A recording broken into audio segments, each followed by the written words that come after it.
YouTube, hello, it is I, your cold leader, your cold father, your cold daddy, Keronzi, back once again. We return to some more Final Fantasy XIV, where at the end of the last stream, everything kind of fell apart, and my PC just up and was like, nope, I've had enough of you today. You're stopping now. So I couldn't get to what I couldn't get done what I need to get done. But we're back. We're going to be doing the quest that I need to do. Then I've got no idea what's on the plan for today. We'll find out. But thank you very much for being here. I very much do appreciate it. Like, comment, and subscribe if you haven't already. It helps the channel grow. It gets the channel noticed in the algorithm. I'd very much appreciate it. Like, you guys are but you guys basically are what drive this thing. All zero of you that watches the VODs. Anyway, doesn't matter. Like, comment, and subscribe if you're new here or a returning viewer. I very much appreciate it.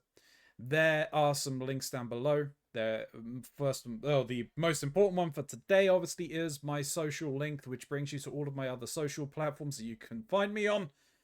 I very much appreciate if you could click on any of those. It has the one for here, on twitch.tv/Keronzi, and I very much love to see you when I'm live. Let's get on over to this, because we've been sat here for probably about an hour just yapping. Narf. Narf.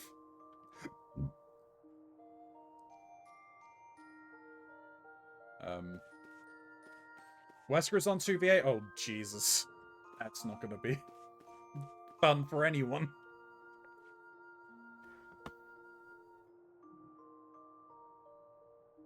He says that stream time is... Oh, when I say an hour, me, Shin, and Smiley have been sitting in this Discord call for an hour just chatting. Just yapping. Just yapping. I know, I saw you. Oh, dear me. Right. Left. Apparently.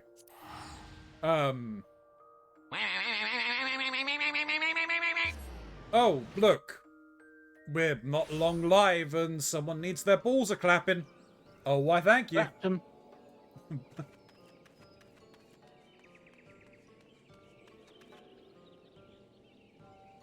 My niece is having a party. The house is full of teenagers. I'm in the mood for throwing people out. They need to be erect.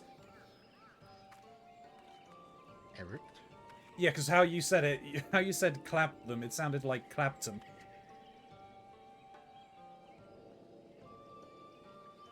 You could say they need to be junctioned then.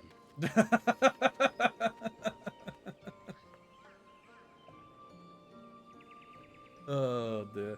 Anyway, yeah, so Discord have obviously completely screwed the pooch with their ID system.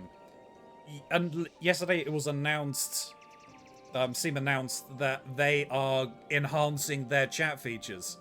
And it's looking like they're potentially going to be creating an entire platform similar to that of Discord.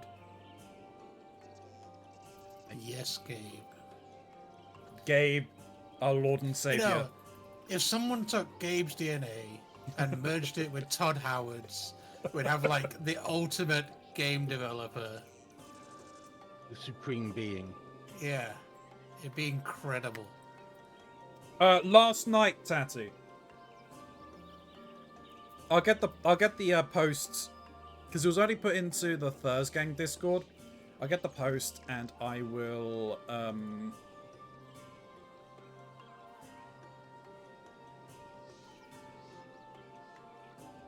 put it in mine.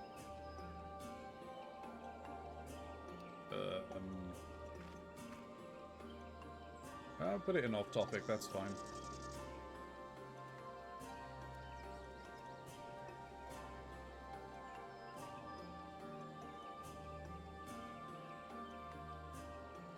I saw a short as well today. Obviously the Steam box is coming out. So, you know, obviously Sony has released a number of their games onto Steam. So, and Steam are now getting into the console game with their PC console. And basically it's like, oh yeah, going to Microsoft is like, well, did you know about this? Did you know that there was oh yeah, no, I knew that they were doing something, but what do I care? I'm out of the console game because, you know, they're completely screwing over their entire console base anyway. And the study was like, but aren't you worried about them playing all of your games on this console? It's like it plugs into the TV. It's just there. It plugs into the TV and you can go. It's like, what do I care? Like, they can already play all of my games on PC, so what does it matter? Yeah. It's like, I'm calling Nintendo. Nintendo's like, hey, yeah, okay, well, so what's this got to do with me? It's like, yeah, but it's a cube. It's a console with all of their library on this. Like, they stole my thing. It's like, yeah, it's like, oh, what do I care? I don't care about that. It's like, yeah, but it's still a PC. It's like, yeah, and it's still a PC. And which can emulate games. So it's like, so it can play Breath of the Wild. It's like, yes. Okay, yeah, I'm calling my lawyers to write something up today. It's not gonna... Nintendo will give a fuck if people can play Breath of the Wild without any kind of fucking issue. Yeah, but it's like, people are emulating that anyway, like without the Steam box. Yes. So, I mean... But the fact is, you know, it's a PC. All people have PCs, but because it's marketing as a console that can emulate their games without their express permission. Yeah. But then, others gonna... I mean, it's funny.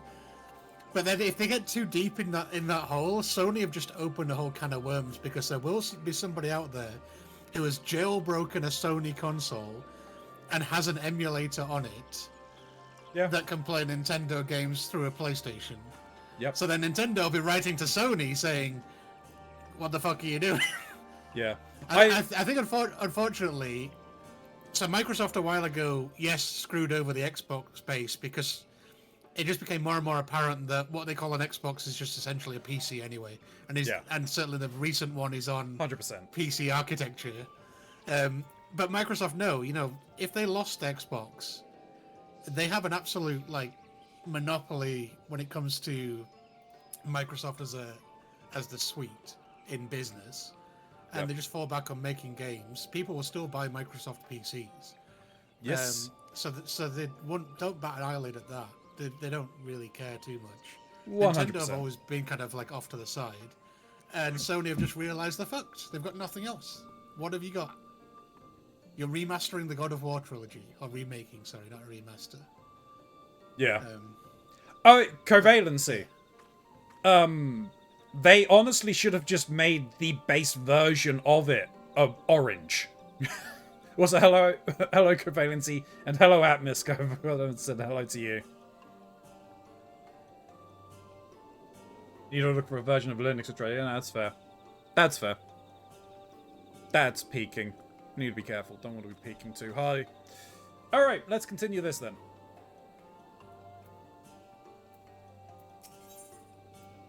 Out of the wood. Though it pains me to leave, it is time I returned with you and the others to the Crystarium. But before we go, might I speak with you in private? I will await you in my chambers. Alright. Being invited to Y'shtola's private chambers, are we? Apparently. I also just realised I probably should do this on a different class. I guess Reaper is... Well, Sage is the one who's lagging behind right now. Does that mean Y'shtola's invited every Warrior of Light to her private chambers? Yeah, apparently. Wow. Maybe we should call her Y'shlota. Are you going to be able to upgrade the Steam, the stream machine? I think you mean Steam machine. I'm not 100% sure. I haven't looked that far into it because I'm like, I doubt I'll be able even be able to afford it at its price point. I mean, if it's basically just like an ITX based PC, I'd imagine so. pre-built to certain specifications.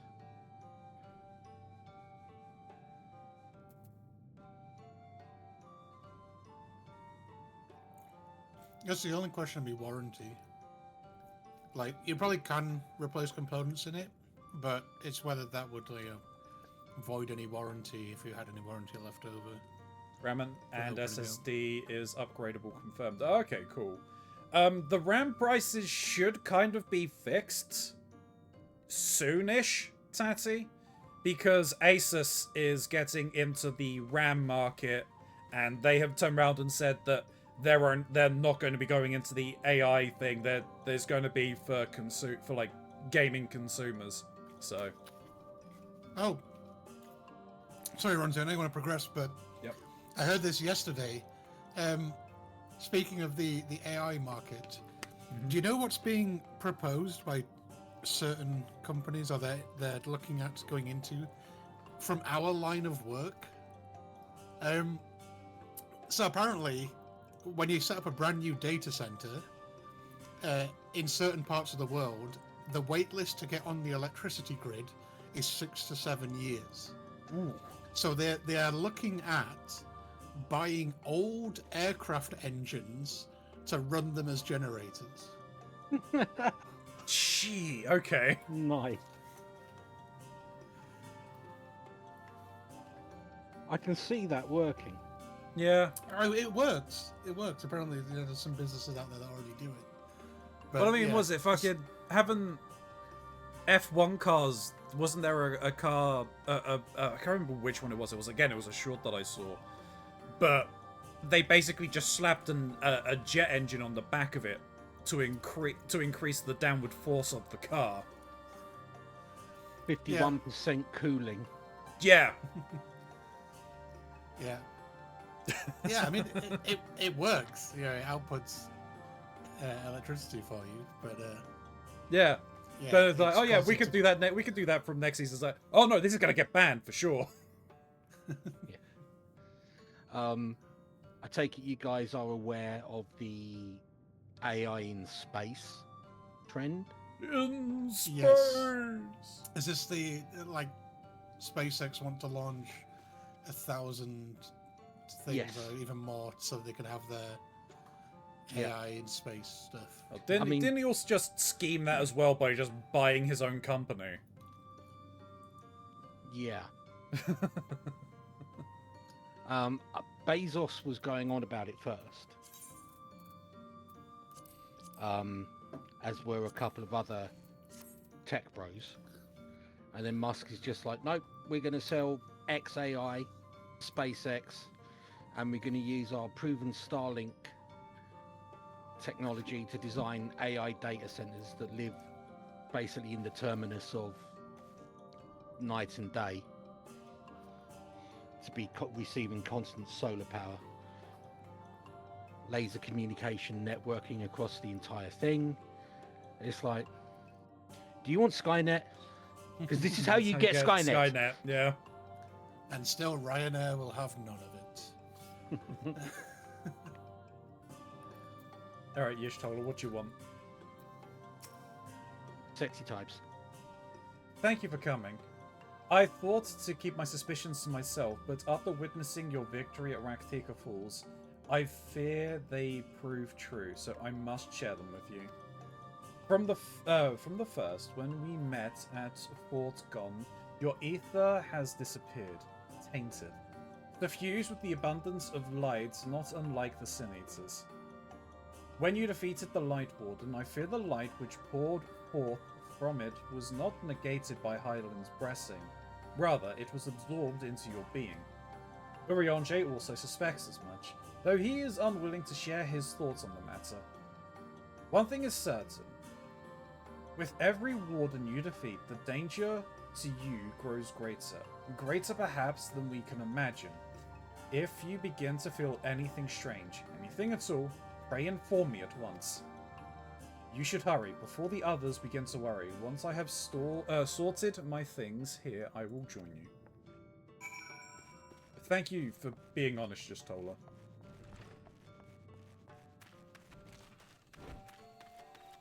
That's it. And we would all rather Skynet than Trump because we know because we know what would we get in the sky we get with Skynet. True. It's like certain billionaires have fallen for Roko's basilisk, given the AI push, regardless of how well it performs. Yeah. You want to look into something called accelerationism. Oh, the bubble's gonna burst very soon. Basically, the idea that certain billionaires and in tech industry leaders are accelerating the downfall of our current society so that they can be positioned in places of power as society rebuilds. Yeah. What, you mean like Doge? Hmm. That went well. We took one last patrol of the perimeter. All things considered, Slitherborough remains relatively unscathed. Thanks to the antidote, all those who were poisoned will make a full recovery. And with the night sky return, their prayers have at last been answered.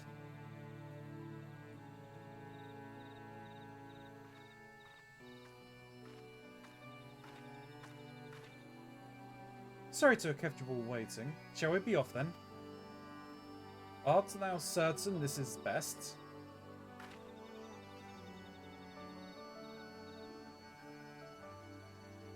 I'll not deny there is a part of me that wishes I could stay.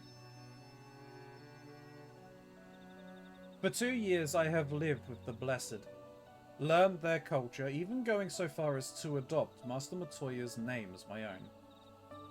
I but pray I did honor to it.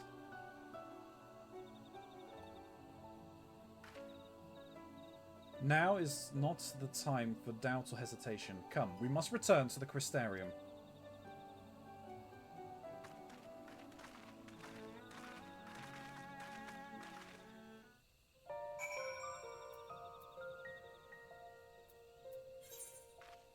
Oh, it's actually just back in the Crystarium. Okay. Is it? Daddy, most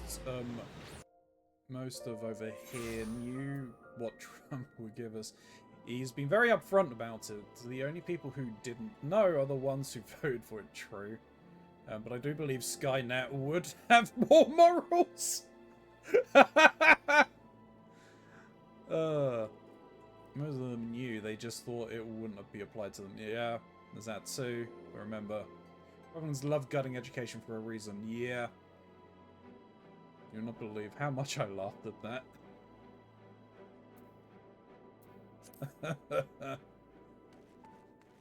Where am I going over here?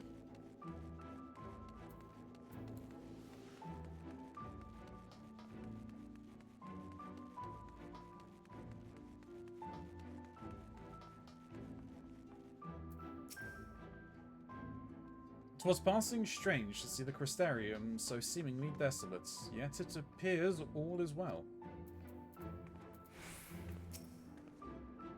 I know he said he would be watching from the shadows, but doesn't it seem wrong to leave without at least telling Selk? Hopefully the others will arrive before long.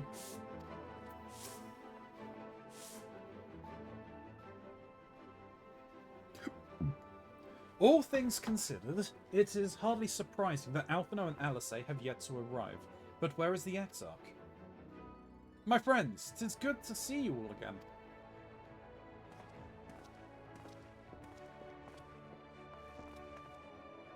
Alphino, it has been too long. I assume your presence here means you've brought word of the Warden hiding in Rakatika? Bound and slain, you say? I should have known. Yulmore has but recently dispatched soldiers to all corner of Nordbrand to defend them. I am glad to see their efforts were wasted on the Great Wood. Speaking of Yulmore, what came of your meeting with Vorthry? Yes, about that. It proved to be... Exarch, you mustn't push yourself. Your time away from the tower has clearly taken its toll. No doubt you are all tired as well. Having travelled so far, why don't we all take a much-needed rest before we discuss our findings? I thought to propose the very same. After your clash with the Warden, you deserve a chance to recuperate. And it's settled then. We reconvene after everyone has had time to settle in.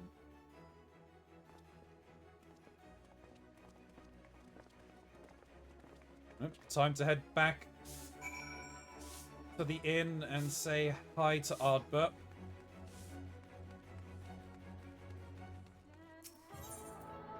Don't forget the bro made you a sandwich. Well, that was the last time.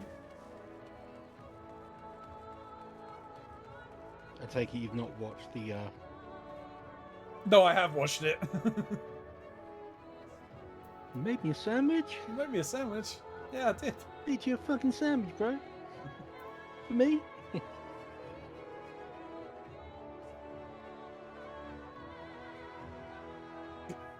Jesus, Sam, Iska just read that.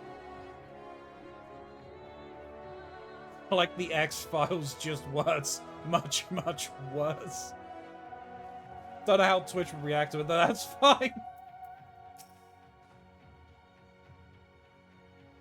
Though honestly, I agree with the point that they should probably be called the Trump Files now.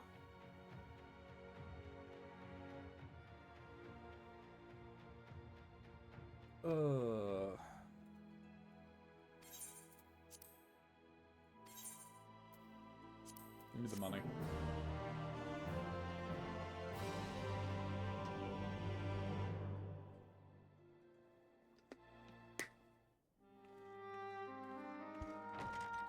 Boom, boom, boom, boom, boom.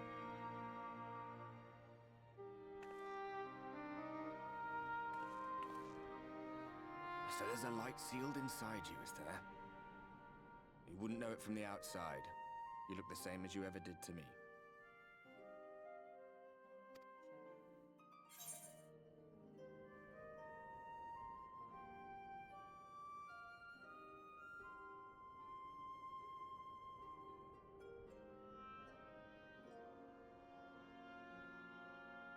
Must stay the course for the others, and what if that changes? What if it overwhelms me? Then I suppose there's naught to do but rest. Well, no. It could be that one.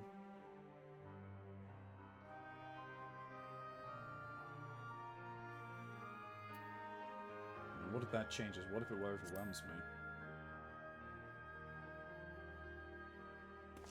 I'm damned if I know. It's not as if I can lift a finger to help myself, much less you. Fair, but at least you're a sounding board for me, Ardbert. Have faith in your friends, look out for them, and hope that they look out for you. What more can you do?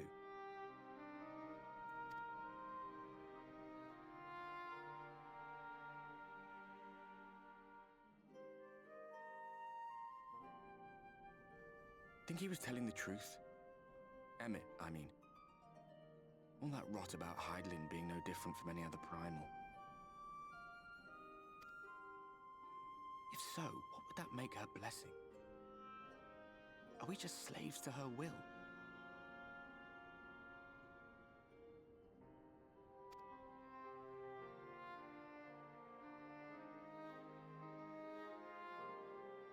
Let's pay him no mind.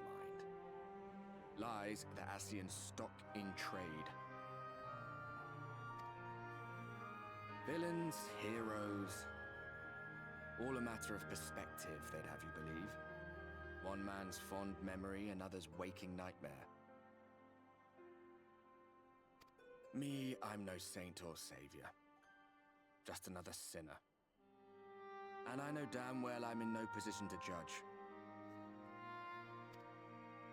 When I saw the people of Slitherbough look up at the sky and celebrate the return of the dark, it felt good. It was moments like that that I cherished. Much more than the thrill of adventure.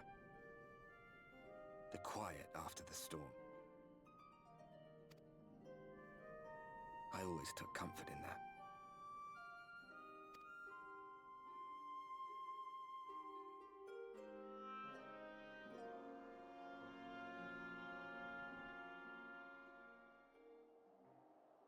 Meanwhile, in Garlemald. Garlemald.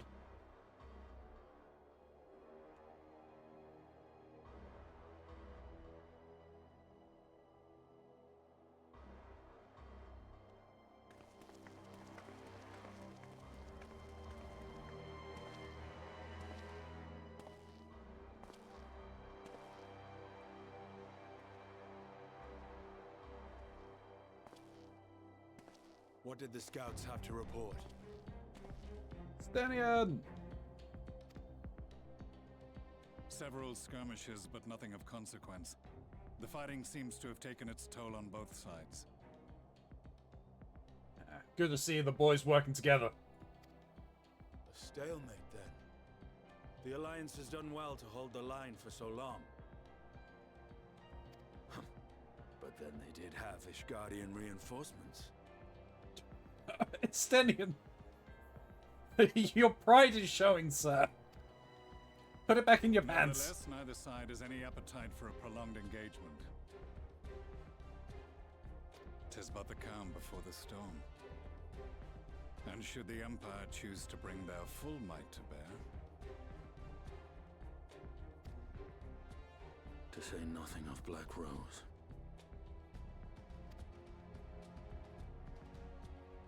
All the more reason to hasten our search. How close are your people to identifying our next target? close enough, though I have received some troubling intelligence. One of our generals posted to the Alamegan front recently disappeared without trace from the battlefield at Gimlet Dark. Odd. Dead seems unlikely. Fled less so. I wonder where he'll turn up. Were I a betting man, I would say here, in the capital. Not that any deserter who valued his life would contemplate returning, but a corpse might, given the right encouragement. Oh, they're talking about Var. In the manner of his royal remains, you mean? Elidibus plainly has no need of a new host, so the question becomes who? It may be that another player has joined the game.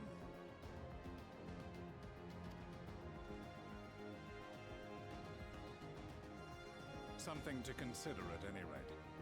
But come, there's work to be done.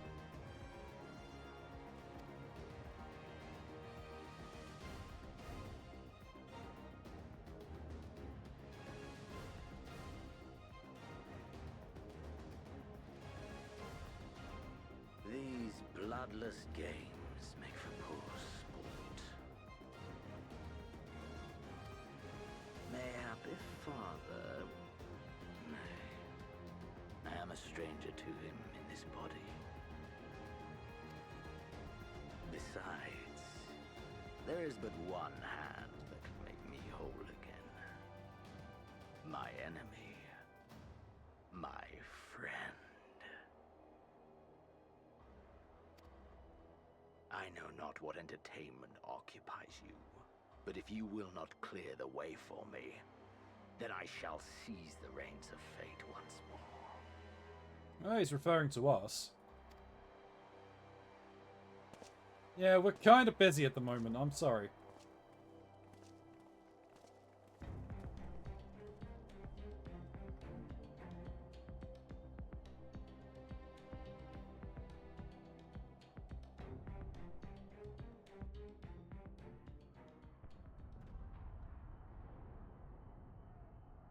Sounds like there's fighting.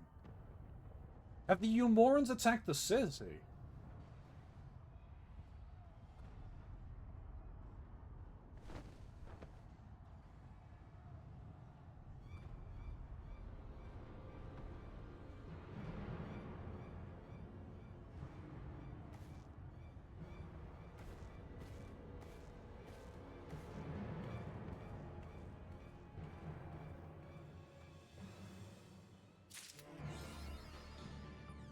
Ooh, the music's changed. Oh, the music's pretty. Music is very Umoran, I want to say.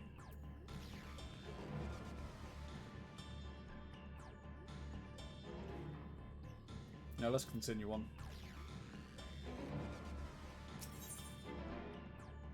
When it rains. Uh-oh. Judging by his countenance, the manager of sweets has ill tidings for you. Ah, I suspected you might be awake. I could scarce imagine you sleeping through such a commotion.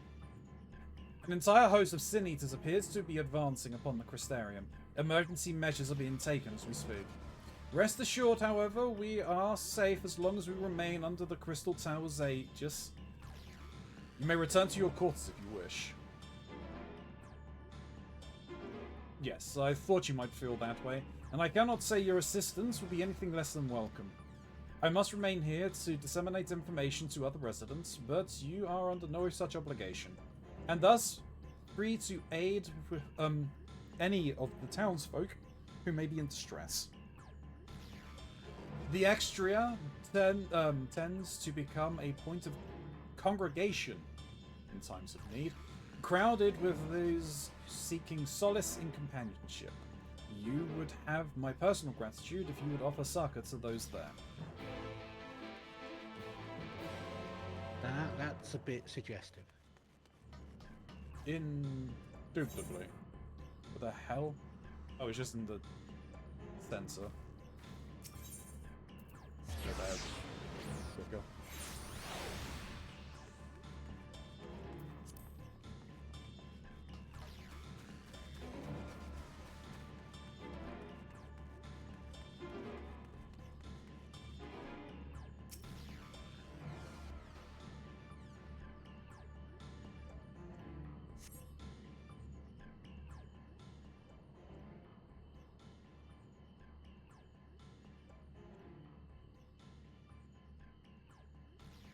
Few townsfolk are about, and you spy none who appear to be in distress.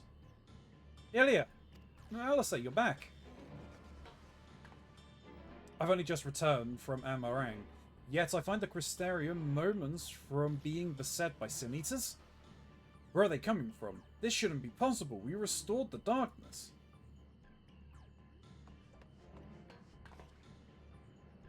Well, this is a fortunate coincidence.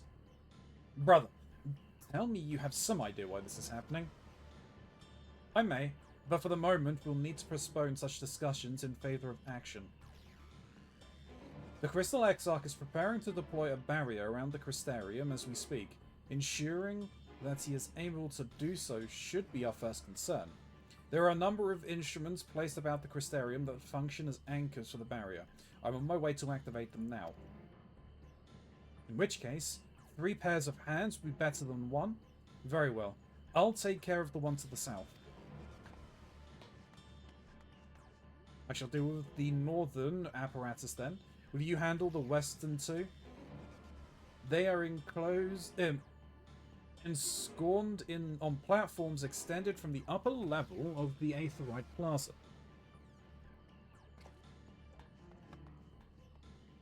Well, there we go.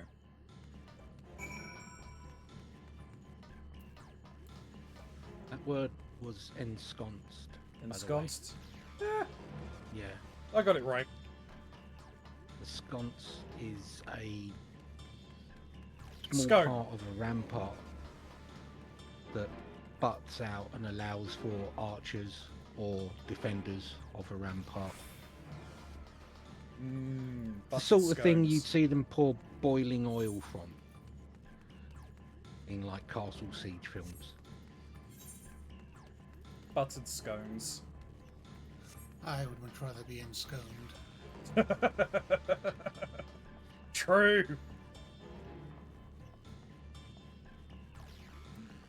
Also, who was who in that Batman and Jeff skit? Estinian's Batman. With the gruffness in his voice from that one line. Yeah, that's what I was thinking.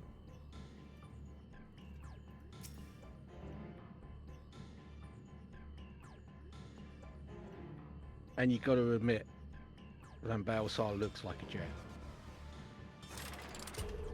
Despite having very little idea on how it functions, it appears that you have activated the device successfully. Oh, we were just pulling levers? How does this work?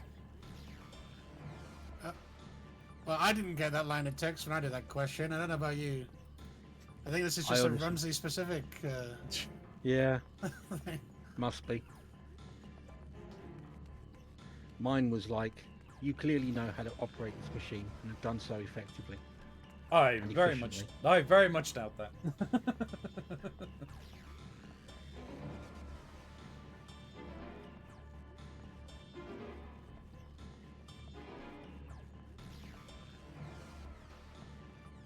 But one thing I don't get is I don't get how Xenos thinks that we can help put him back in his body. We didn't take him out of it.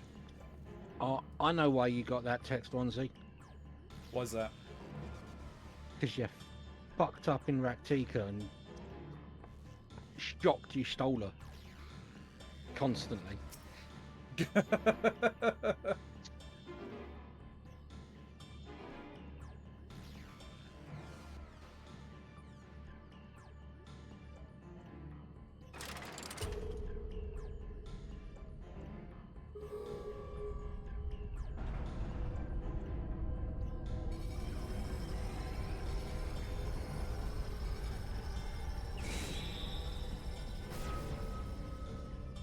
Also, it's a version of the barrier that the Crystal Tower originally had.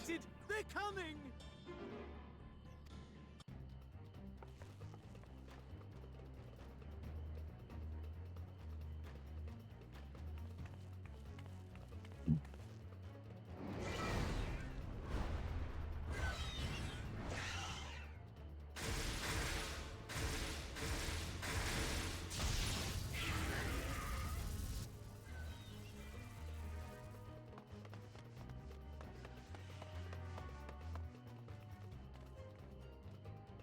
Excellent. The barrier is holding. That's good news for the Crystarian, but what of the rest of Lakeland? Lena and the city guard have taken to the field. Thancred and the others have already joined them. Let us do the same.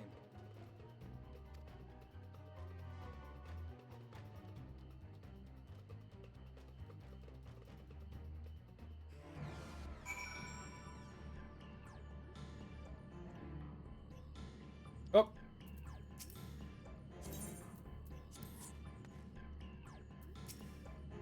If Alphino is opting to act first and speak later, I don't doubt the urgency of the situation. Let's go.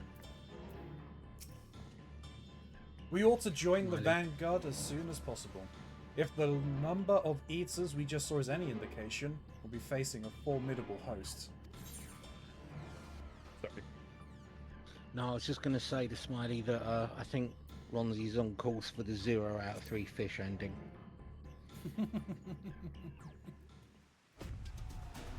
Have to start the game all over again. Yeah.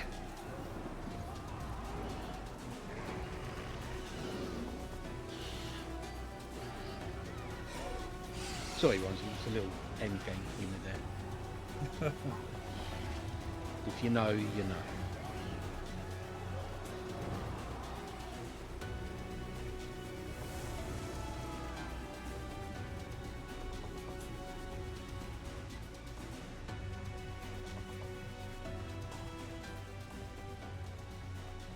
What lovely weather.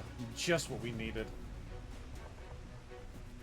It seems the battle has already begun in earnest. Make haste.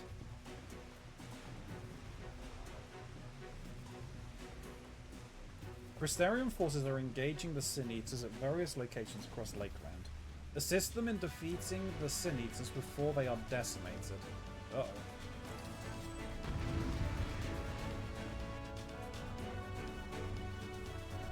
Here's a fun question for you. Do you know where the word decimated comes from?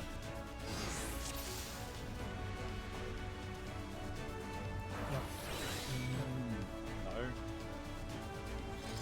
So when a Roman legion was set up, they were set up, I think it was 10 lots of 10, Yeah. 100 men. That's why they were called centurions. Yeah. And when they failed or committed certain crimes, one of the punishments was decimation. They would basically Help is at hand. kill 1 in 10.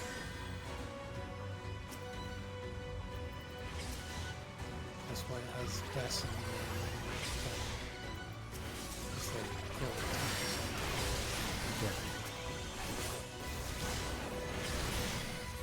As punishment and wound.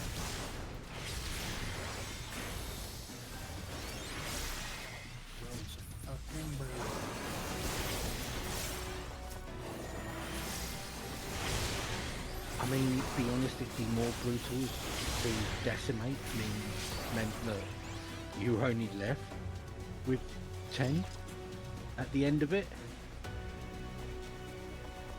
Yeah, but you know, gotta go with the cup half full. I think the Romans wouldn't be able to take most of the known world if they did that as a punishment. Yeah, I was going to say that'd leave them with some manpower shortages, a bit of an HR nightmare, you know. We've won every battle. Have we lost like 90% of our army? Well, they cocked up the other week and Spilt me tea. yeah, I was a bit miffed about it. he told us we had to decimate them. Yeah, I said only take 10%. Oh, we thought we were gonna leave 10%. Right. Oh, my bad. It's like the ancient world spinal tap. Leave the healing to me. That's okay, we can just go, you know, conquer France, get some more troops. Right? Hey, right? Do you want French troops then? That's how you get. No, I said France because of the whole. Oh God, what was the name of it? I want to say Asterix, but it wasn't Asterix. It's something like that. The little French guy and his big chubby pal, and they No. drank a magic potion. Asterix. It is Asterix. Okay. I thought that comic Yeah. was Belgian, but then again, Belgium. So French and Well- Dutch, they can't quite decide what they are. Yeah. They're not Belgian. They it was based upon a story of the Gauls and their resistance to Roman occupation. So speaking of gods, so Julius Caesar, before he became Caesar, went and took France from Galbatorix. Yeah. It was, I didn't realise this, but so when Caesar laid siege to Galbatorix in his city, and the Roman siege was like encircle the whole city, basically build a wall around it that you control. Galbatorix decided that he's only going to keep the fighting men who are worth anything to him. So he sent all the women and children out of the city. This was after the Romans had laid siege to it. He thought that Caesar was going to, because they're women and children, just like let them out, let them through. But because Caesar was conscious that, you know, he's in a position where he could quite easily get attacked from behind as well if he couldn't get French support, which ultimately did happen, he didn't let them through. So the women and children ended up stuck in no man's land and, didn't make it. I only found that out the other day when I was watching something that was Julius Caesar, the greatest Roman. I was like, that's fucking brutal between Galbatorix and Caesar. Just like, yeah, killed a lot of people. And then he went to the UK.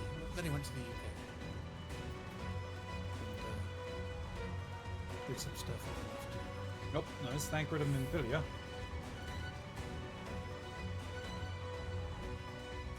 But the thing is, I mean, for the most part, the Romans didn't conquer by military force. They basically showed up and was like, right, we're a kick-ass army and we control everything behind us. If you want to fight us, we'll fight you. But if you want to just cut a deal and, you know, say we're allies and let us through your land to conquer your neighbours who you're probably warring with anyway, you know, let's do that. Because that's what caused the whole Boudica problem. Oh, do you know why Caesar's called Caesar? I also learned this on the show as well. You know where the word Caesar comes from? Go on. So, because he wasn't Caesar when he was born. He was he's Gaius. But the Van Belsa? well, he was sorry. He was Caesar when he was born, but he was his family weren't originally Caesar. The name came in like 2 generations before, and the way that the Roman families worked was that the eldest son took the father's name in its entirety. So his dad was Gaius Julius Caesar, but what happened was his grandfather was involved in fighting Carthage, and apparently was single-handedly killed an elephant. And the Carthaginian word for elephant transfers into Latin is Caesar. So he's Julius Elephant. Okay. What makes that even funnier is the fact that so many of the names in Europe all root back to Caesar. Like the German word for king, Kaiser. Yep, they made that point as well. Yep. So he was Elephant Wilhelm. Yeah. Tsar as well. Yeah. Comes from the same root. Yeah. So yeah, they're all elephants then. Yep, they are. Nice. So now you can talk about the Caesar in the room. It is as we Wait a feared. minute. Wait a minute. Does that mean if you order a certain type of salad, they have to go out and kill an elephant for it? Oh dear. I'm more concerned about the medical operation.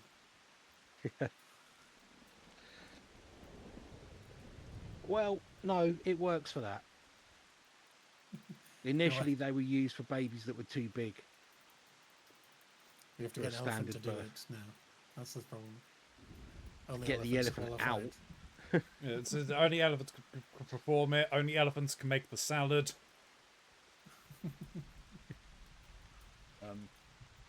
It is as we feared.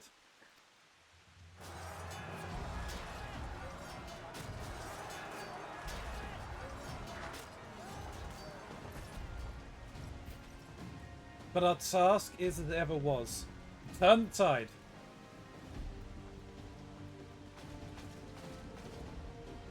Gotta be interesting because we're all casters. We haven't got. You got Alisei. Okay, Alisei's a hybrid.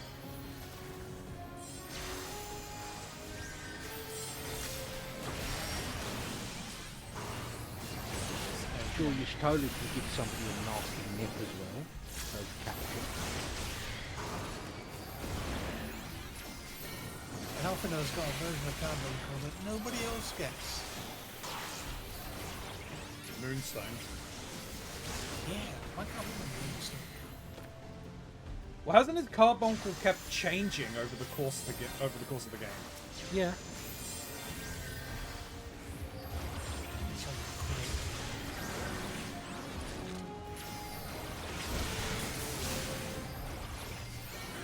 None of them give any shit about me. Also, he gets a carbuncle when he's most definitely a scholar, not a summoner. Like, On your feet. what's that mean? Yeah, that is true.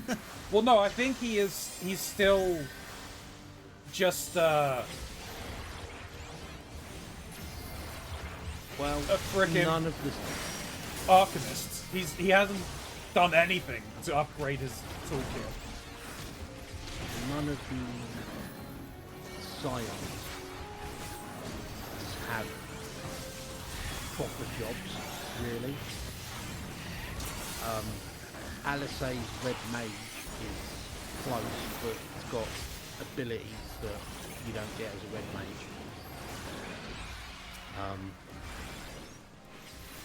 Uyonje's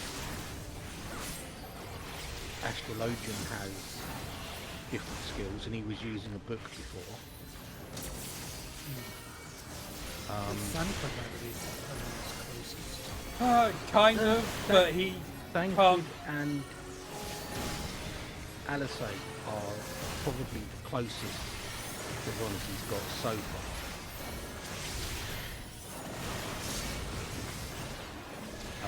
But all of them, their ability names are different as well.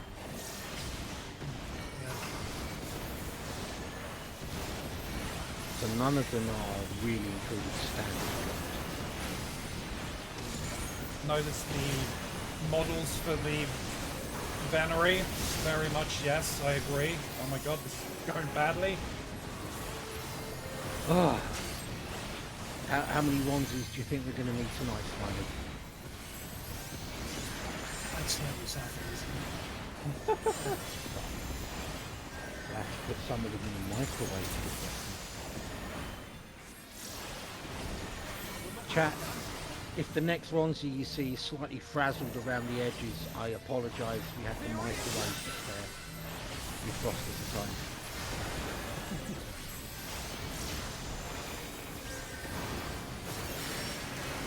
I've got a very quick question. Is there a... I'm just realising I am not...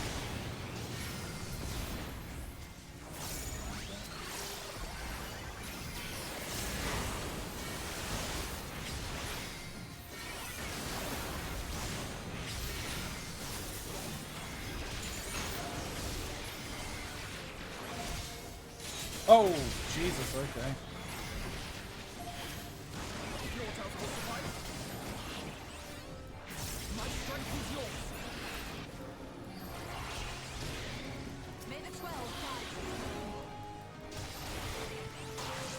Do I have to... What are you going to say, Ron? I have no idea. Let's give them a shot. I was running out... I'm running out of mana. Use lucid dreaming and optimal booster. Yeah.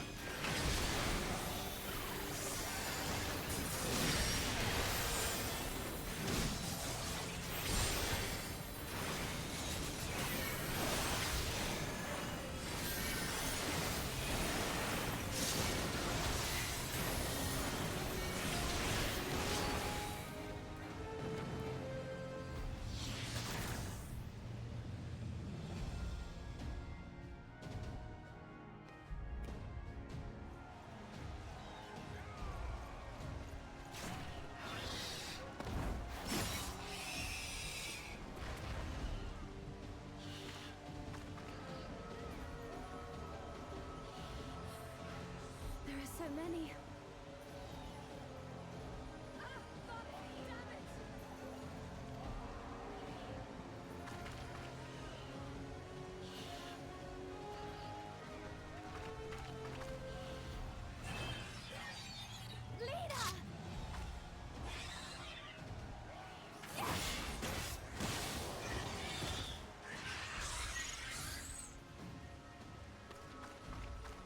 Lena, hold on.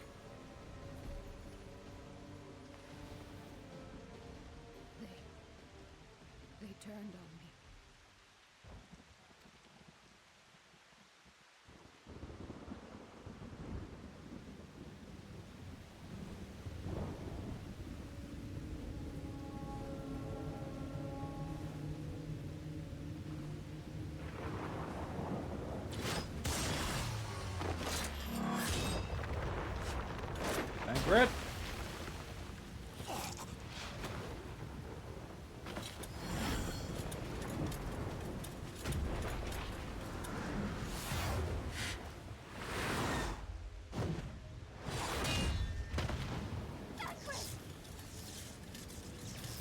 This one is mine!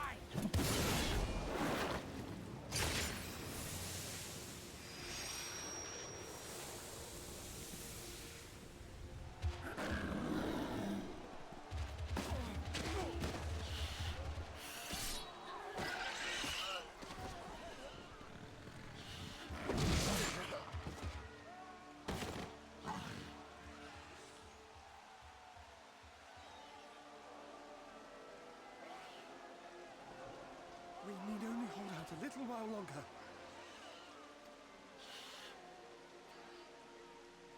Reinforcements are coming, remember? The captain said so. We're going to be all right.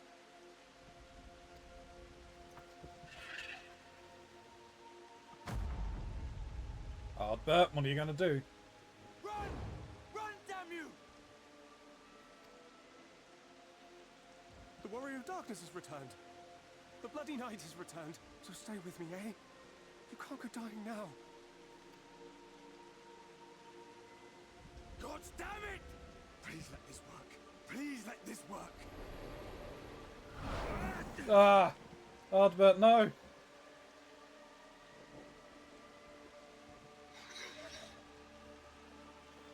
No, no, no! Stay back! Stay back!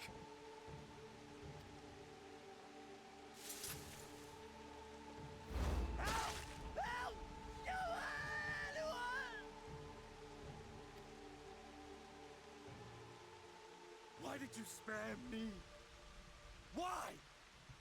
What have I done to deserve this mercy? Forward! Forward! If you can still hold a sword, follow me! Wounded to the rear! Weapons at the ready! Let's make this count!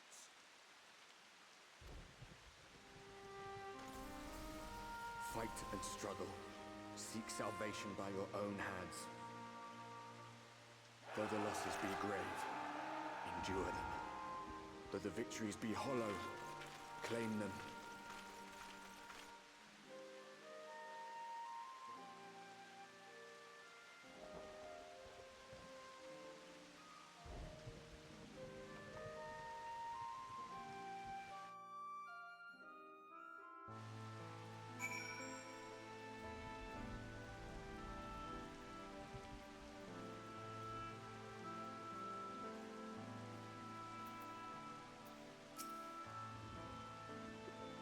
It seems we've driven them back, for the time being at least.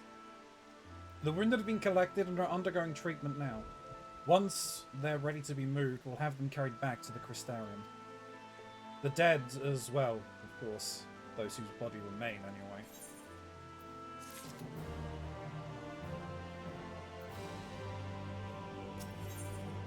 Ase is contemplating all that must yet to be done in the wake of the battle. The others are helping to treat the wounded. I'm planning to assist in moving them, but even so, we simply don't have enough hands. I'm sure you're fit to fall over. I'm sure you're fit to fall over after what we've been through. God knows I am. But if you could see to a few patients, it would be an enormous help.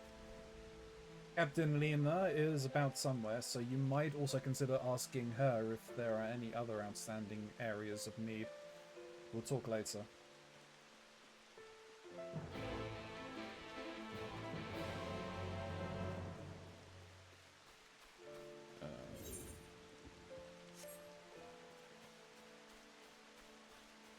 There's an alpha, no?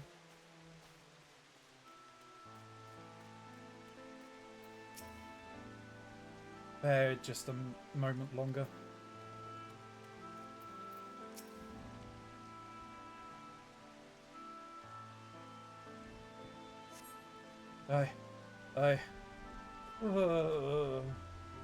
With tear-filled eyes, the prone man gazes up at you.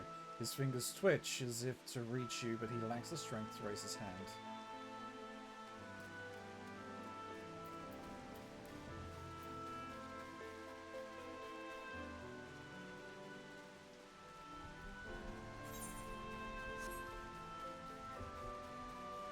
Back, by the way. Welcome back.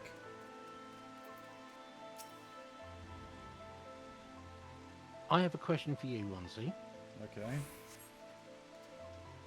I'll let you do this first. Thank you, but it's too late. One of them... It got me. If I turn, please. Please kill me, I beg you.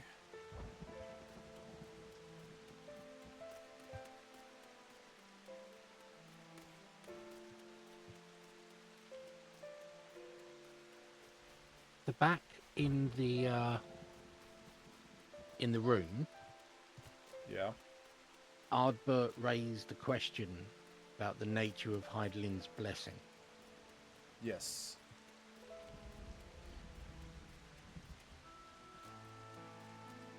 What do you think about that?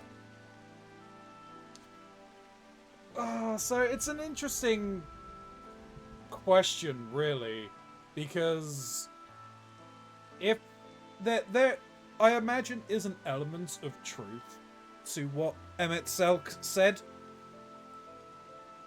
in that they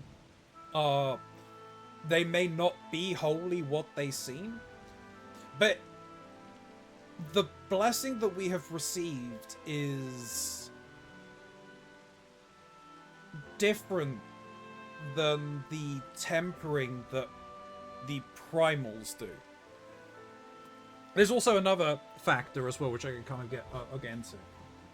But the blessings that we received, when I say it's different, it's that obviously the primals just exert their will over man,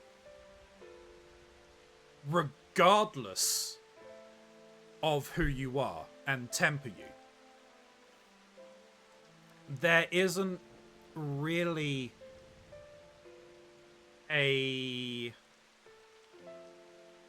instances where they will they have been shown to selectively try and temper individuals.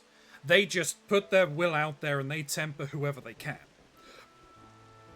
But the blessings from Heidelin seem to be more targeted in nature, in that only a select few are blessed with the gift, as it is so put.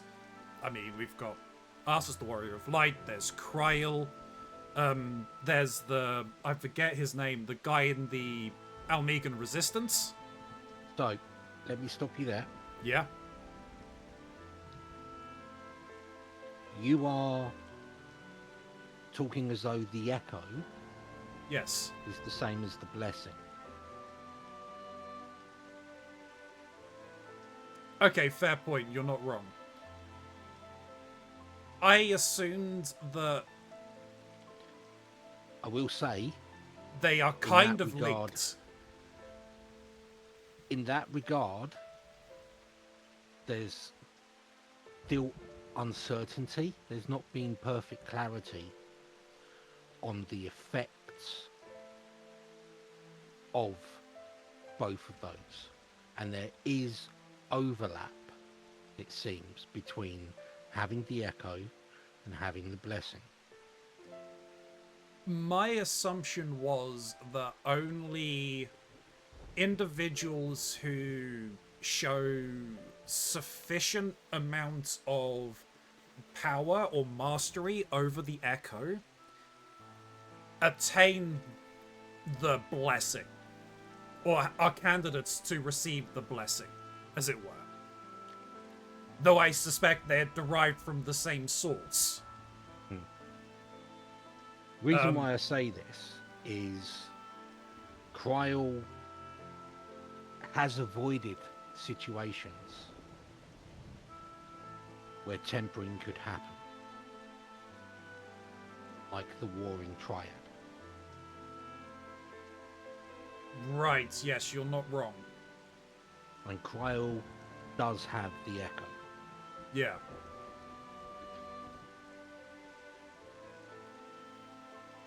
Okay, yeah, you're not wrong there. So at the very least, then I'll go to the other point that I had in the difference. We haven't seen, or we haven't at least heard of the primals, at least on here, as to what they are, if they are the same, if they have the same primals. But even if they did, would, if it existed on this shard, would it be the same Ifrit that we know from the source, or would it be different? Because if it's different, then that just means that it is a projection of the will of the individual peoples, or individual tribes that would bring them into existence. Hydaelyn, and by extension Zodiac,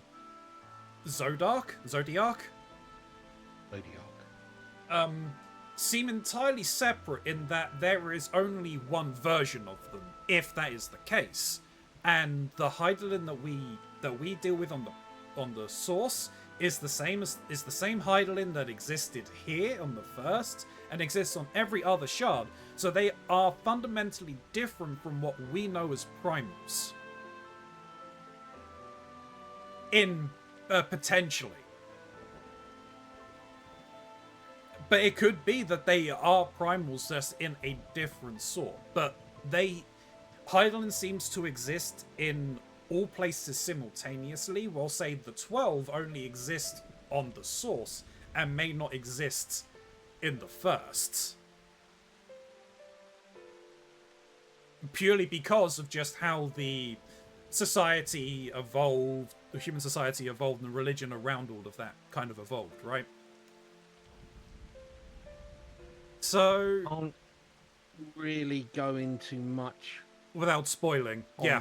Yeah. No, that is perfectly fair. This is why I'm like, I don't know, we've not seen anything, I don't know what's coming up. So...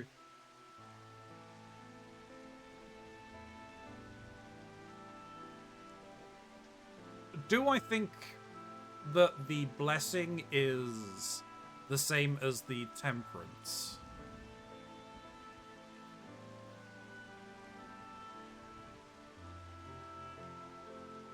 Again, it is entirely possible. But once again, it goes back to my initial thing in that Hydaelyn has only picked a select few people to receive the blessing, and it's not just disseminating it all over the place like a normal primal would do with their temperance. And the temperance is just something that primals just exude from existing itself. Which is the entire point of why they're like, oh yeah, we just can't let people get to it, we just have to put them down. It's also interesting then that if it is, it's like, well, why weren't we put down when we have the blessing? That actually is an interesting question that I would have that hasn't really been answered, that would then give some sort of credence as to whether the blessing is Hydaelyn's temperance. We've not seen what happens if you introduce someone who's been tempered by, say, Ifrit to someone who's been tempered by Garuda. Or if you expose someone who's been tempered by Ifrit to Garuda and then try and see if they could be tempered, is it that once someone has been tempered, another primal can't override their temperance if they are sufficiently powered enough by crystals that have been provided to them? I believe that question was answered with the original Garuda cutscene. Once you've been tempered by a primal... Oh, right, it was, wasn't it? Because they captured a number of Ifrit And Titans. I don't think they had Titans. I think they had Ifrits. They had Amarjas, didn't they? No, they had Titan as well. Okay. Because Garuda was basically supercharged at that point, right? Yeah. Was she able to But turn she them? couldn't. No, because they then in turn summoned Ifrit and Titan, which is how the ultimate weapon was able to consume all three of them in one sitting. Yeah. So then it's possible that it potentially could be a form of temperance. Which is then... Oh, sorry, but all I'm hearing is blah blah blah, tempered blah blah blah, Ifrit blah blah blah, tempered blah blah blah, tempered blah blah blah, Garuda blah. I'm sorry, Atmisk. Not been following the story enough. But yeah, I will say, but then again, like I said, it's like Hydaelyn isn't just. If that's the case, if it is a temperance, why doesn't she just pick more people to then have the blessing?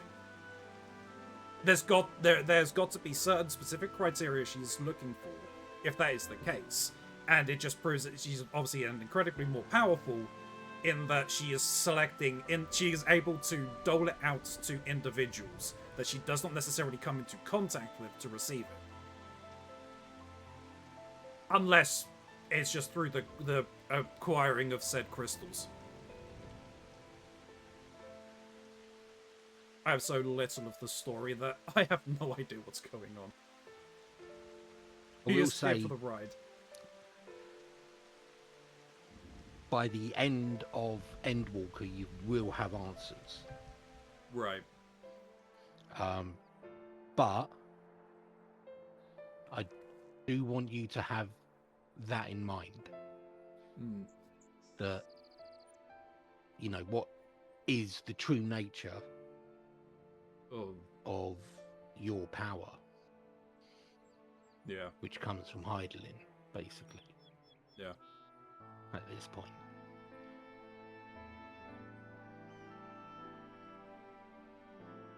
But on that note, YouTube, I'm going to have to take a very quick break, so we'll see you in a second. YouTube, we're back.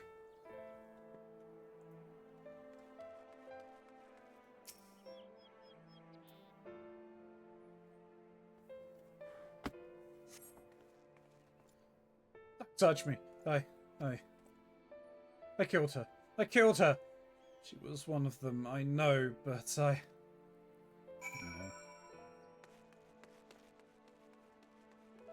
So many got Teslimed. Yeah.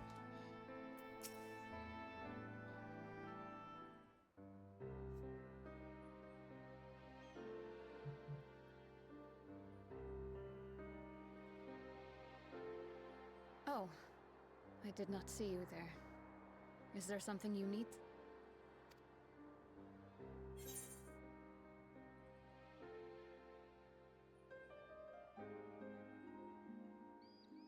No, I'm fine. How are you feeling?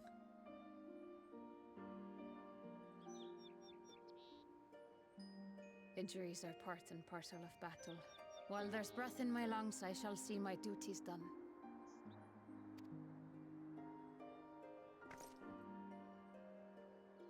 Don't pretend you're not of the same mind. You fought well today. Saved a great many lives. Thank you. Unfortunately, this war is far from over. We must replenish our ranks and shore up our defenses before they attack again. Now, if you will excuse me.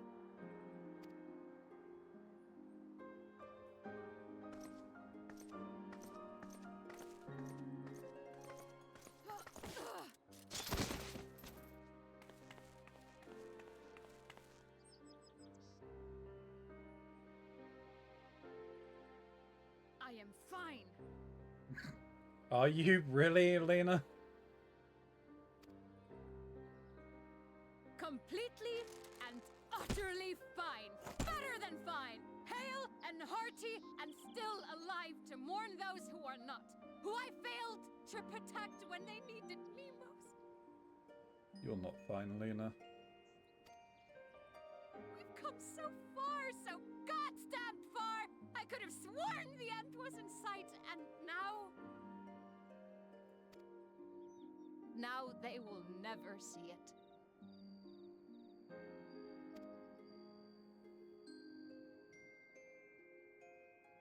Impudent worms of the Crystarium. Nope.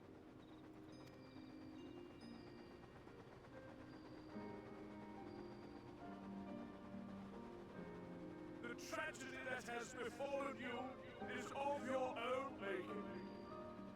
Divine retribution for your defiance. Can we just shoot those things down, please?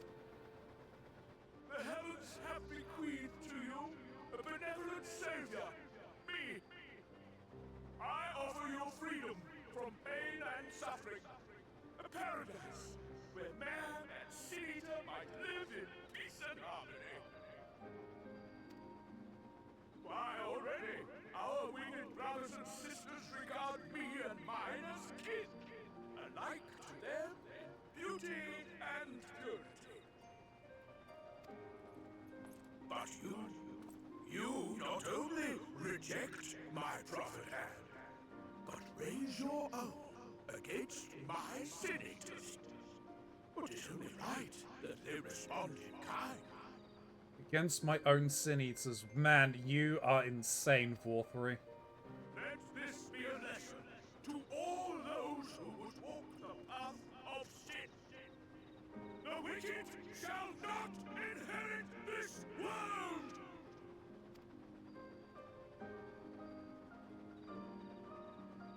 We'll deal with you later.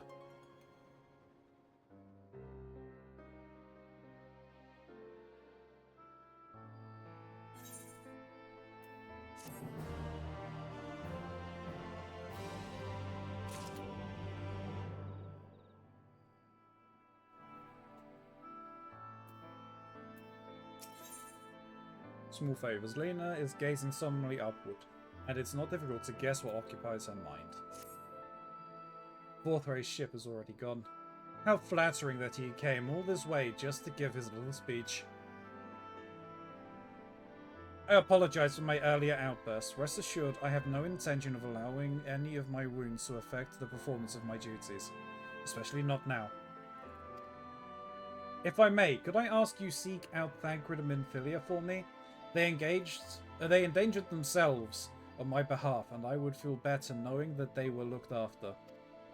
Thancred in particular sustained quite an injury from the Sin Eater. I would not be surprised if he were in Sporatics still. Please, give them my thanks. Alright, where is Thancred? Oh, he's already back in the Crystarium.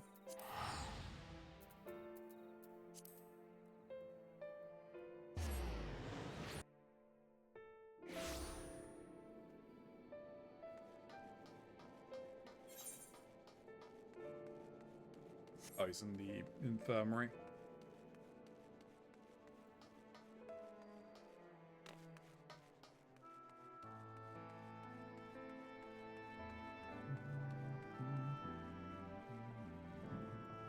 Hey, Thancred. You're here for me? I'm sorry to put you to the trouble. I'm fine, really. The Eater landed on an unfortunately solid blow, but the healers have done wonders. I'm more worried about Minfilia. She's not taken it well. Could I ask you to speak with her? My attempts to reach out seem to have had the opposite effect. She's gone off to the Hortorium, ostensibly to fetch herbs for Chestermill, but just talk to her, will you?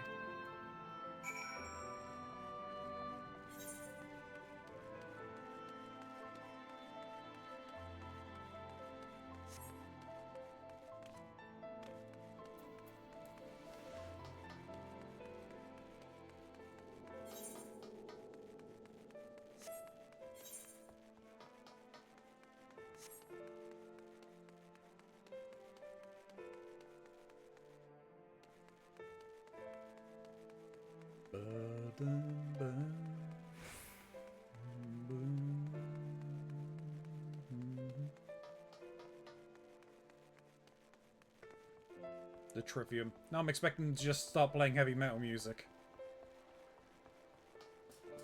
Oh, I haven't listened to Trivium in ages.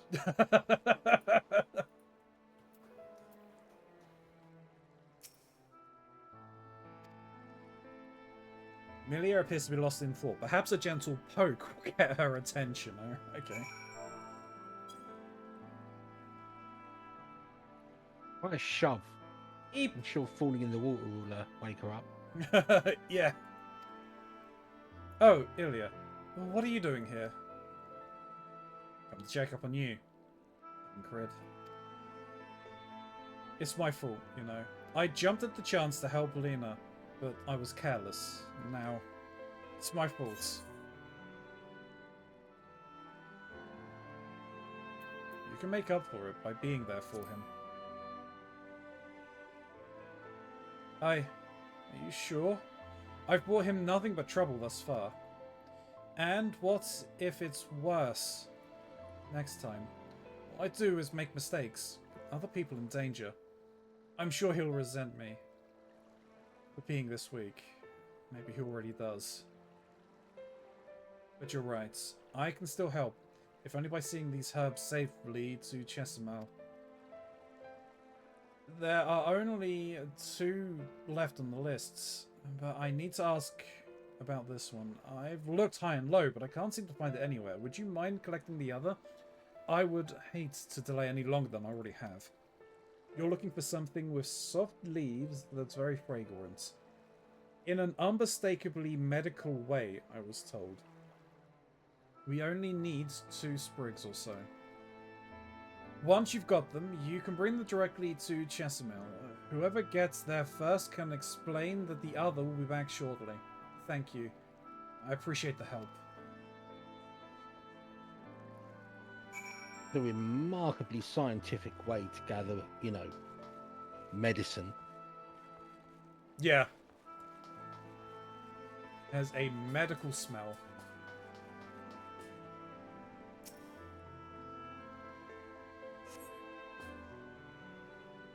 A medical smell. Would that be disinfectant and waiting? Yeah, probably.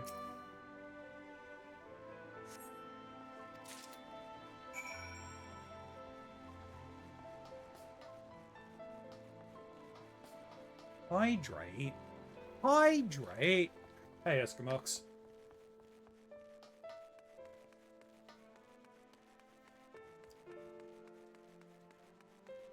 How's it going?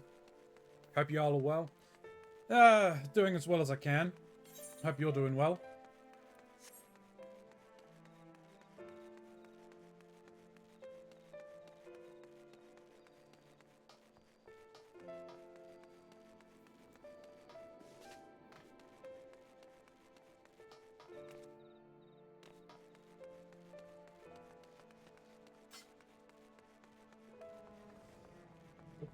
Oh, Minfilia made it back before we did. I asked someone who looked like they knew what they were doing, and they pointed me towards the herb I was looking for right away. I hope you didn't have too much trouble with yours. I see you got roped into helping. Some things never change, eh?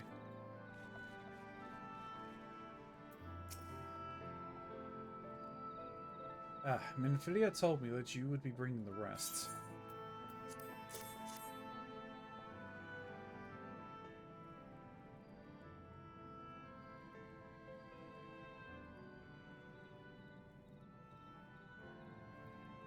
Marvellous. With this, I can replenish our stores of medicines. We're struggling to keep up with the number of wounded that are being brought in. I wasn't on the field, but it doesn't matter. The patients' faces make plain that it was a horrible battle. And we're still fighting it, I suppose. Though with bitter medicine rather than sharp steel. But we'll win, I promise you that.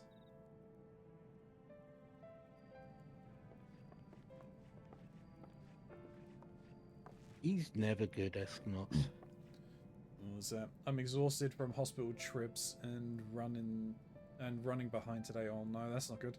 I got a little lurk sadly, but I wanted to open and say hi. It'd be good. No, never good. Nothing's ever good. It seems that I owe you an apology for dragging you into yet another battlefield when you've just come off the front lines. In both cases, I'm sure your efforts saved more than a few. With Spagrix in good working order, the Crystarium's people will be well cared for. More lie ahead, of course. Battles only you can fight. Not that we intend to let you do it alone, but that's a matter to discuss with the Exarch.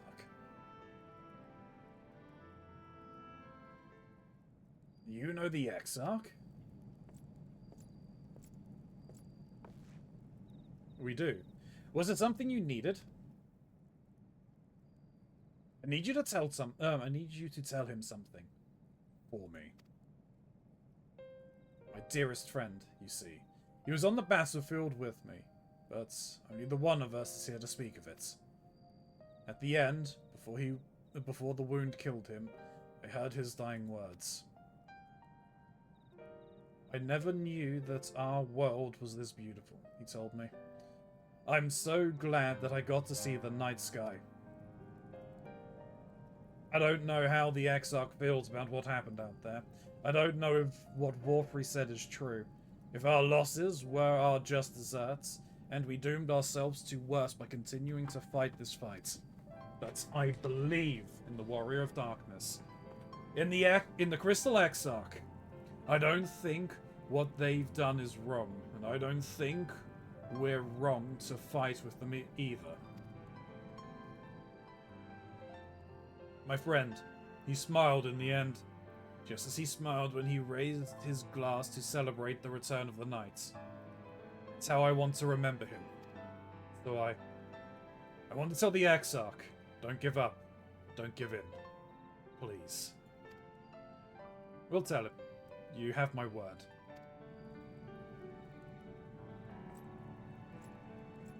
Was it an old man elf smile? Yeah, probably.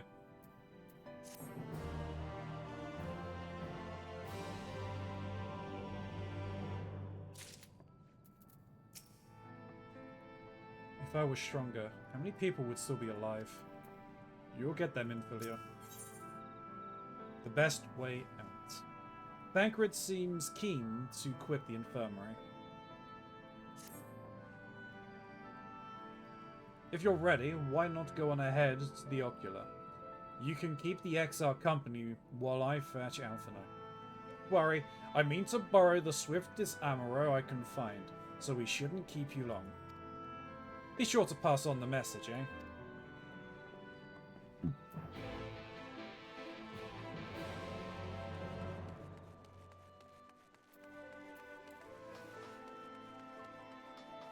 Still dust in the courtyard, I see. Yeah, well, somebody made a mess.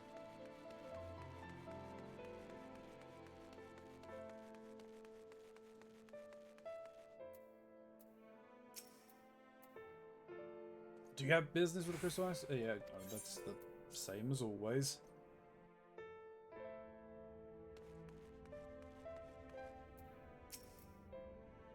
Welcome, my friend. The tale of your heroism on the battlefields precedes you. Though I confess, I found them more gladdening than surprising. I hear no few of our people have you to thank for plucking them from the jaws of death. Would that they had not needed saving to begin with, but the responsibility for that lies with me. If our soldiers said that, thank you. Rest assured that I fully intend to continue our work. I will not shrink from what must be done. Now, least of all. Though I mourn the lost, I will not lose myself to grief. And even should regret be my constant companion, I will follow the path I have chosen to its end. But we have some time before the others arrive.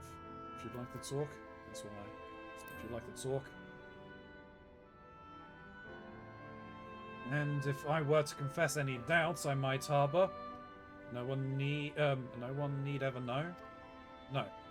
I believe you have enough burdens without adding mine to them. Nevertheless, thank you.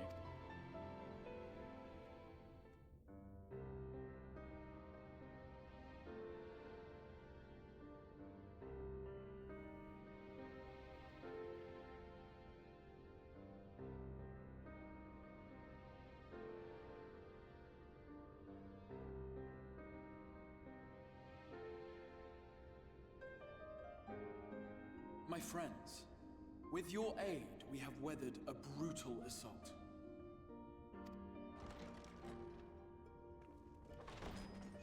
Ah. Look who it is.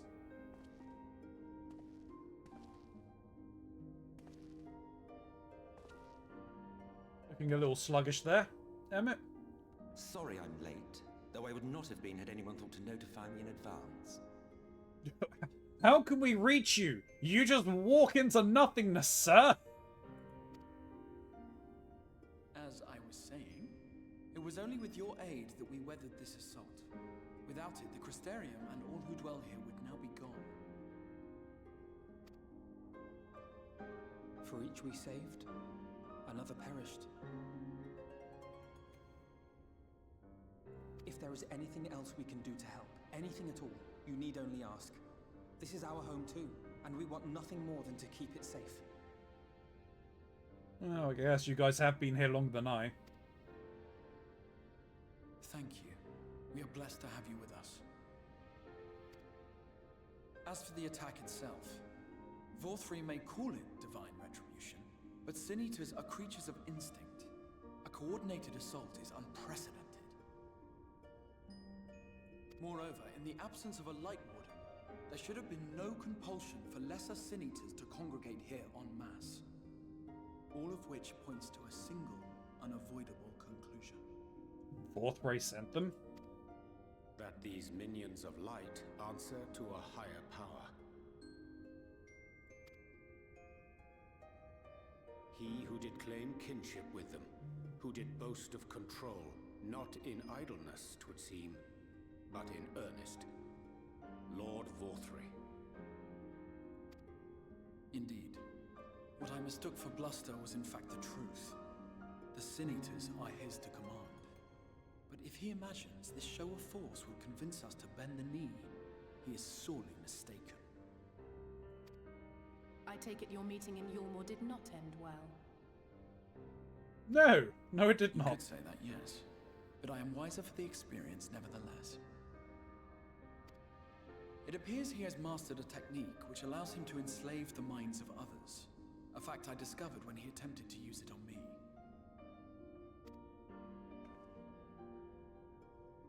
That would go some way towards explaining the peculiar reverence afforded him by his subjects.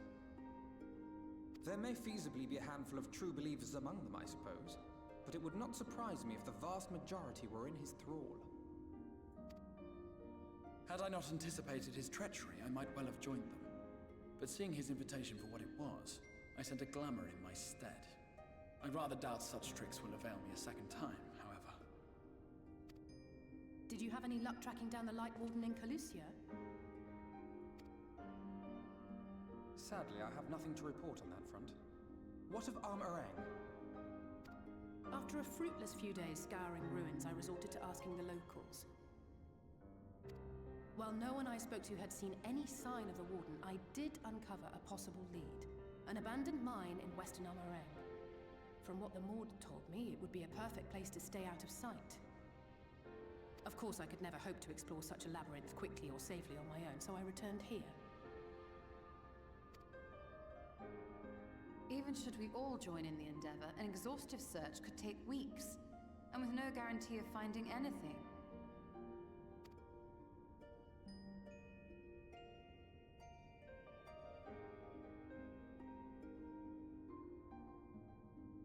The Wardens harbor vast reservoirs of primordial light, do they not? Far beyond anything found in lesser Sin Eaters. And isn't it true that the Oracle could see the light of a Sin Eater from miles away? Surely a Warden would seem like a blazing beacon by comparison. To the real Oracle of Light, I mean. The real Menphilia.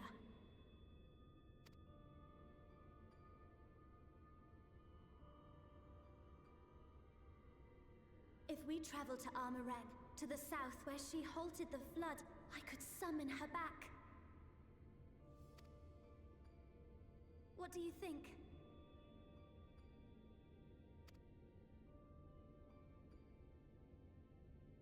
Don't.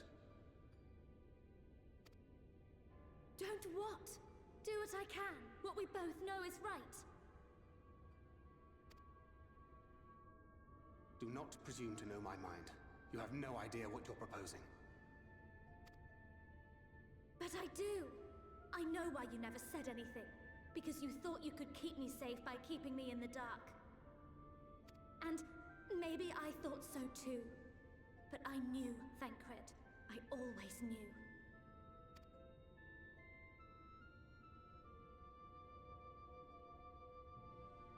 Oh, I see. I thought you were a rather underwhelming reincarnation, but it all makes sense now.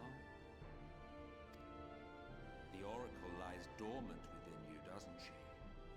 But to draw on her true power, you must become one, both body and soul.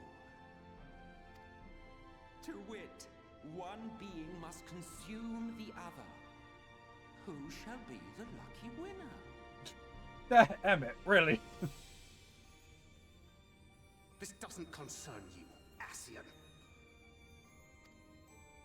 But it plainly concerns you. Which is why your heart is ready to burst out of your chest.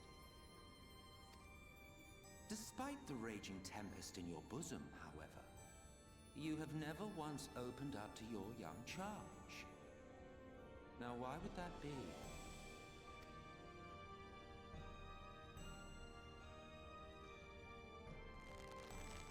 Oh. Love. Well, I for one think it's a marvelous idea. Certainly more promising than any of your other suggestions. What suggestions? That was the first suggestion that was made! So, it's off to Armorang we go.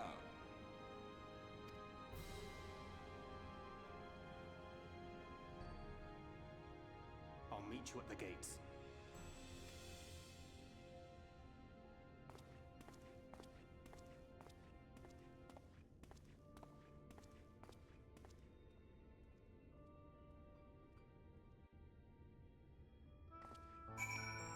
Ah, Mr. Fist Receptacle Face. Yeah,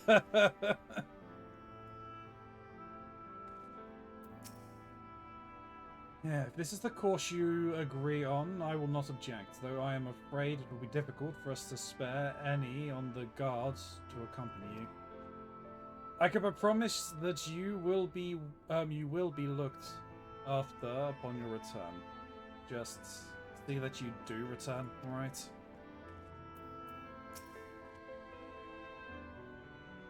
If I had only been able to locate Cahusela's Lightwarden, it might not have come to this. I can't imagine what Thancred must be feeling to behave this way. To say he's changed since coming here would be an understatement. He may as well be a different person. He reminds me of... father.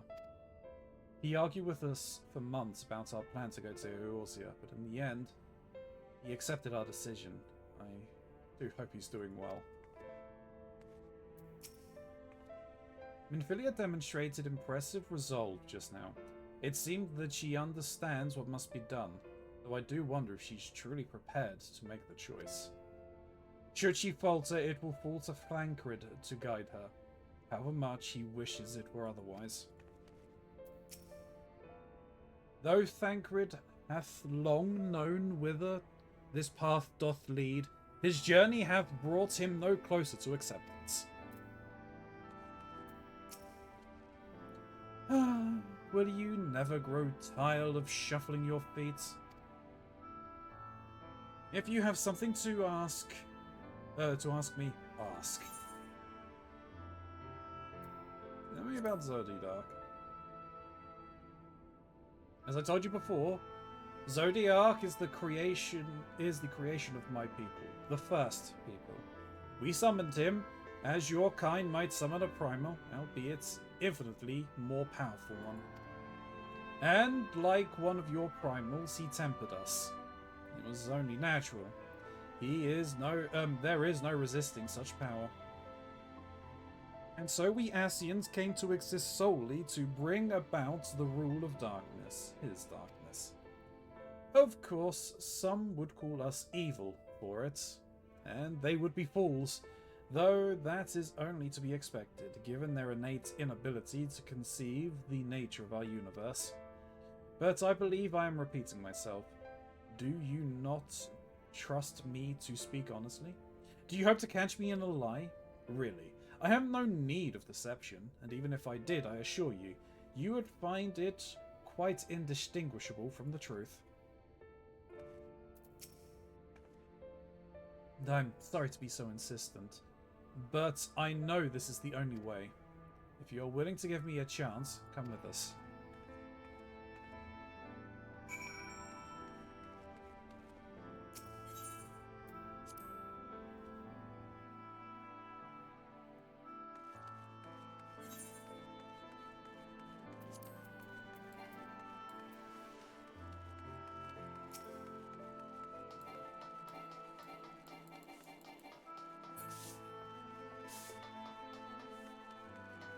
Just running all through your dirt pile to kick it all up again for you. Big thanks. You're welcome.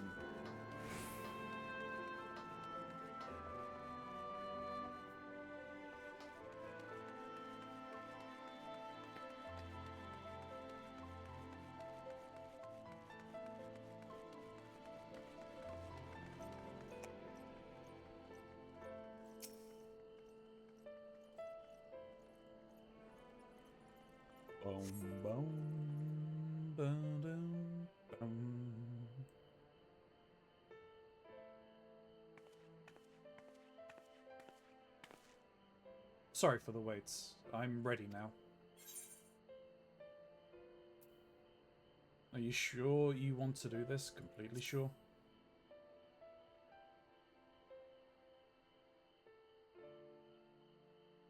Look, no matter what happens to me, I'm sure that I don't want to go back to being who I was. I want to be stronger.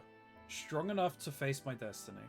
And I want to believe that I can play a part in saving this world.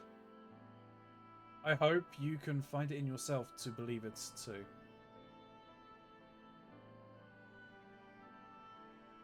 When you put it that way, how could we not?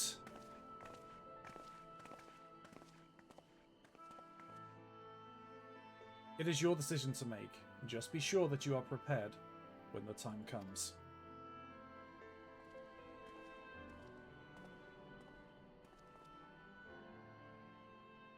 If all are assembled, shall we depart?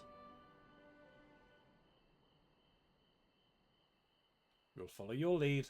Just what route would you have us take? About that, there's something I neglected to mention. I saw an Yulmuran ship coming into land over Amarang while I was on my way back to the Crystarium. No doubt the same vessel that bore Vorthri's forces to Raktika.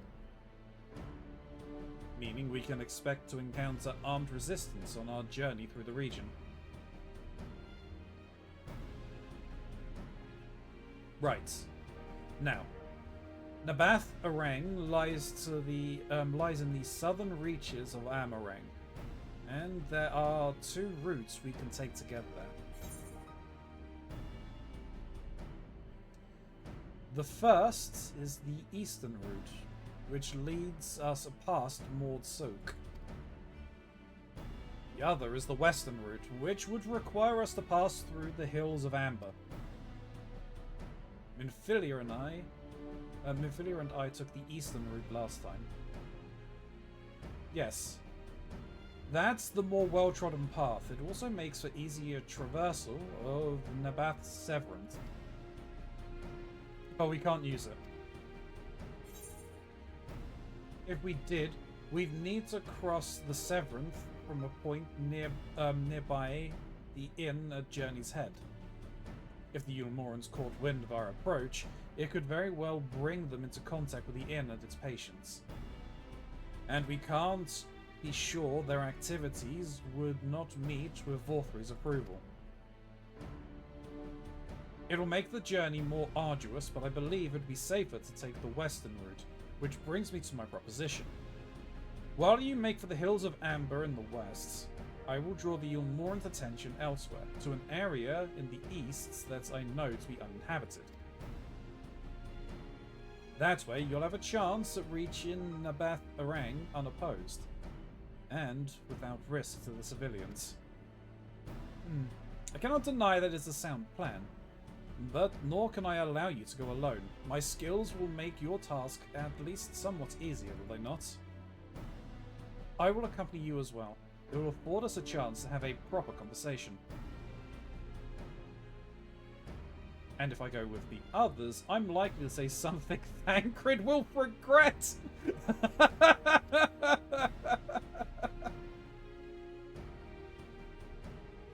Well, we'll leave the work of distracting Vorthra's forces to you. The rest of us will take the western routes to avoid attracting attention.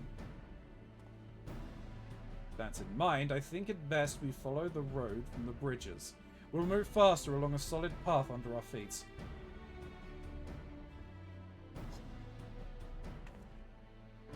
We'll borrow a few ammo for our journey. I'll leave the rest to you, Menphilia. Thank you. I'll try not to disappoint.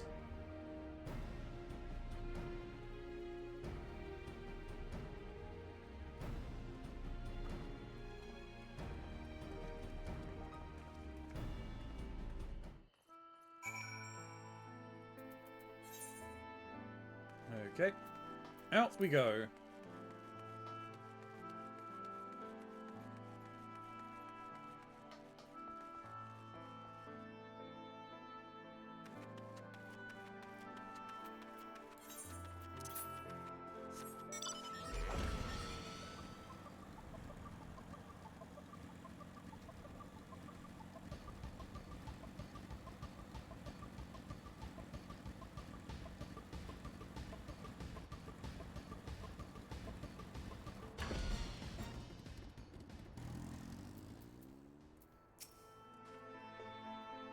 Would that we had thy surety of purpose. We'll need to move quickly. The longer the others need to keep the Ilmurans busy, the more likely they are to be caught. There you are. The gate leading to Amarang is just up ahead. In all the time I've been here, I've never ventured into the Hills of Amber. Not that I'm particularly intimidated by new lands at this point, but we have more than enough reasons to be cautious as it is. Keep an eye on Menphilia for me, would you?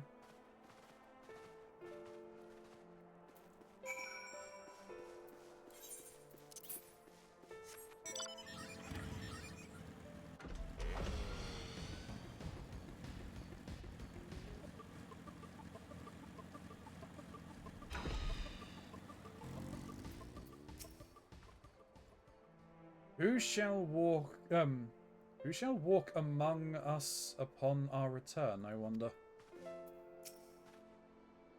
Amarang lies just beyond the gate. We need only speak to the sentry. I'm ready. Let's go. Off so soon, Mistress Starrage? You've barely had time to recover from the battle. Well, if you're certain, I'm hardly in a position to question you.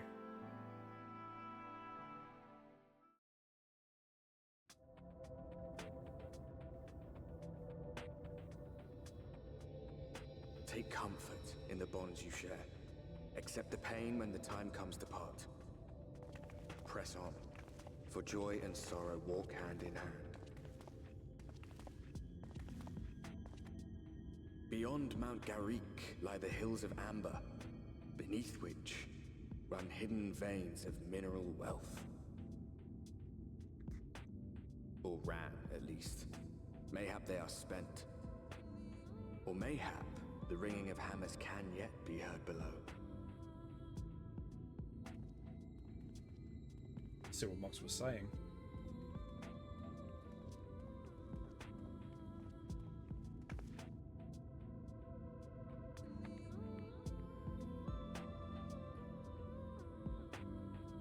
The area very much does remind me of,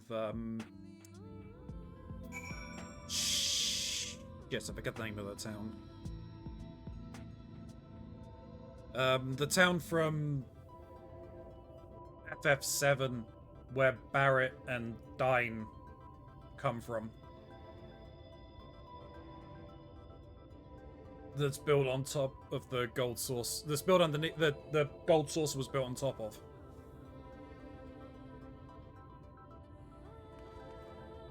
Was Mount Coral? The village is Coral, yeah. Yeah. Is it, oh, it's Coral.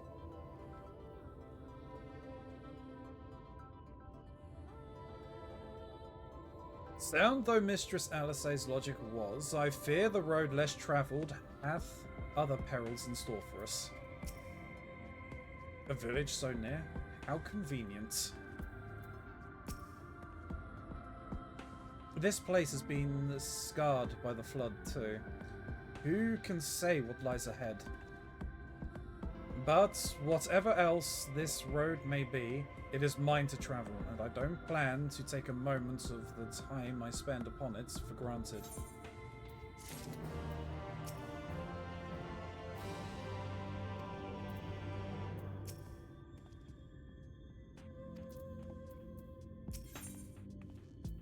Free trade. Thancred is gazing with interest at the nearby village. I take it you're seeing what I'm seeing.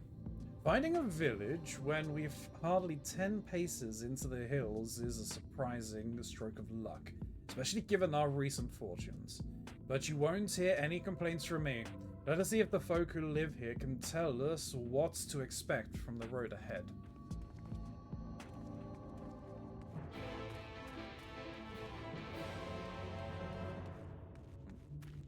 Giant iguana for one. Jeez, he jumped on me. Asshole.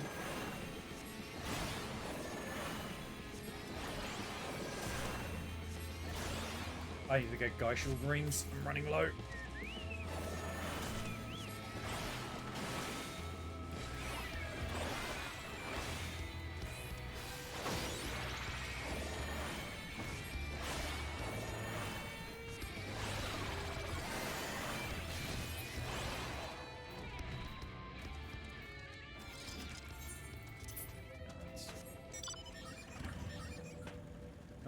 Up. I'm assuming it's in this village that we're needing to go. Oh! Hello, people. Zun.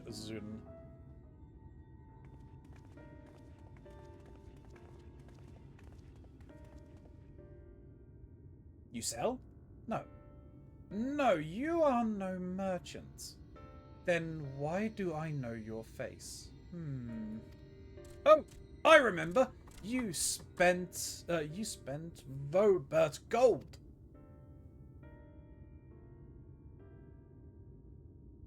Such a coin purse cracking. You are already a legend among Maud traders. You're a traveling merchant then? Can you tell us anything of this village? Of course. Anything for valued customers. This place is Garrick. Before the flood, it was home to many miners. After not so many, none now. So Master Gangen borrowed the village, made it into a trading post. Very convenient location. In which case, you all must be familiar with the local roads, correct? We are on our way to Nabeth Orang ourselves. If we continue south from here, will we have any difficulties reaching it?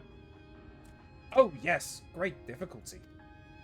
The flood rent the stone and crushed the mines surrounding Nabeth Orang.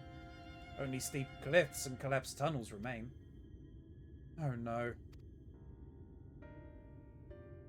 But surely there must be some way. Do you think any of the other Maud might have some sort of hidden route? Perhaps. You ask, they tell. Tell for free even to friends of our best customer. Wonderful. Thank you for your help. Well then, best customer. Let's see what information your reputation buys us.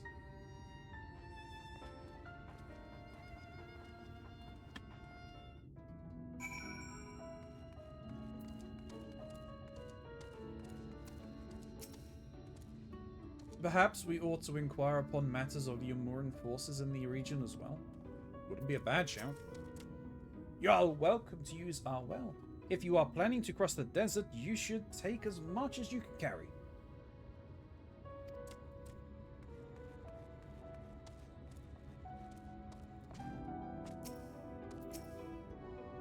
You wish to go to Nabeth Arang? There was a way once, a gondola down from the cliffs, but it was built for those who had left something behind when they wished to retrieve. Now there is nothing left, and no one uses it. You may search for it if you like, but I doubt that its rusted wires would bear your weight. You hastily take down a memo regarding the gondola on a scrap of parchment.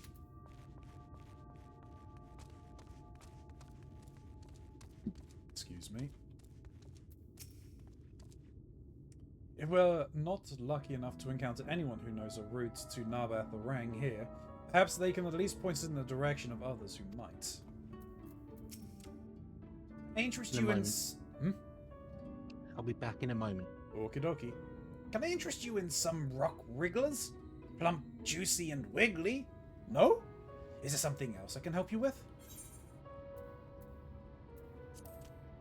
No, I'm good.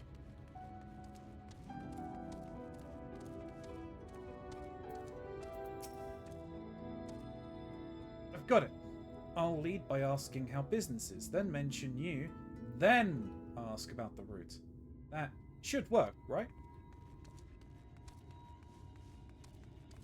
Should. For Nabeth Arang, airship is best. Nothing is faster than an airship. The Yomorans have one, I hear. You can ask them to take you. Though it seems somewhat superfluous to do so, you dutifully make note of Gon's words.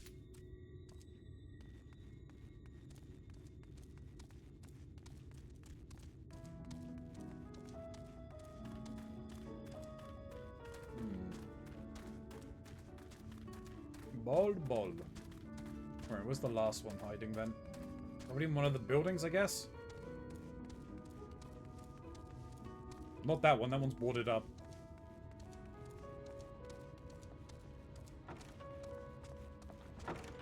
Yes.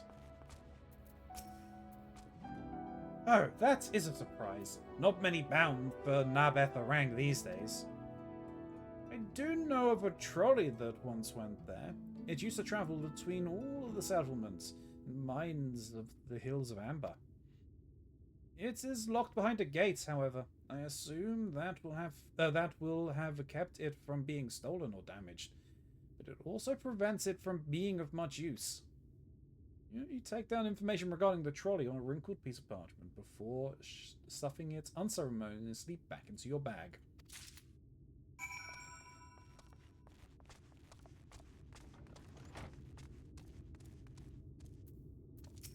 Hey, Thancred. Ilya, I'm afraid I've learned little of use about how to reach Nabeth Arang. The Yomoran presence, though, that's another matter. Apparently, though the army is definitely in Amarang, there have been no sightings of Yomorans at the Hills of Amber. Perhaps we can take that as a sign that Alisay's plan has bore fruit. Did you have any better luck finding us a route forward? Yeah, here you go. So, these are our options. Huh? What do you think?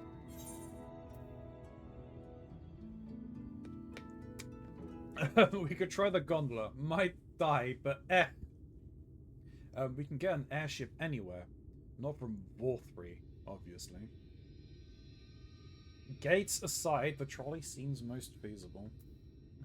The trolley? It does seem to be the less risky of our options, and I can't imagine one gate is enough to thwart you. I'd like to know a bit more before we dash off in search of it, though. Perhaps Zun can offer some insights. Oh, they called the quest the trolley problem. I was literally about to make a trolley problem reference.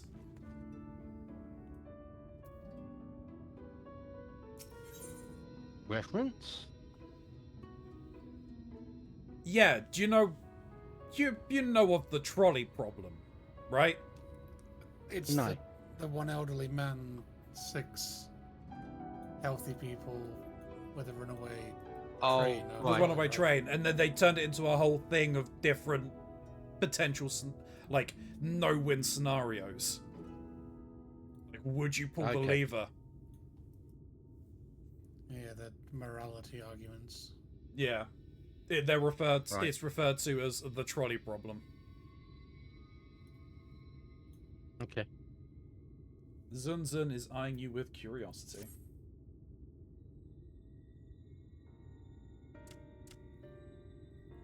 Oh! Valued customers. Were the other Maud of help?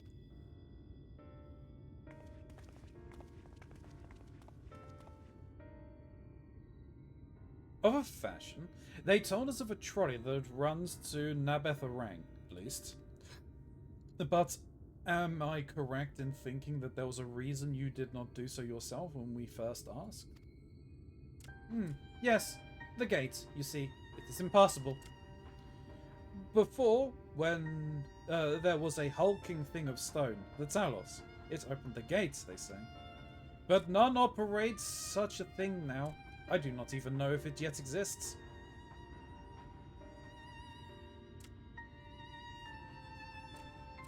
I do not know, but you should travel to the east to Mount Byran Mines.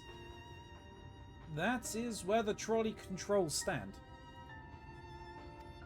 I see miners there from time to time.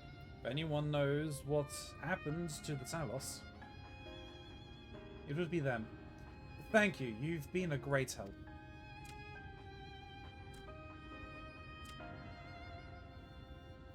Well, we're off to Mount Byron then. Let's hope that someone will be there to answer our questions.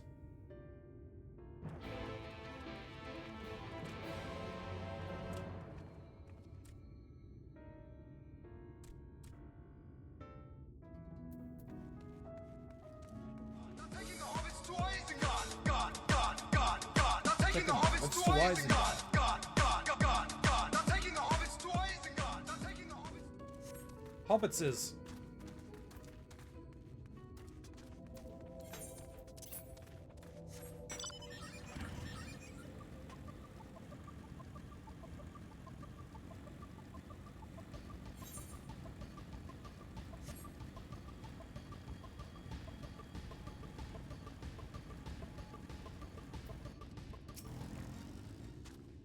Mayhap the pall of light is the root of this land's desolation.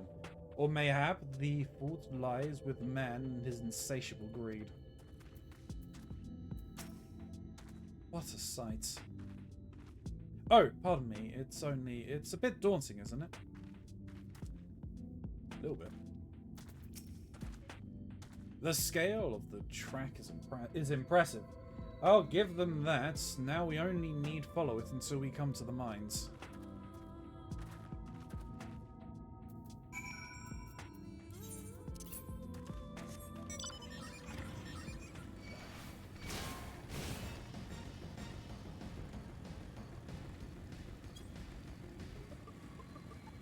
Ah, something to kill. Hello.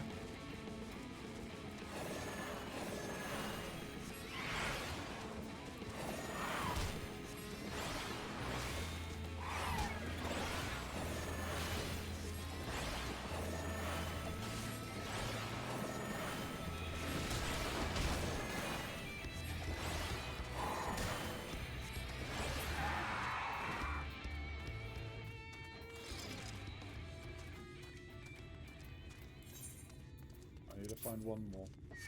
There we go, there's one. Oh, never mind.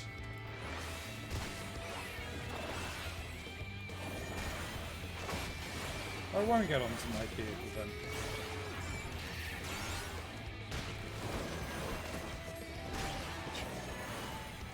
You get him, Kazuchini. Gets rammed, just kicks up dirt in his face.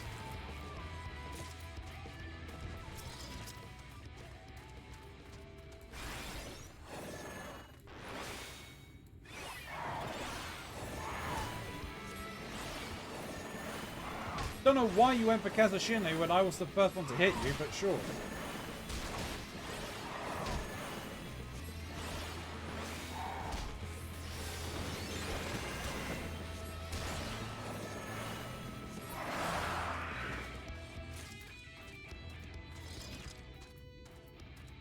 Before I run on and draw aggro, before I mount it up, we'll mount up.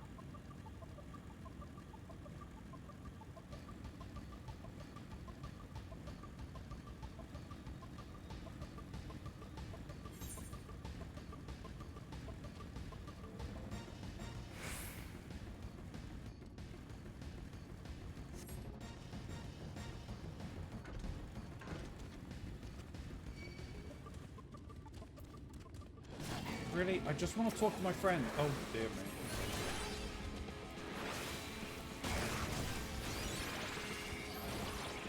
Oh, that's actually probably a bad idea. I'll do this.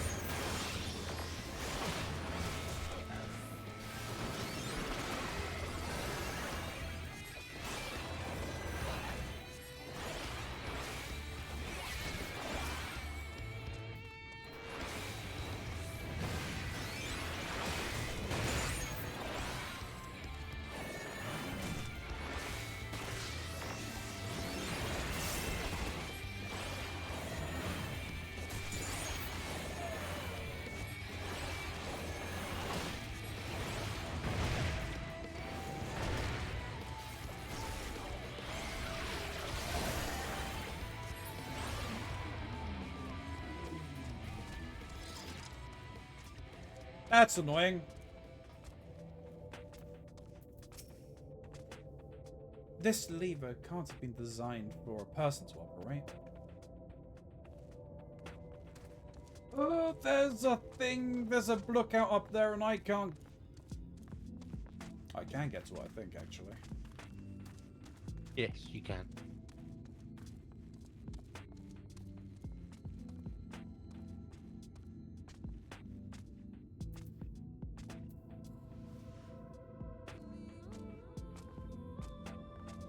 Haha! Do I have to be standing on top of there for it to properly work? No! Good.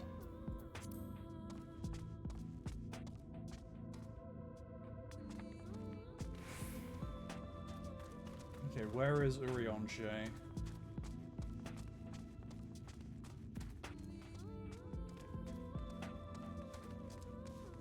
So I'm talk to him prior to speaking with Thancred.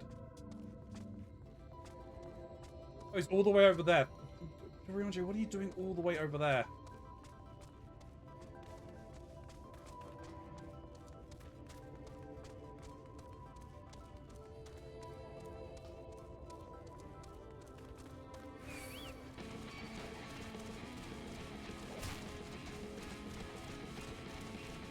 Hey, Keronzi, I'm bringing friends. Oh, Baronet still required one.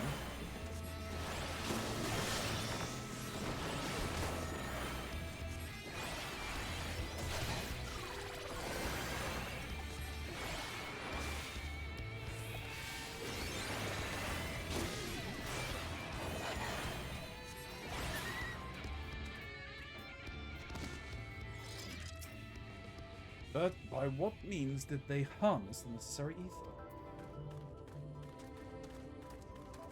Christian magic.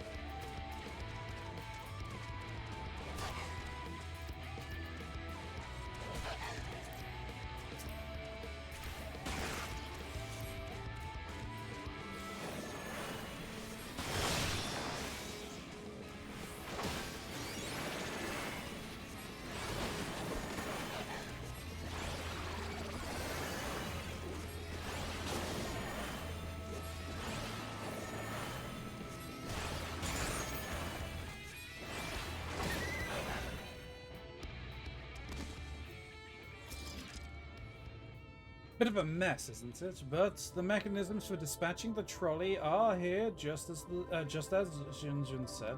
Unfortunately, anyone who might know how to use them is not.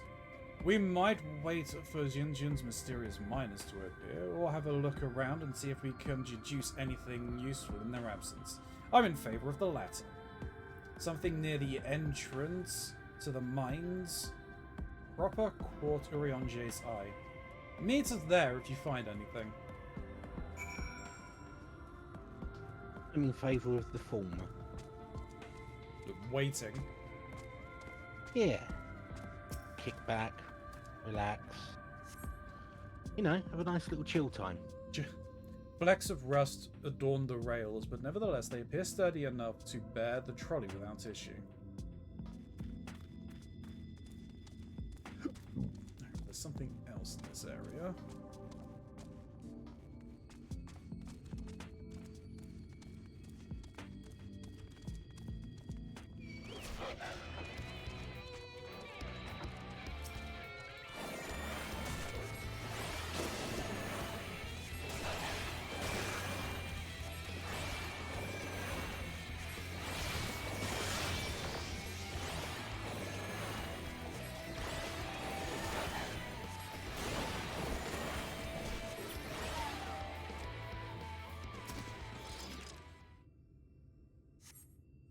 The cup is slightly warm, and a fair amount of tea, steeped over long, if the colour is any indication, remains within. There are people nearby.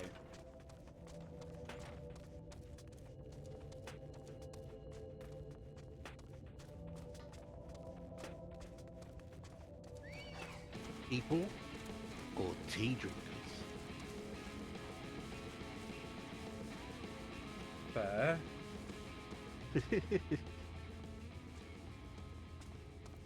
Could be Namazoo. Victoria says when they come to the UK. Sorry?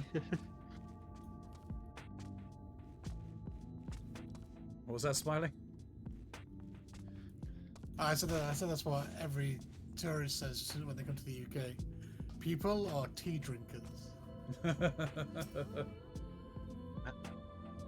I think it should be part of the citizenship test. The Are benches... you a person or a tea drinker? The benches within suggest that this must... Oh, for God's sake! I was in the middle of a conversation with this car!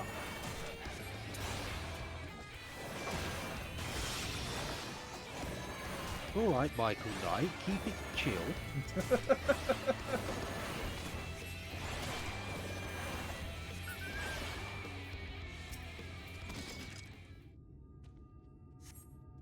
The benches... Sorry, go on. No, sorry, I'm already gonna cough. Okay. The benches within suggest that this might have been a passenger car. Oddly enough, though, it is clearly old. It appears to be well maintained.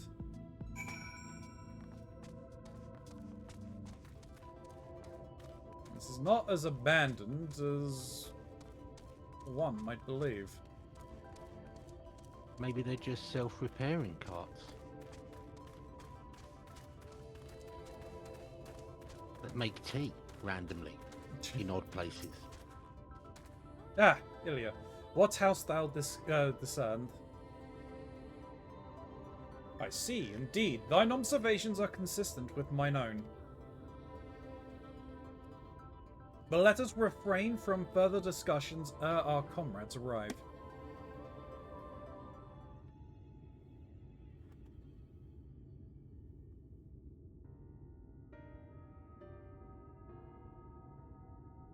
Ample evidence of recent maintenance and lukewarm tea besides. The levers for switching tracks looked like they were in good condition. Though I could not move them myself, no ordinary person could, I think.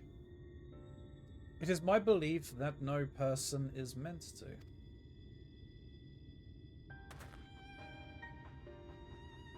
This Talos beareth more than a passing resemblance to the golems of the source.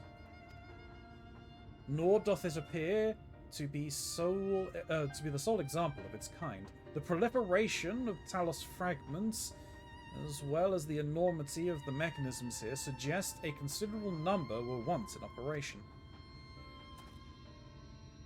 Alas, this specimen and its fellows now lie lifeless and broken, and I know not how to repair them, for they might facilitate our passage through the gate. And without the... Thank you. And without the age of the Talos, even if thou wert somehow able to unbar the trolley's path, we would still have no means of propelling it. We might not know how to repair the Talos, but someone must. Otherwise, why keep everything else in working order? Whoever is maintaining the cars and rails must know something we don't. It just nipped past you on a motorbike. Apparently so. Let's ask them what it is, shall we?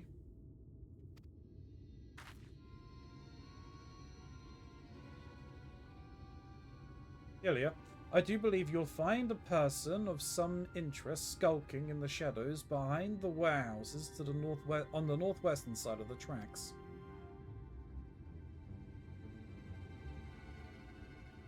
While you two have a friendly chat, the rest of us will gently encourage those to the south to come out of hiding. Defend yourselves if necessary, of course, but do try to keep everyone in one piece. Off we go then.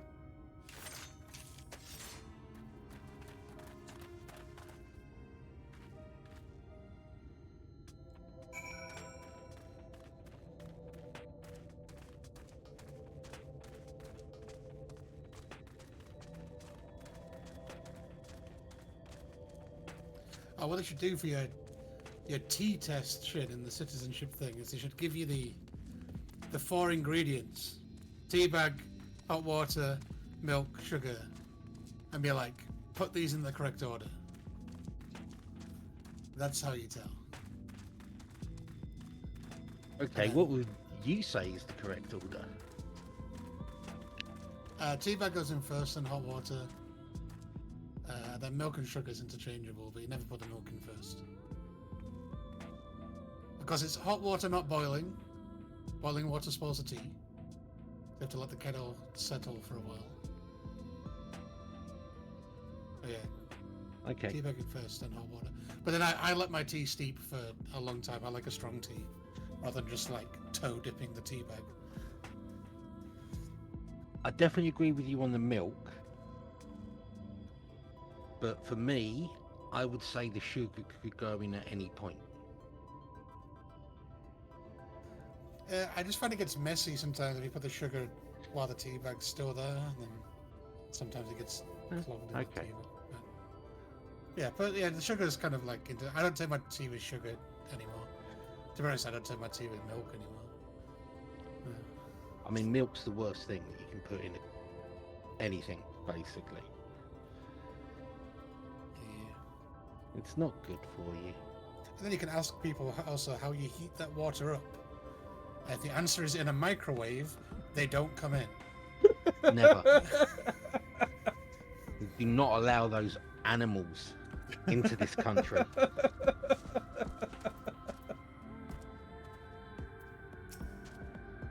Not even a visit. Savages. Wicked white. Where did you come from? No, never mind that. You have no business here. That I'm sure. Really?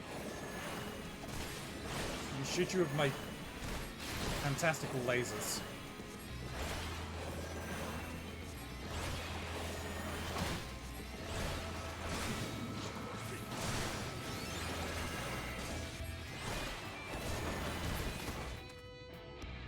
What are you? Someone you didn't need to attack. A new pope? Jeez, did you hear that J.D. Vance tried correcting the Pope on Bible scripture? Yeah. Oh no, I didn't hear that. No?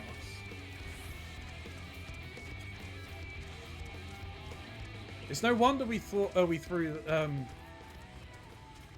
tea into the harbor. We knew how much it would hurt you guys, more than any bullet.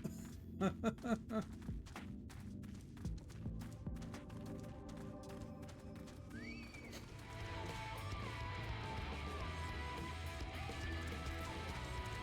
be honest, I don't like tea. I don't really drink it. I like it. I don't drink it often. Although, when Runz was reading that bit, the reference to lukewarm tea, I did physically grimace because it is the worst thing. Like, I like iced tea and I like proper tea. Lukewarm tea is like the worst thing in the world. Room temperature tea. No, thank you. They elected to take up arms against us, though the outcome was plain from the first. I feel a bit bad for them.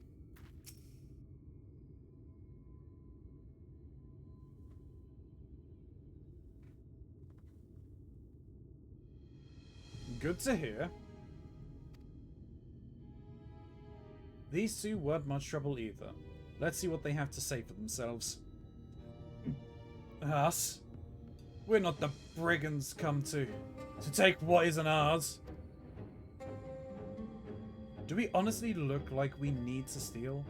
What, some rusted bits of iron? Don't be absurd. We're not here to rob you. A likely story. You look, well...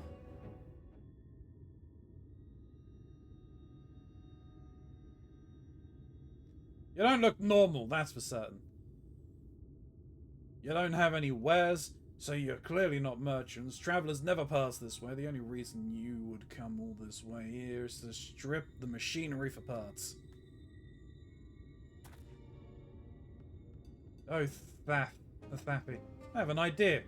What if, once upon a time, a lovely lady of noble birth ventured forth in search of her lost love, joined by her two lost... why am I having just... I don't know. Joined by her two most loyal servants, sworn to follow her until the world's end. On their journey, they met a sorcerer as ancient as time itself. Moved by the lady's devotion, he offered to be their guide, and they turned up here somehow. I can only assume you are being intentionally obtuse, but in the unlikely event that's a serious conjecture, no. I suppose I am a bodyguard. You want know what? What? I want rest. Blah blah blah blah. Boop boop boop boop. True. Though I am a bodyguard of sorts, but we have a rather large concern than fairy tale romances. Though I would fain hear more of this ageless sorcerer and his heroic deeds. Of course you would, Orionche. Gods grant me strength. If I may, we're actually searching for means by which to travel to Nabetha-Rang. We were hoping that the trolley here might offer a solution. I realize we haven't gotten off to the best of starts, but if you know anything about how we might get it working again... The trolley? The trolley? You should have led with that! We're always keen to discuss the trolley. We're both engineers in training, in fact. Jarek and Thaffy at your service. Technically, I'm a miner, but he doesn't. But he does repair work. But our true passion is the trolley. We're working with a few other folks to get it up and running again. And before you ask, yes, it's true that there's a little in need of transport these days. But that's no reason to consign a miracle of mechanical innovation to dust. The mere sight of it travelling on the tracks once again would make hearts sore. Mark my words. You'll hear no arguments from us. What progress have you made thus far? Not as much as we'd like, truth be told. Well, if there's anything we can do to assist you, we could gather materials or help you put pieces together. It's a slight more complicated than that, I'm afraid. If you spoke with Magnus, you'd understand. He's the only one with a full knowledge of the trolley's operation. I suppose you could speak with him if you like. We'll introduce you.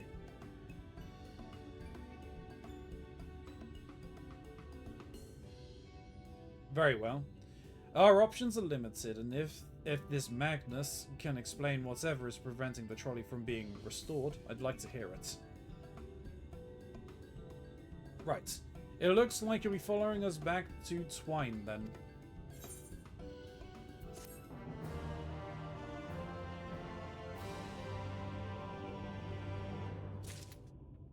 Cult of the trolley begins. A quest for a lost love.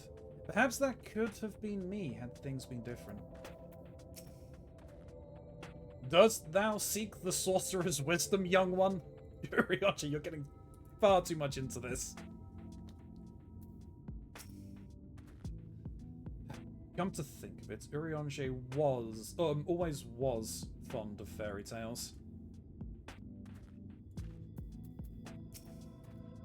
To be honest, I'm impressed that you thought of the trolley to begin with. So few seem to these days. Too used to living without it, I suppose. Thaffy is ready to guide you to Twine, where you might meet mysterious Magnus. If you're ready, we can leave right now. Though you haven't seen another fellow around, have you? I thought he'd come out by now. You think he'll be alright? That's, well, I suppose we did force your hand a bit. I'll have a look, just in case. You go on ahead, Thaffy. Alright. Looks like it'll just be the, you lot and me, then. Try not to let anything take a bite out of you on the way to out of the rail yard.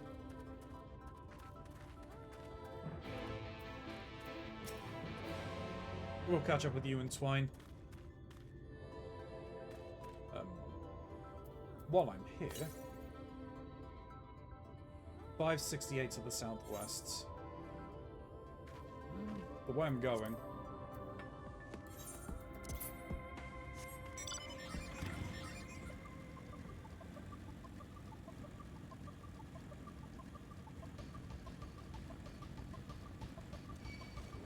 Ooh, fate. Hey, I just read something interesting and funny and related to what we were talking about earlier. Oh. Somebody said, I hate that September, October, November and December aren't the 7th, 8th, 9th and 10th months. Somebody replied, whoever fucked this up should be stabbed.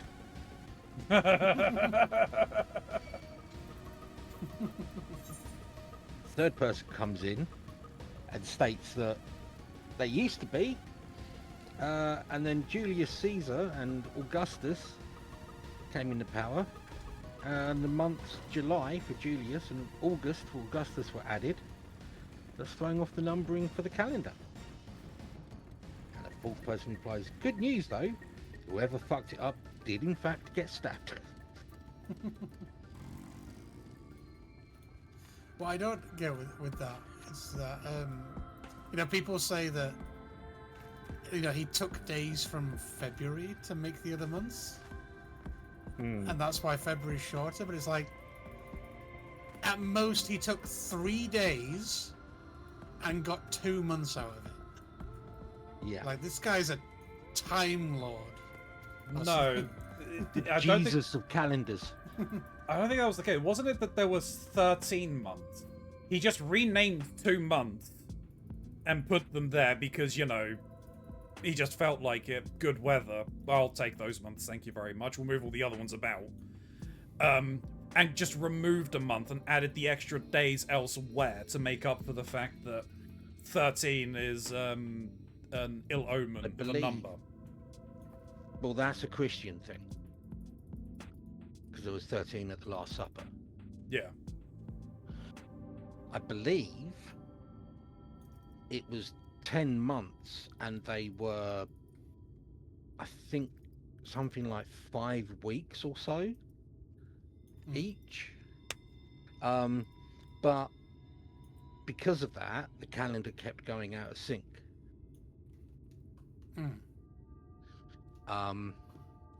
Which is why the Julian calendar was replaced by the Gregorian calendar. So happy Friday 13th. True. Happy Friday 13th. Yep, which means that's my birthday next month. Congrats. Congratulations. Another Friday the 13th in the bag. I don't know how many I've had so far in my life. Somebody could work it out for me. Well, I can assure you I've had more. Not birthdays, though. Oh no, no. I've never had a birthday on a Friday the 13th because I wasn't born on the 13th day of a month. So, kind of precludes my ability for that to happen. Yeah. Damn, you should. I know you've lived through more. Yeah. But I've got my birthday's on Friday the 13th. Sounds like the same as Amma's sister as well. But yeah, that's what it was, and they've had to tweak the Gregorian calendar by adding in leap years at a later date as well, when they realised there was an extra quarter of a day every year. As for why February has less, I can't say I've ever, or I can't say I remember ever hearing why.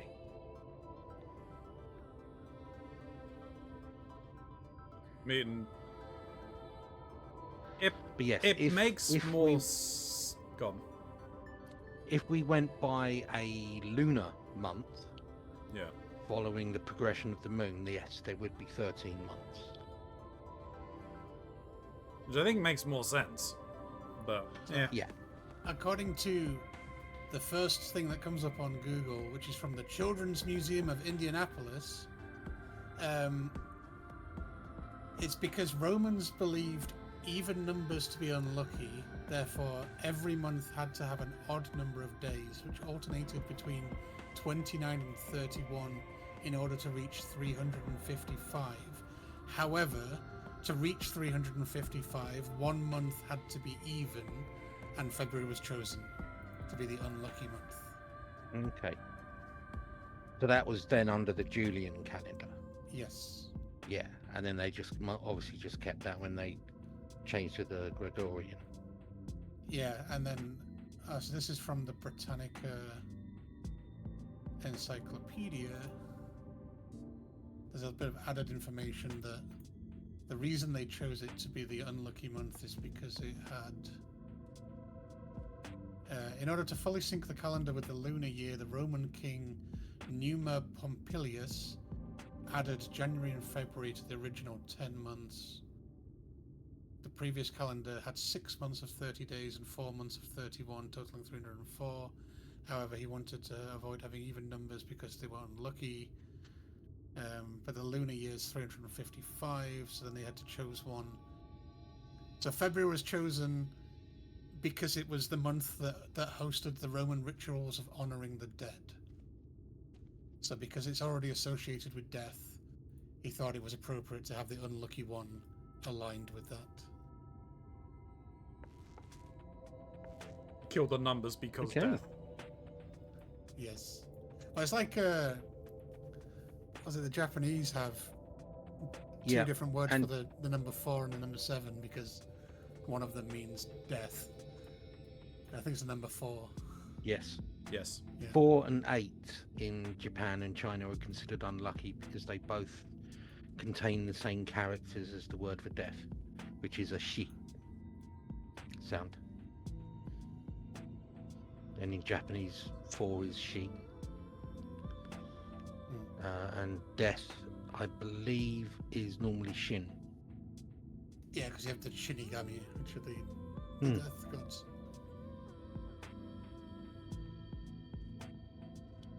Indeed. YouTube, I'll be back in a second. I need a new drink and a bar break because old man. So we'll be back in a second. No matter what I did. Yeah, I get that. I get just a weird random song stuck in my head for no reason.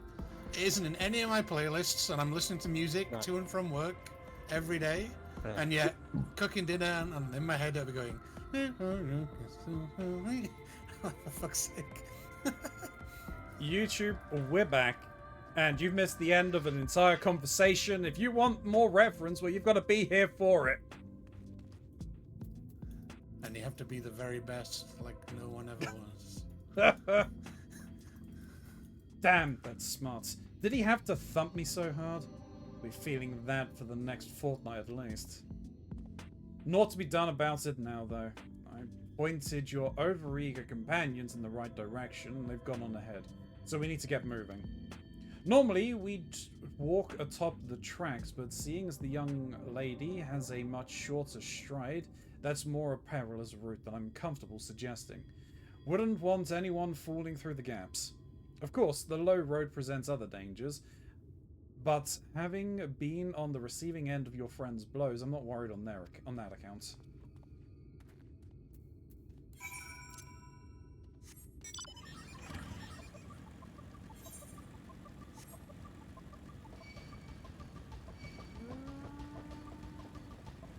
Run!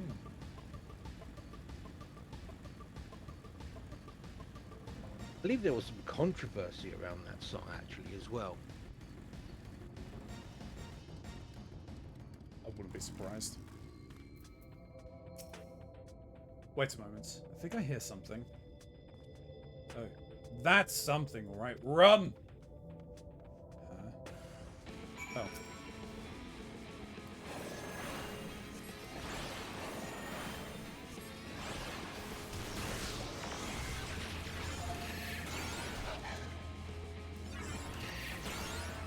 Yeah, there it is.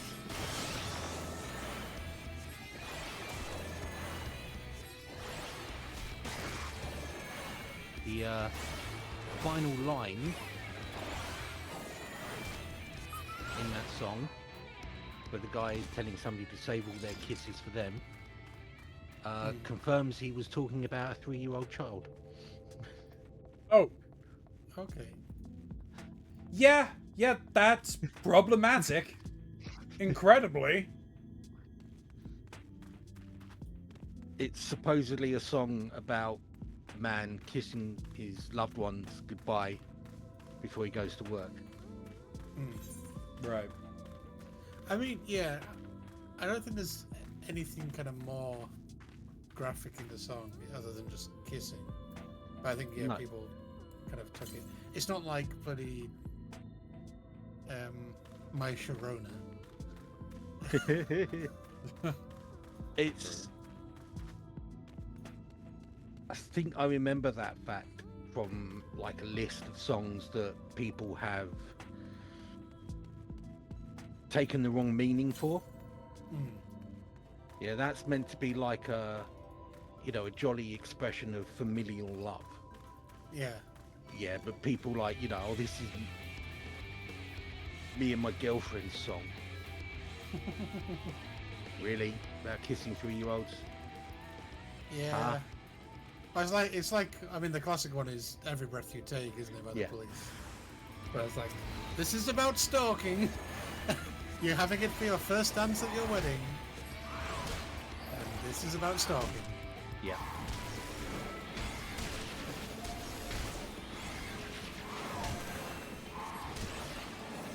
Which technically, like, James Blunt's You're Beautiful is about as well. This is just about a random stranger he saw on the tube, I think it was. He admits he doesn't know why people see it as this big romantic love song. I think, to be honest, there's a lot of, like, love songs that I see as very problematic. In that, like, you guys broke up. I get that you're heartbroken, but at some point you do need to move on. Yeah. The one about, like, oh yeah, I can't remember who sings it, but it's like, oh, to see me on the corner, he'll be known as the man who can't be moved. I'm like, that's the script. That is incredibly problematic that you would quite literally endanger yourself to that kind of point by just constantly going there day or night, like rain or shine, you know? Like there's something unhealthy going on in your head.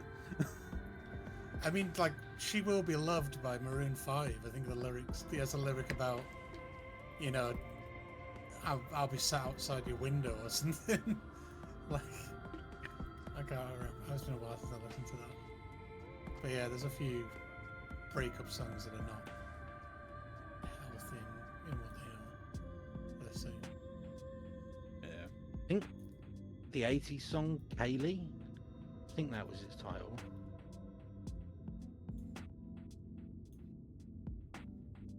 Where he's talking about he's still trying to write a love song. To me, it's more important now that we're apart. Yeah. There are some weird songs out there. It's not so much that the songs are weird. Yeah. It's, to me, it's how people take them. Yeah.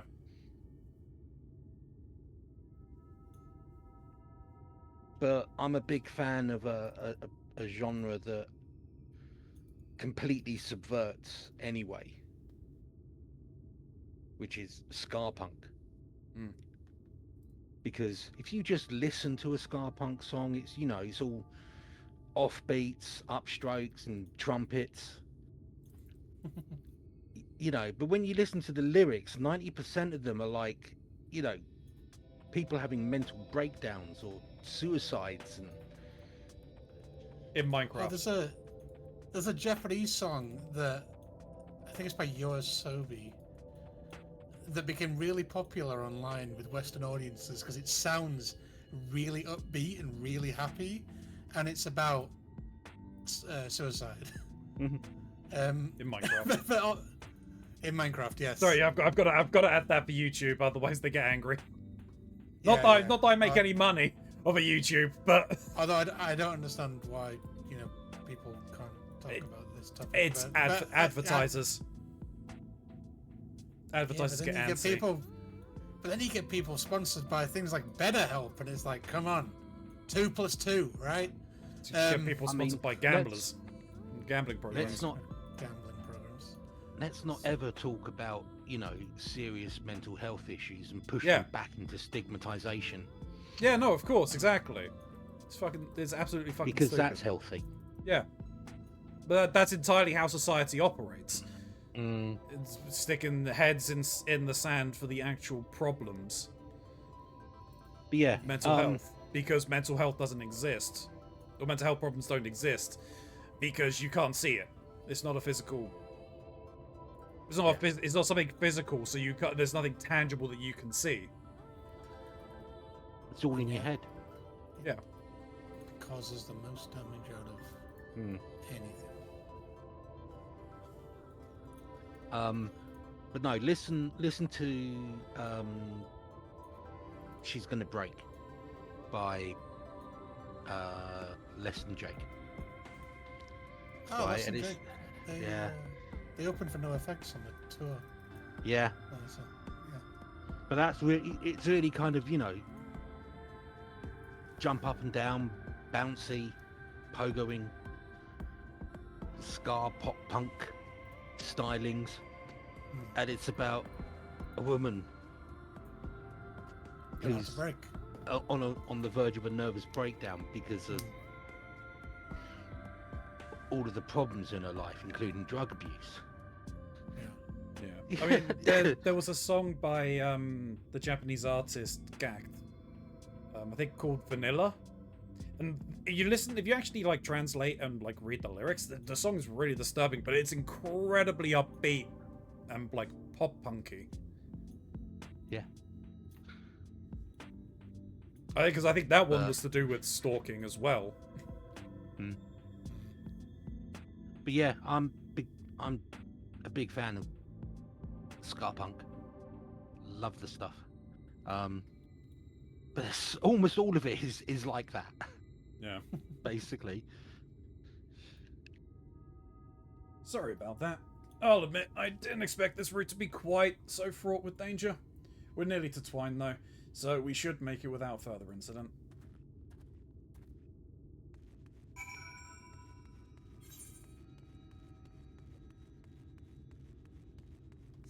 Actually, it does remind me. So I'll do the pixies, probably. Nemazu aren't ready. Moogles are... Could do more Moogle. No. Or do I do the Qatari? Why are you stopping? No, I was looking into things as to what needs to be done, because I do want to progress some of those stories. And I mean, it's 11. On a Friday? True.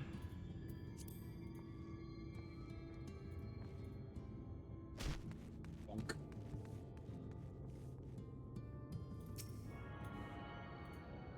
That up. What was the quest I told you to wait at? Full steam ahead. Full steam ahead.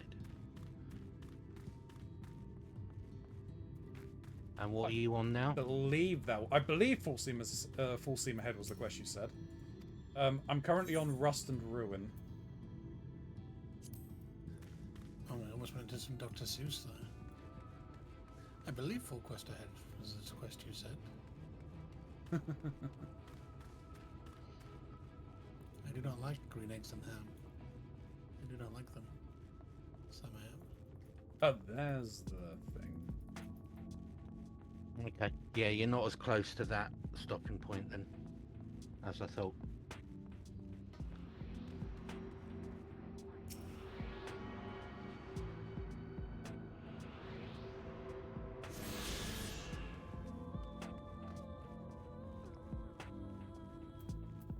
How far away am I?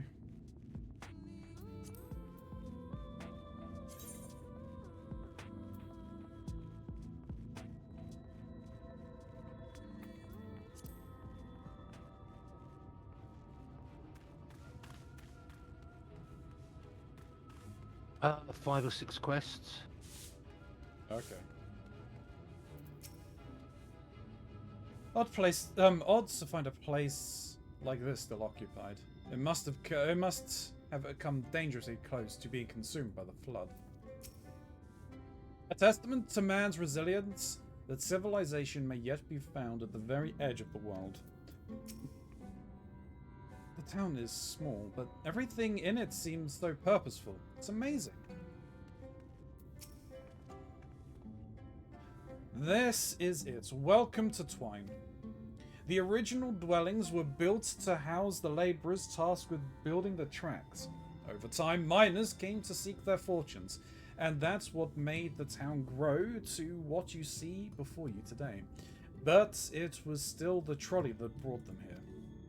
As you have doubtless noticed, the tracks goes to the very heart of the town. It was the heart of the town. Back when the trolley still carried everyone home at the end of each hard day in the mines. Now there's no trolley, nor much work to be had in the mines, for that matter. The only residents that remain are the destitute, the delusional, and those with nowhere else to go. Or so they say. That should give you some trolley. That should give you some indication of what to expect when you meet Magnus. As I said, it'll help you understand why we can't get the trolley running. Just don't expect too much aside from that. Well, that's encouraging. But I don't see that we have much choice.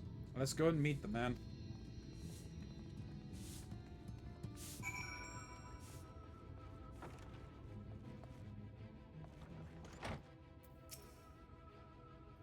I hope this Magnus has done nothing wrong.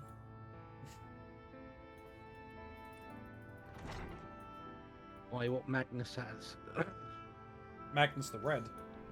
Magnus the Red in Warhammer 40k. Oh, okay. That's why I didn't get the reference. Who are you supposed to be? Never seen the three of you in my life.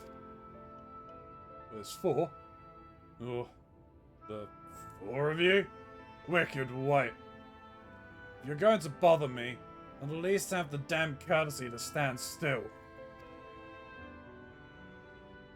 Methinks this one is deep in his cups.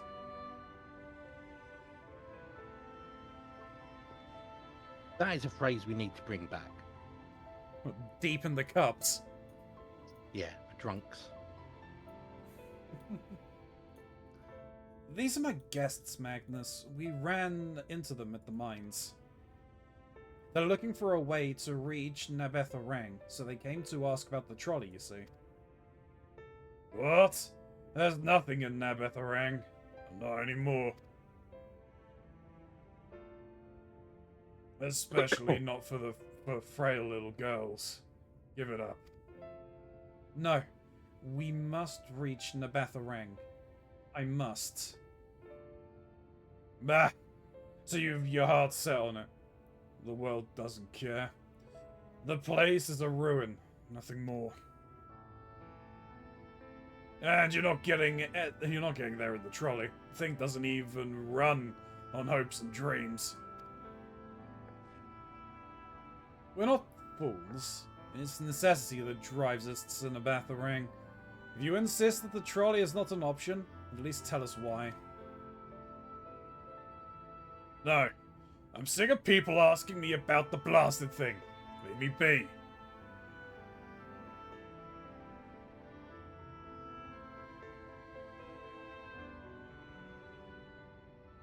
We'll speak outside.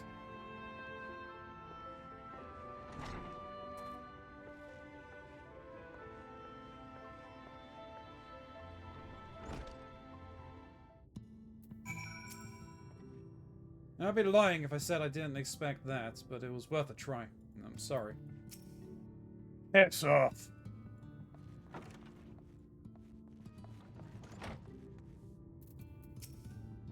Stubborn ass.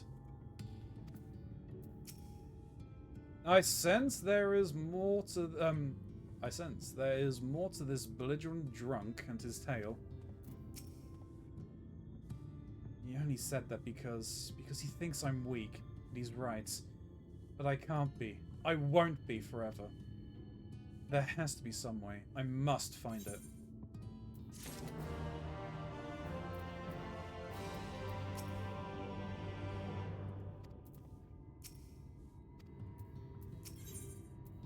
Minfilia remains adrift in the turbulent sea of thoughts. I'm sorry, I was stuck in my own head again. It's clear that Magnus has no intention of helping us, but perhaps we should ask the other residents.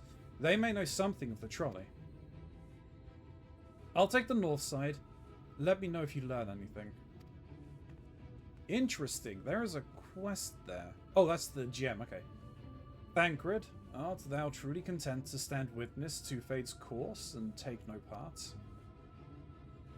This isn't a matter of fate, Orianche. It's about choice, and I've had years to decide where I stand. Minfilia has spent too long in chains already. I would not shackle her again by making my hopes known.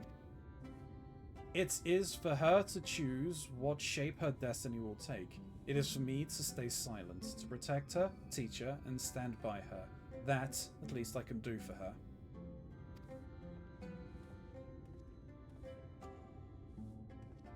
So be it. Come, let us make our own inquiries.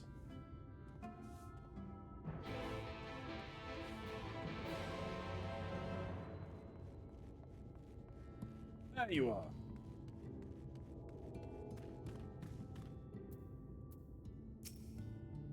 Very well, you can do this, Alden.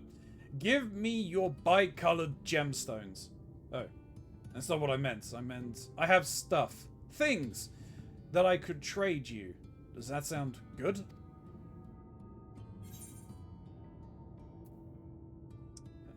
I'll take the riding map.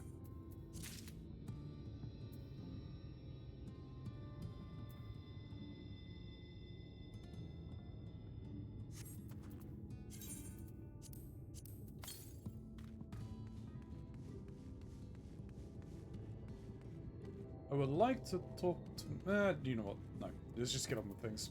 I won't talk to my friends. I will find this on my own. We'll go through you. Oh! There you are. You'll be pleased to know that our friend came back with no trouble, and he's just fine. He's a bit shaken up is all. And you? What did Magnus have to say? Ah. I did have a faint hope that your need might prompt him to action where our interest is not. But I suppose that was foolish of me. I'm sorry that we couldn't be of help, though. I could at least show you the trolley car we have here, if you like. You could give it a stroke or two. It has some very smooth wood. You mean to say you're not giving up? Even knowing that Magnus is... Magnus? I don't see much point in your being stubborn about it. Though, perhaps stubbornness is exactly what this situation calls for. Can't forge iron without an anvil, after all. I can't imagine that anything you try will work. But if you're certain, you can help me make preparations in the event that it does. To that end, take this toolbox. We're going to inspect the rails. I'll have a look along the tracks for anything that's in need of repair. You bring the tools, and be ready to hand them over whenever I stop to work.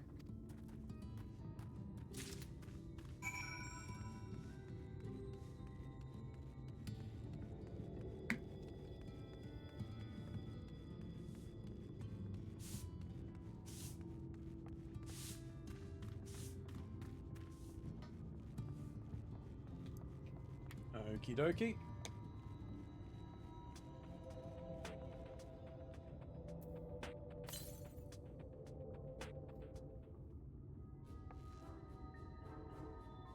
Up. You open the toolbox, revealing a proud array of lovely maintained tools within. Brilliant. Now if you could hand me what I need as I work, be a help. In this case, well, this bolt is loose for one mat, so we can't have that. I'll need to tighten it.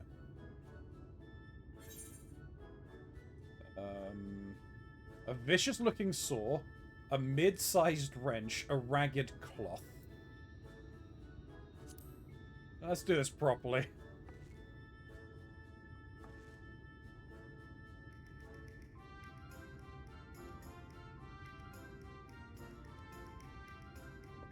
Thank you.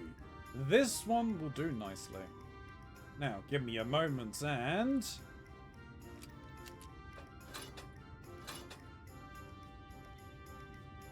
There. Don't see any other problems here, so let's continue on the track.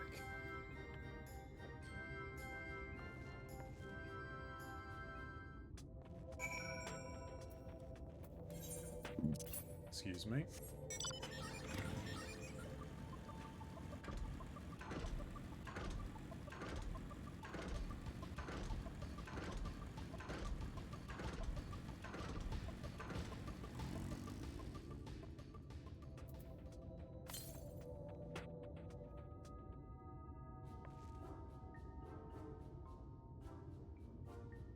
You set down the toolbox, the muscles in your arms enjoying profound relief, and open it once again. You're quite handy to have around, you know.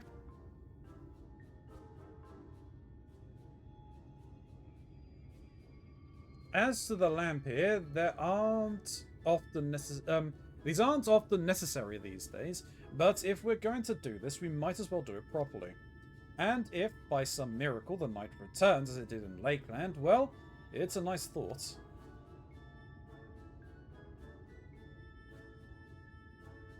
Anyhow, a bit of this post seems to have splintered.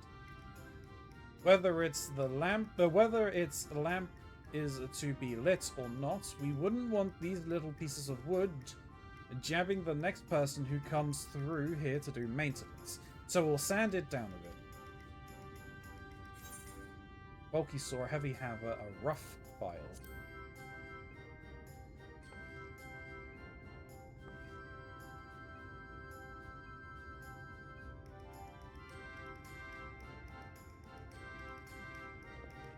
Yes, the wood's file's perfect.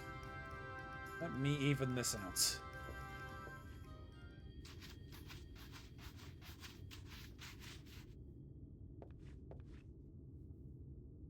That should do it. I'll bring some varnish along next time to finish the job. I haven't spotted any other problems, so we can move along now. Unless you'd like to take in the view of the tracks from here a bit longer. It's breathtaking, I know.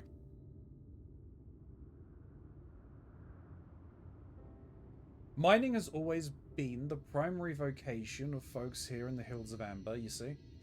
But after a certain point, they had dug up everything that could easily be reached and carried back on manpower alone. It was then that the Nabeth Empire struck upon the idea of the Talos, which they had seen at work abroad.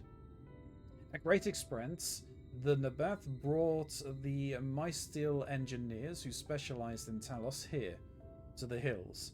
And wouldn't you know it, the mining industry picked up again.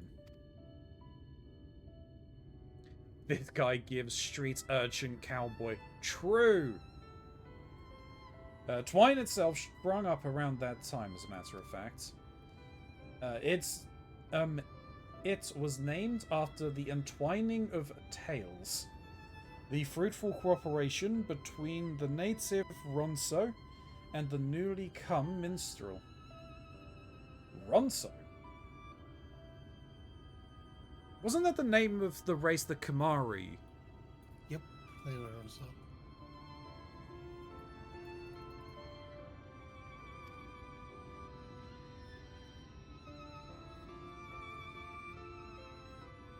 But that, like so much else, fell apart in the wake of the flood. The Mistel left, taking their knowledge with them. It was 15 years ago that the last of them... it was 15 years ago that the last of them, the folks from Daedalus Stoneworks, took off for Yulmore. And now no one remains that can repair and operate the Talos. But there's no use lamenting what can't be changed. And there's one more thing we need to do while we're here, so we might as well get to it. Vultures occasionally make their nest on the tracks, you see, and it falls to us to remove them when they do. The creatures are angry when disturbed, which is natural, but nevertheless the danger to anyone passing by. It's not my favourite task, to be honest with you, but you may have noticed I'm not terribly suited to confrontation. That said, would you follow the tracks north and remove any nests you find for me? I'll keep an eye on things from here.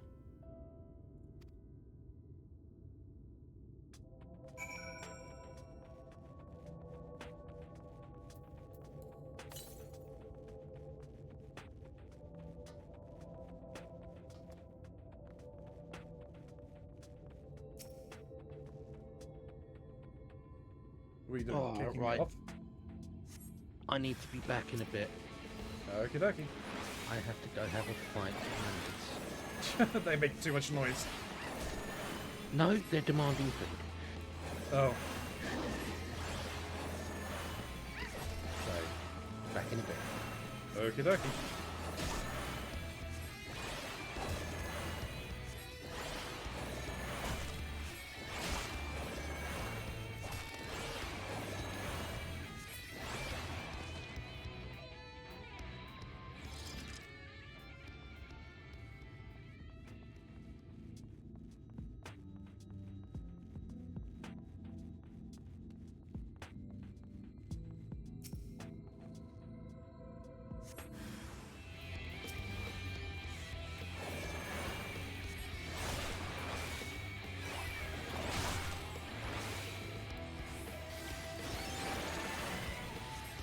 Smiling.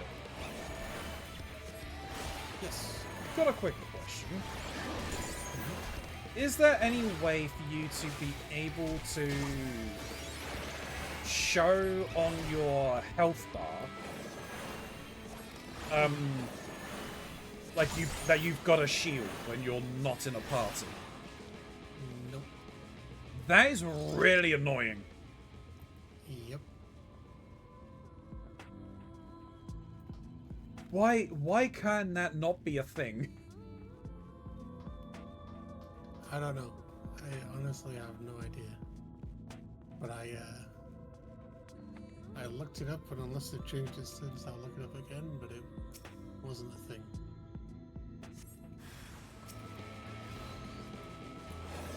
Like, it's not that, like, shields weren't a thing in, like, 2.0. So I don't understand why why they couldn't have put that into the game.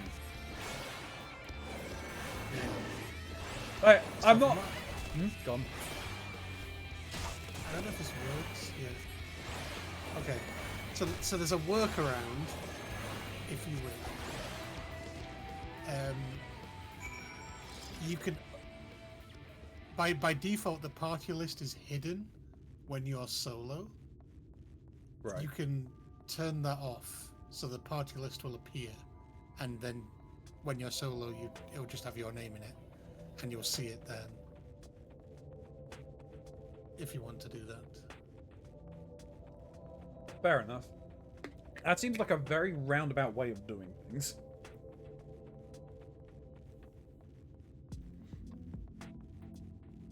Yeah. I see some people that do, like, they prefer it in the sense that, you know, it gets you used to just looking at the party list for things.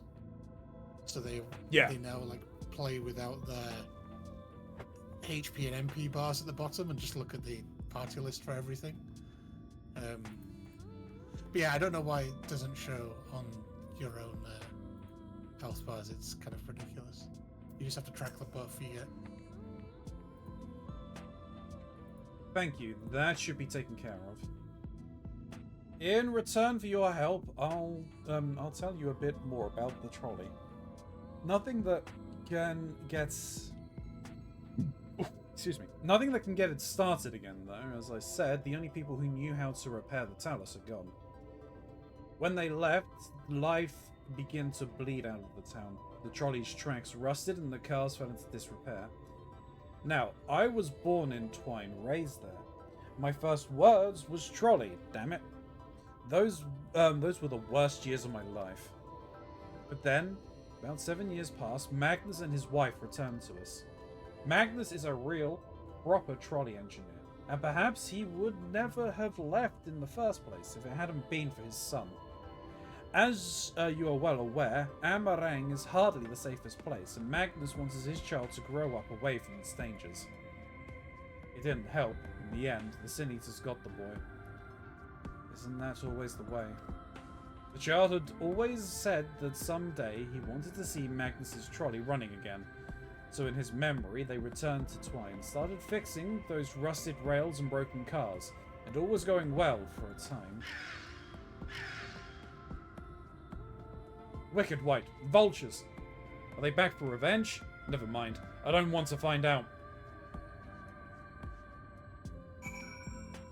I imagine then that his wife got caught by a Sin Eater or something while he was out trying to fix a trolley.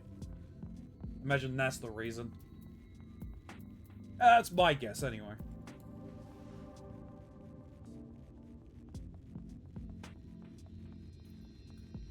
I mean, at least he was trying to fix trolleys. You don't see much of that around our parts. The trains just break. True.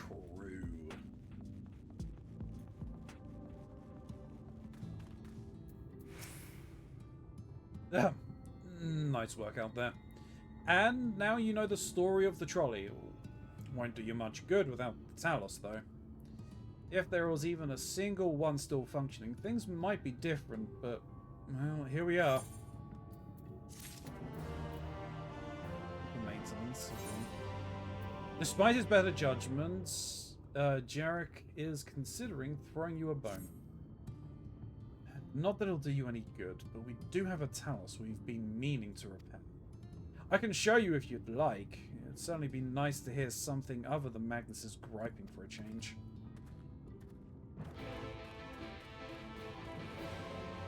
Ooh, quests.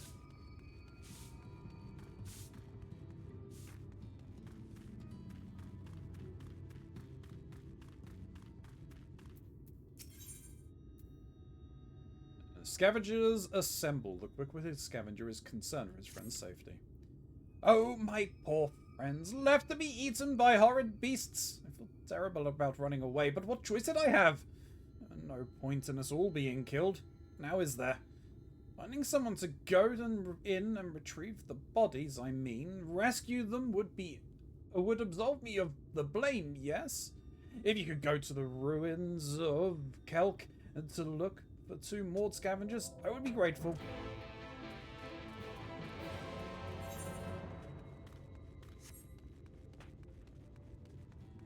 Oh, did you hear the news that a new Castlevania's on the way? I did not, no. Yep, it was announced yesterday. 2D platformer, or are they going 3D again? The 2.5D. Ah, okay. For the Switch 2? All consoles. All consoles, alright. Cool. Yeah. Nice. It is, I think it was a Belmont Curse it's called, I believe. Which Belmont? We don't know. So many Belmonts. We don't know. People are saying, because they haven't like given any close-up images of the Belmonts, I believe, but people are likening it to the removed from the continuity Belmont Sonia. Okay. From Castlevania Legends. Would that tie into the Netflix series? Because I think possibly, that name because floated for one of the shoots they could do with the Netflix series. Possibly, because I believe it is after the events of Castlevania 3, which was Richter. Was that Richter? Was that Trevor?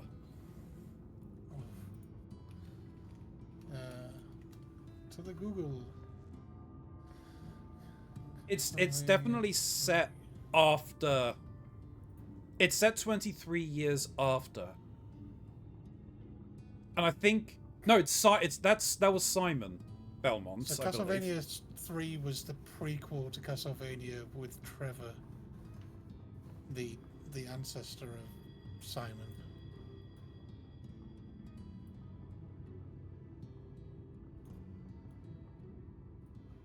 Which one was Dracula's curse then? The one where you had to go around and collect the remains to break 3. it.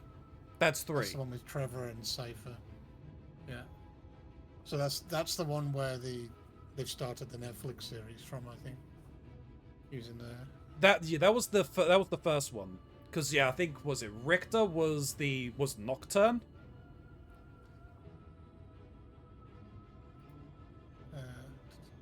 Yes, Simon was 1 and 2. Then it went to Trevor in 3.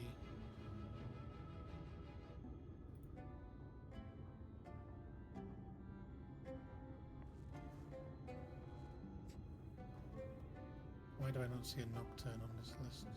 Nocturne. It was the TV series, the Netflix. This. Oh the yeah, next sorry, one. yeah. I was so focused on the games. Okay, no.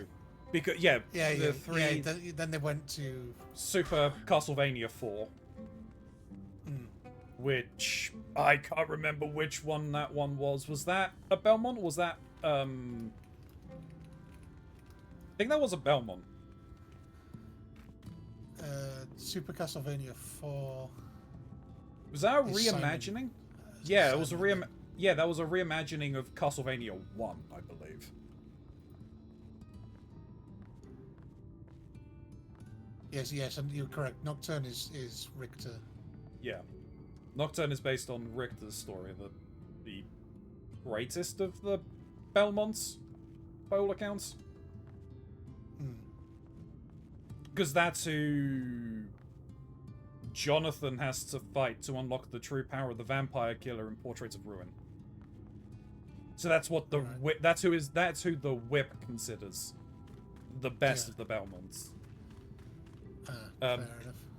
Also, there's speculation that because in the artwork for the 40th year anniversary of Castlevania has a solar eclipse with Dracula's castle, that we might finally get a game that is set during the 1999 event prior, that leads up to the whole aria of like the Sorrows duet. Cool. Which would be cool because we've been clamoring for a game set during that time period when Julius was at his height. Yeah, so according to Wikipedia, it confirms what you said. It's set in France in 1499, 23 years after the events of Dracula's curse. Yeah. And the protagonist will be a descendant of Trevor Belmont. So all the plot says currently is set in medieval Paris in 1499, ravaged by demonic creatures. The local bishop sends a letter to Trevor Belmont begging him to save his people. Trevor and a young member of the Belmont clan set out to rid the city of its invaders and determine how they crossed over. So it seems like Trevor will be in it as an NPC. Yeah. But who you're going to play as is a yeah, they have like different member. It looks like they've got like long braided blonde hair. So yeah, so it's then this So off-canon daughter of Trevor and Cypher, right? Yeah. They're yeah, because obviously it's because she was originally meant to be the origin of the Belmont line, but then then Eager took him out and made, what was it, Lament of Darkness, I think it was.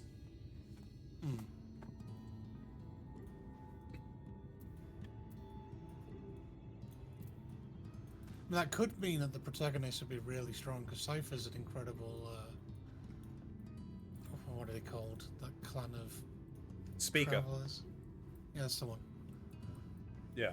I mean, she was originally just a monk who could use magic. But yeah, then they made the speakers. Which is also really interesting because, like, the idea, obviously, that, like, yeah, Trevor and Cypher got together. But then, like, the Belnardes line continued separate from the Belmont line as well. Yeah. Because, like, Yoko Belnardes is in there at the end, right? At the end of the timeline. So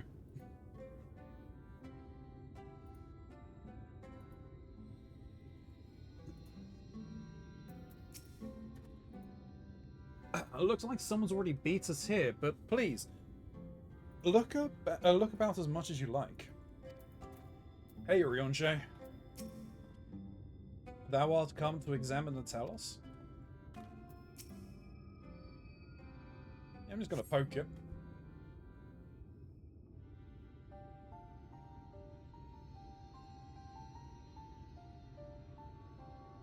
Truly a most vexing state of affairs. Though I thought mayhap a closer examination might yield something of value. I see. The means to build the Talos stone by stone are lost to us, 'tis true. But here before us slumbers a most fine specimen.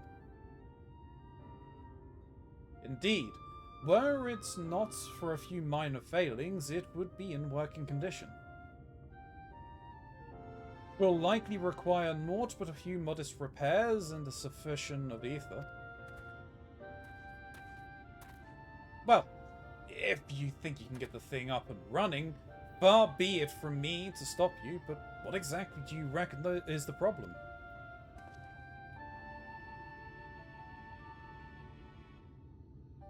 I should stress that I have performed only the most curious of examinations, though such arcane constructs are not wholly unfamiliar to me. As I did suspect from the first, it is a host of network of veins through which aether floweth freely. Are these basically just giant mammoths? I don't quite remember the law behind them. I think they're machines, but just I guess similarities crossing over. Yeah. Or so it would, were it not for several fractures which now impede said flow. How in the hell did you get all that from just a glance? I take it you thought up a solution as well, then? To bridge the fissures requireth a material highly conductive to ether. Once in place, I believe it will be possible to restore the talus to life. Might I prevail upon thee to acquire that which we require? Not far from the walls of twine dwelleth a creature of living stone, the Debitage. Full sure I am that a stone from such a being would prove most suitable to our needs. I'll go punch some rocks. Very good. I shall have Thancred and Menphilia attend me in the remaining preparations. I spied but 3 obstructions to the flow of ether in the talus, and thus I would ask you provide 3 stones of the Debitage. All else will be made ready upon thy return.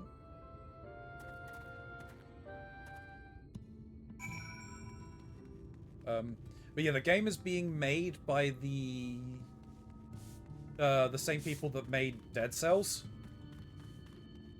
Oh, nice. But not entirely sure if it's going to be a roguelike, because obviously that's what they're most suited to making. But it's looking like it's actually going to be, what was it that someone I saw name it? A action exploration game. Yeah, I guess that's what I'm trying to do, is we're not going to call it appropriate, right? Yeah. You have to explore while doing stuff. Yeah, I mean, in a way, I mean, I know Dead Cells is good, but I hope they don't go Souls-like with it, or roguelike. Roguelike, yeah. I'd rather than just keep the Metroidvania style. Yeah. That thing looks like a Diglett Geodude and the eyeball hands from Mario 64 had a baby. Yeah. What is it with Nintendo and wanting, like, eyeball hands? Because both hands and eyes are cool. I mean, yeah, you've got the Pharaoh underneath the pyramid in Mario 64. You got Andros with his hands. Bongo Bongo.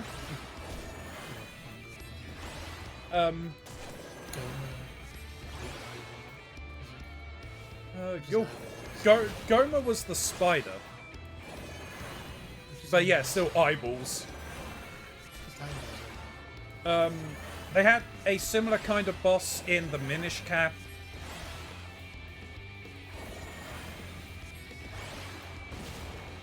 I think they used the same boss. You think I used a similar boss again in Wind Waker?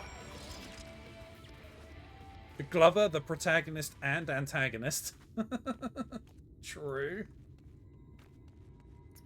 You know, my dad's been involved in nursing and kind of medical fields for best part of like pushing on 50 years now, and eyes are the one thing he cannot do. Cannot do. Yeah, things with eyes. No, I'm good. I'll tap it out right there. Like we binge watched like House. Well, this was before binge watching was a thing, but when House came out, we watched it kind of routinely every week when an episode was. And there was one episode where the patient required an injection through the eye. And my dad like had to leave the room. It's like, can't watch this. I mean, if With it's eyes. Hi, by the way, I'm back. welcome back. I mean, if it is part of something that I'm watching, I will watch. I will cringe. I will recoil and curl away, but I won't look away because I'm like, I need to do this. That was it. I think Wind Waker also had a lofty head and hands boss as well. Yeah, I did say Wind Waker had one.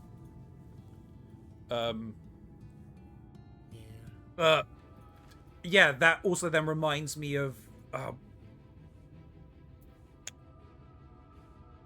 was it Dead Space 2? I think it was Dead Space 2 that you had to do the eye injection, right? I didn't play Dead Space series for obvious reasons. The horror series, yeah, of course. I'm a coward.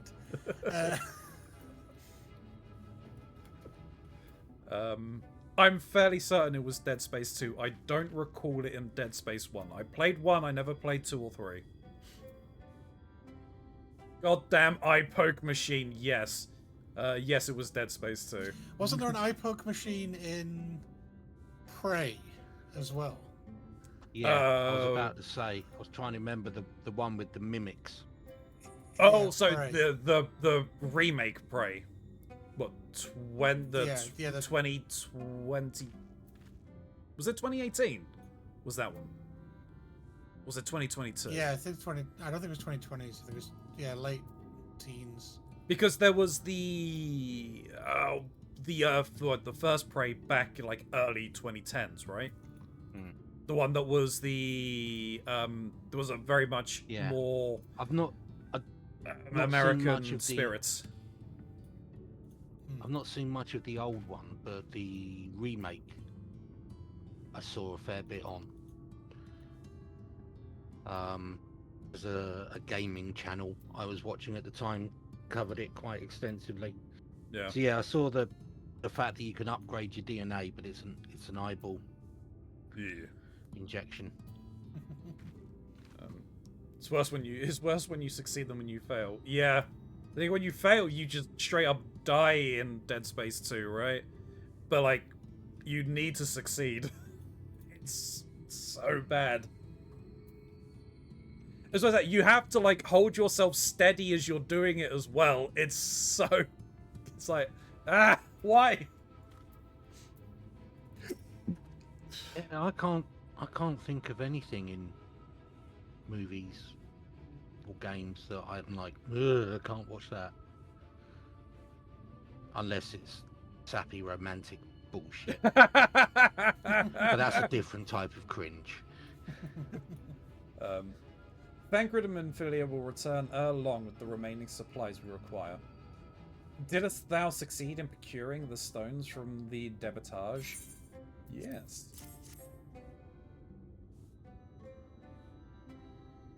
Fine specimens, one and all. You have my thanks. We need now but wait for Thancred and Minfilia's return. Yes, you have to maintain balance, yeah.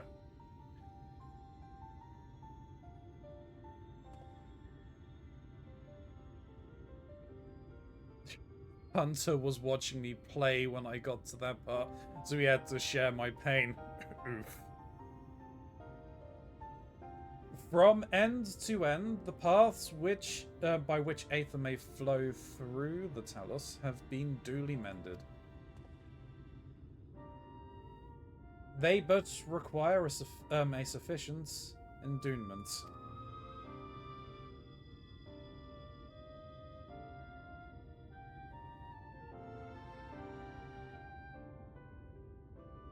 It's not moving. Strange. The core refuseth to stir. I fear the condition of this Talos is more dire than I previously surmised. As a heart driveth the blood through man's veins, so doth the core Aether throughout this massive frame. Failing its repair or replacement, the Talos cannot be restored. So, it was the heart after all. Thou didst foresee this outcome? Well, no, not exactly. We've never gotten this far in trying to repair it, so we had no way of knowing the heart was the real problem. We tried to find another, in case things turned out as they are now, but... Jarek? This isn't really my story to share. Please, Jarek, if something went wrong, maybe we can help.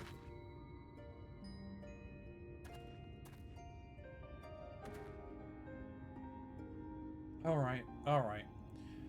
After all you've lot done for me, I suppose it's the least I can do.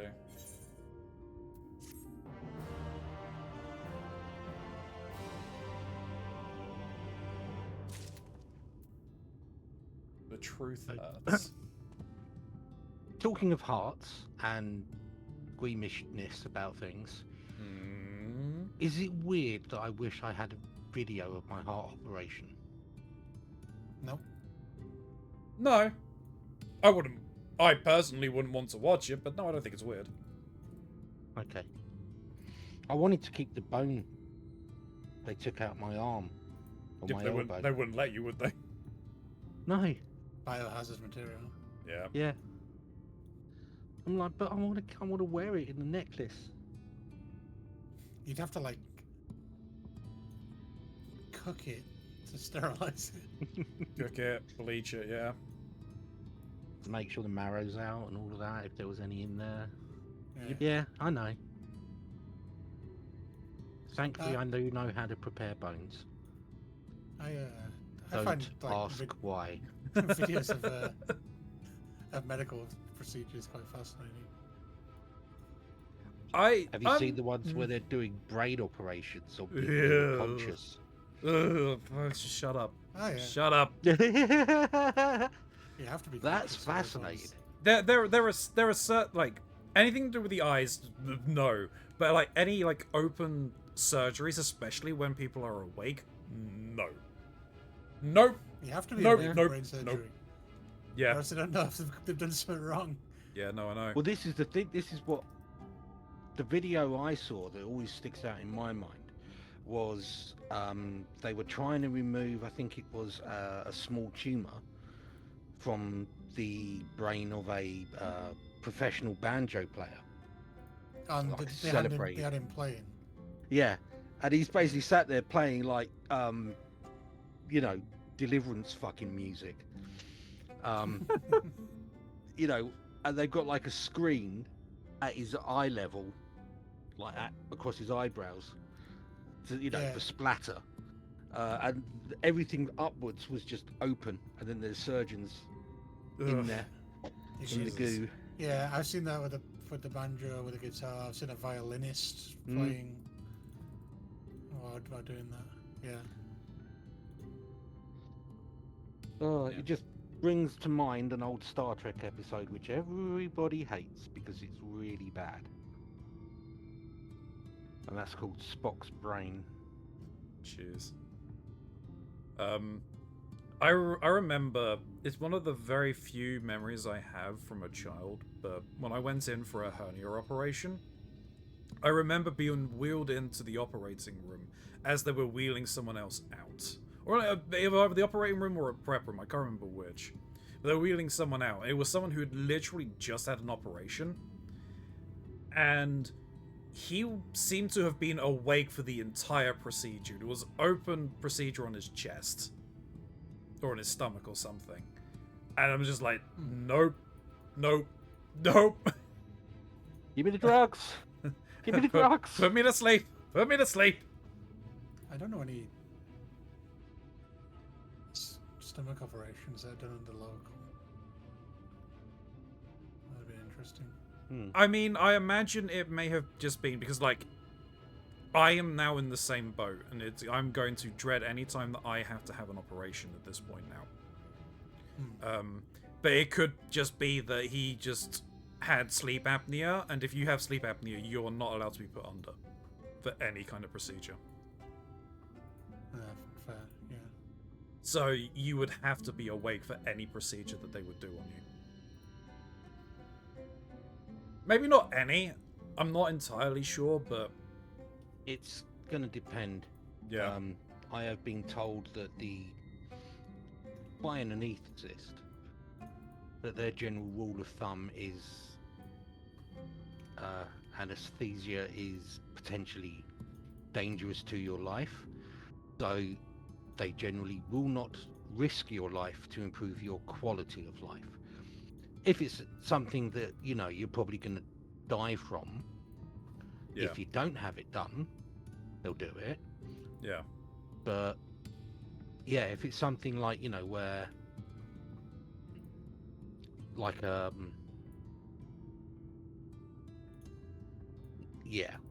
cosmetic I can't reason. think of one off the top of my head. Not necessarily cosmetic, but something you can live with. Right. Just Or painfully and restricted. Yeah, I mean, it's more like, I guess, even if it's kind of terminal, if your lifespan with the condition would be substantially longer than, you passing away on a surgical table because the risks are so high, then they'd rather give you whatever time you have left. Yeah. Well, that was a jolly chat. Off you Indeed. go then, Keronzi.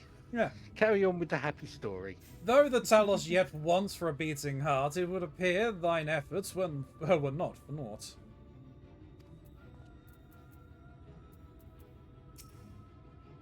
I hope Jarek doesn't get in trouble for telling us what happened. What could be so terrible that you'd want to keep it from us? Jarek may come to regret his next decision. Oh no. You're gonna get punched by Magnus. Right then. The Talos. Their hearts cannot be made made of just any stone. You need a special sort with sufficient etherical conductivity. Both it and the other materials used in the construction of Talos bodies are mined in the same place. That place, of course, being here, the Hills of Amber. And it was 3 years ago when she... No, I can't. I'm sorry, but you'll have to hear it from Thathay or someone else.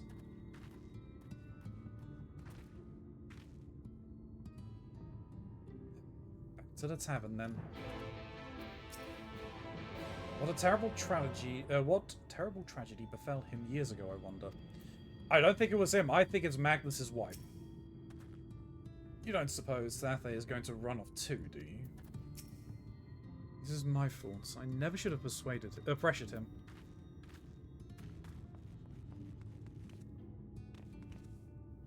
Why can't I jump through the thing? There are holes there. I should be able to jump through. Anyway. Your horns are getting stuck. Yeah, probably.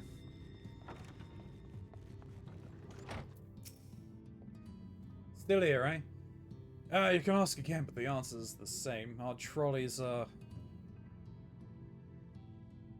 What? God's damn it, Jarek. You could have at least finished so I wouldn't have to clean up your mess. Seeing how you made such quick progress in fixing the Talos and all, he was probably thinking you could help change things around here. I gotta run. Enjoy the rest of the stream. No worries, Atmos. We'll catch you again soon. And I think he might be right. Gather your friends and I'll tell you what you want to know.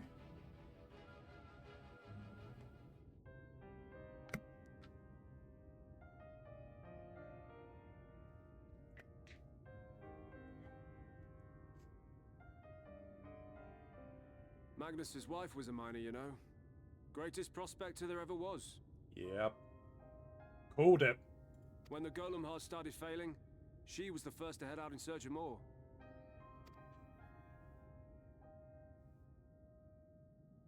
Problem was, most of the veins ran dry ages ago, and finding fresh ones to tap's only gotten harder.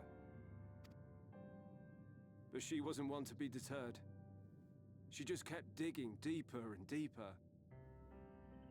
And then the mine collapsed.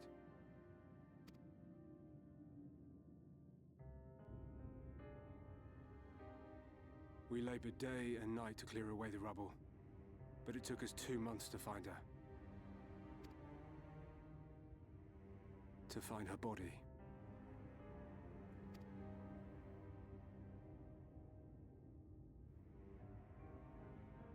Magnus has never been the same since.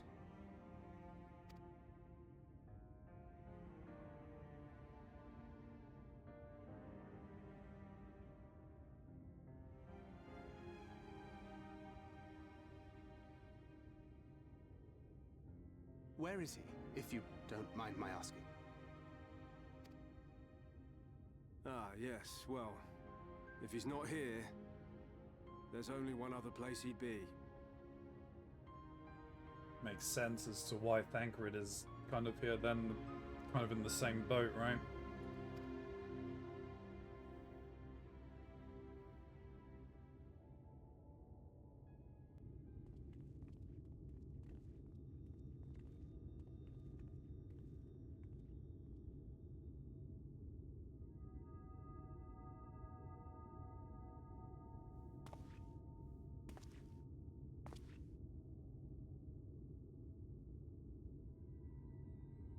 What? Oh, you again. How many times must I tell you? The trolley won't run! We'd be better off dismantling the damn thing and selling the parts for scrap. Now piss off back to wherever you came from. And don't let me catch you around here again.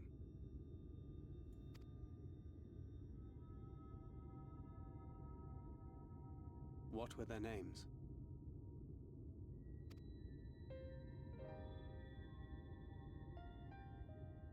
My son was named Skuli.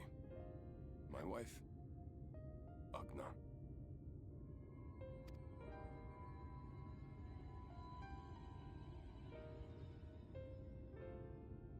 Being here with them, it beats going home. Home stopped being home when I lost them. I thought to try and drown my sorrows. But somehow, the bottle's never deep enough. Never is, mate. No bottle is. Believe me, I know.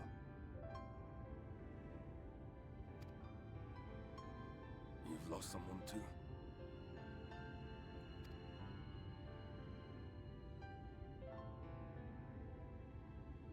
Not like you. Not my own flesh and blood. I grew up an orphan, so I never really knew what family meant.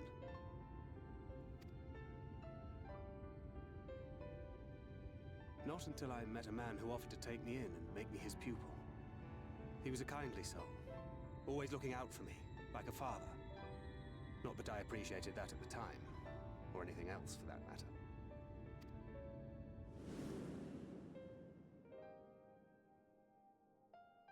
But I finally had a family. And then I robbed a young girl of hers.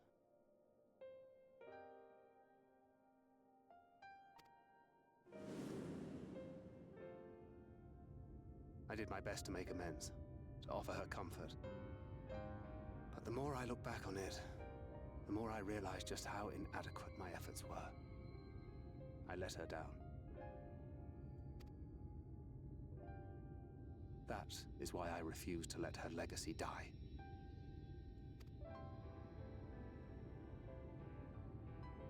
In the end, all we can do is press on, for those we have lost, for those we can yet save. And that requires your Talos. Please, Magnus. You are our only hope of reaching Nabarth Areng.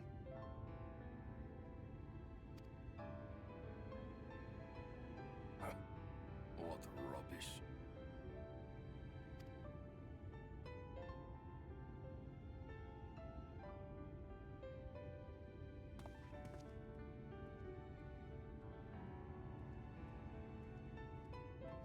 She's not gone. No matter what you say or believe, she's not.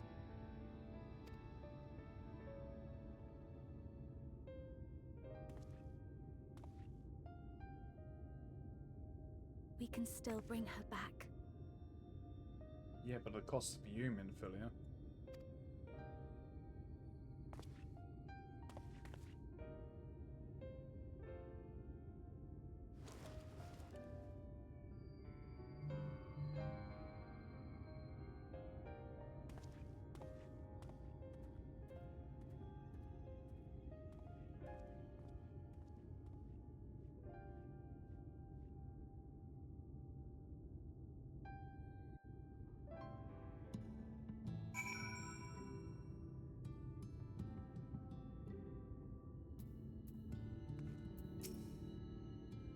Why must he always treat me like this?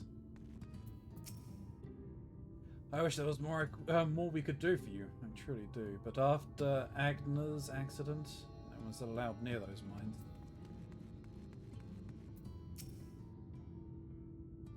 If not for those damn Talos, she'd. He's off Happy somewhere. story. Happy story. Yeah, I did get it right. It was his wife who died. Full well do I know the pain of loss and how heavily it can weigh on one's heart. Yeah, you and Moonbreeder, right? Nevertheless, there is but one way forward. We must needs procure a new heart for the Talos. Bath, knowest thou any location wherein we might find the stone we require? No matter how scant the possibility, we would seize it. I told you near all the veins were tapped dry years ago. Though I suppose if you really wanted to try, you might find something at Nuvi's leavings. It was opened well before Talos became commonplace, which is why the mining there was never quite as deep. When you get there, look for Guthjon and tell him I sent you. But don't be surprised if he tells you the same thing. Thine assistance is most appreciated. Ilya, I think best Thancred join thee in this search. Though he would be quick to deny it, his heart is in turmoil, and his thoughts clouded. It would be unwise to ignore his distress.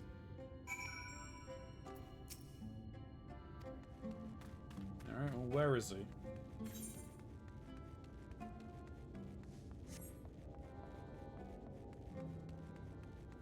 Thancred! Where the fuck have you gone?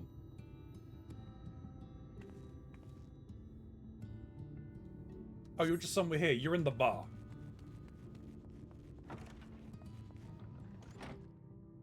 Nope, you're not in the bar, just, drunk shin. I mean, I'm making the assumption that you're drunk rather than dead. Maybe both. One is decidedly more permanent than the other. Are you sure? Yes, because you can sober up from being drunk. You can't re-alive from being dead. I mean, you're on the right class to fix that. True. But you weren't in your Blue Mage attire, so you're not dead.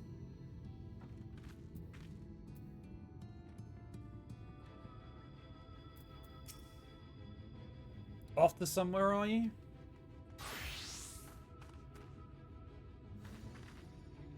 At last, the lead on the stone we need to power the Talos.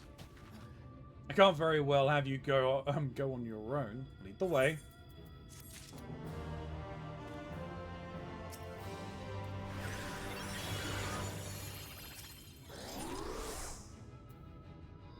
Thancred is tired of waiting around. A convenient distraction.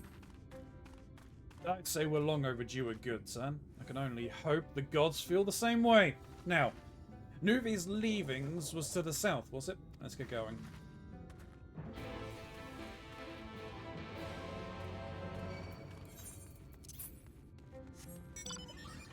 Did you steal my etheric signature? Tried to. Tried to, but I got away too quickly. Well, I'm coming back because there's another quest I can pick up. I'm gonna call it a night. Alright. No worries. Thank you for joining in chat today. I know we didn't really do much, but... Oh, it's okay. I've been doing other stuff in the back while you've been cracking on with the story. So, all good. Alright. Have a good one, and I'll catch you all next time. Yep, take it easy. Bye-bye. Mate. Have you seen a charm like this before? I found it among the stones brought from the mine. A lot of workers wear these for good luck, and I expect whoever lost it was wondering where it went. It's the first time I've seen one made from cat's eye, so the owner shouldn't be hard to track down. I'd go look for them myself, but I've got too much to do here. Would you be able to go in my place? The graveyard keeper is quite knowledgeable about charms and whatnot, so it might be worth asking him. I'll do that as I'm here.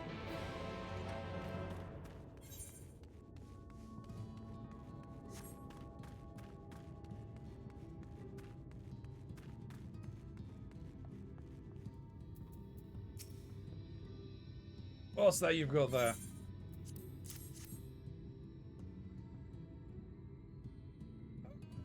Cat's eye charms like these were once used to wards off misfortune. The tradition began with the Church of the First Lights, and the gem represents their patron deity. Even though no one follows the old religion anymore, some of its customs remain, especially among the miners. You don't see many this exquisite, though.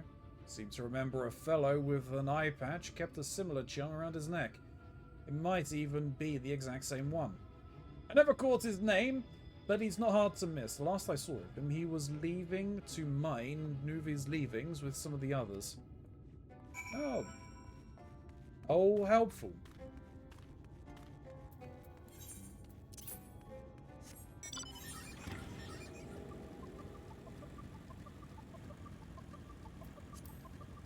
Let me go and do the other one. How many quests left do I have in this area? Oh, that was Shared Fates. No, I meant for the 8th occurrence. I got one more quest I need to pick up for this. Because then obviously the last one will be the one leaving the area. Yeah. I need one more 8th occurrence, which I think is to the south somewhere.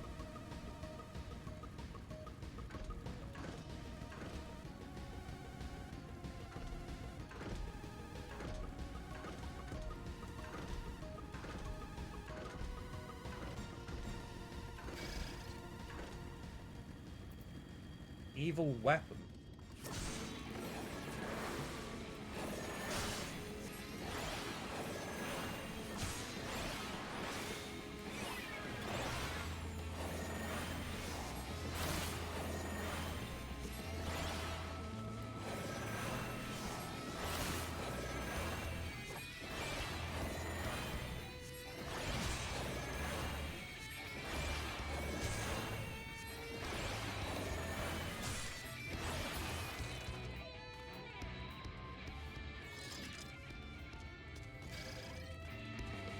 Oh, god damn it.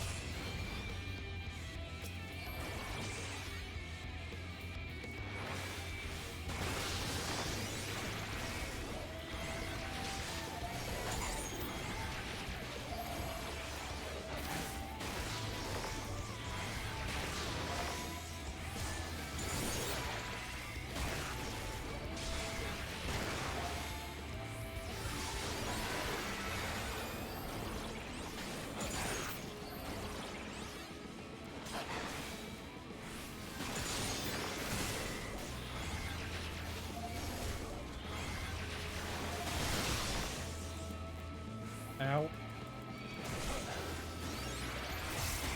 How kind of them to not attack me while I was paralyzed.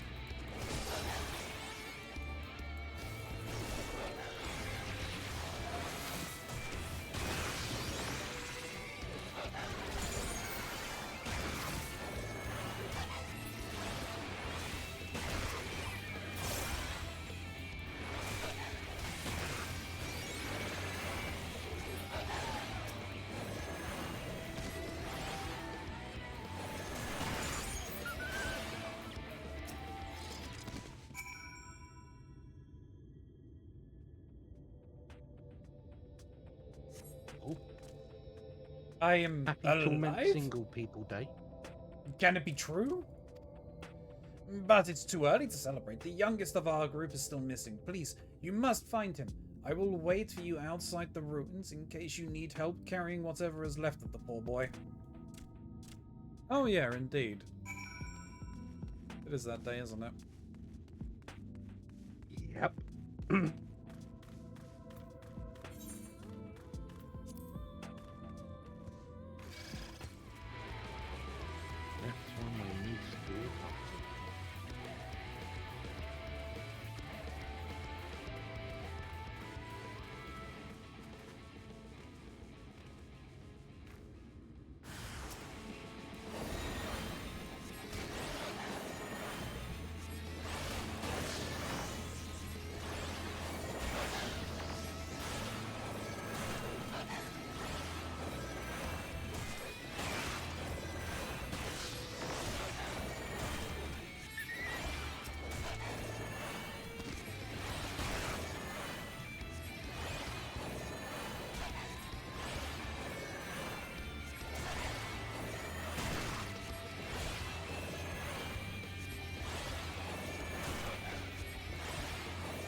Phew.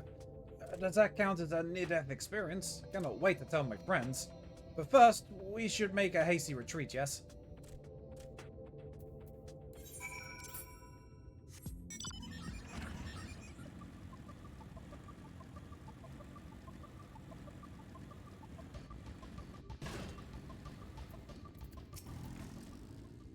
That was the most excitement I've had in a long time. Thank you.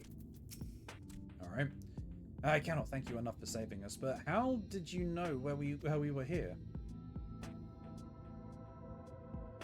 Running away turned out to be the best choice. Not only did he escape, but he sent help for us too. If he had tried to rescue himself, we would probably... if he had tried to rescue himself, we'd probably all be dead by now. Better to run and scavenge another day, yes? I must remember to thank him.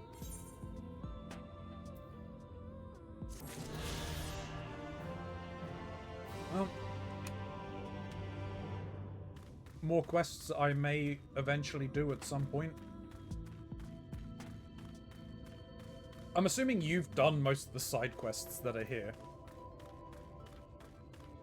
At some point in time, anyway. Probably. Shrink you down some. There we go.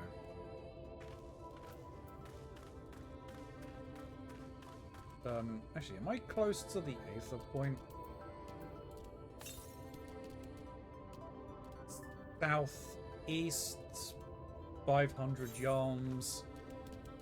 No, it's gonna be down in the Betharang then.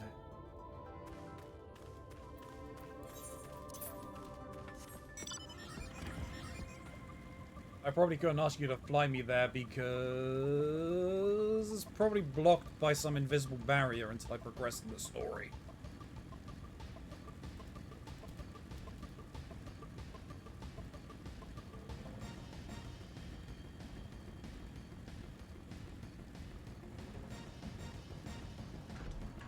Excuse me.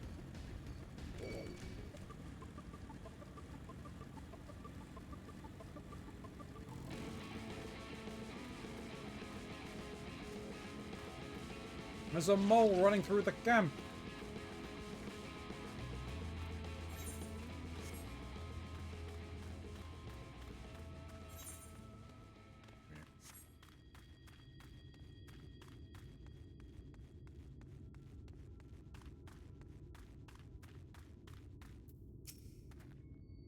Oh, I didn't notice you there.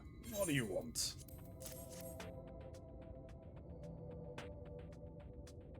Did you get this?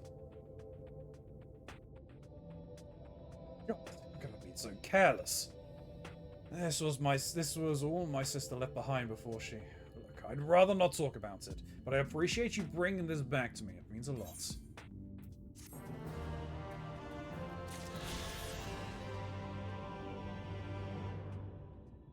Okay.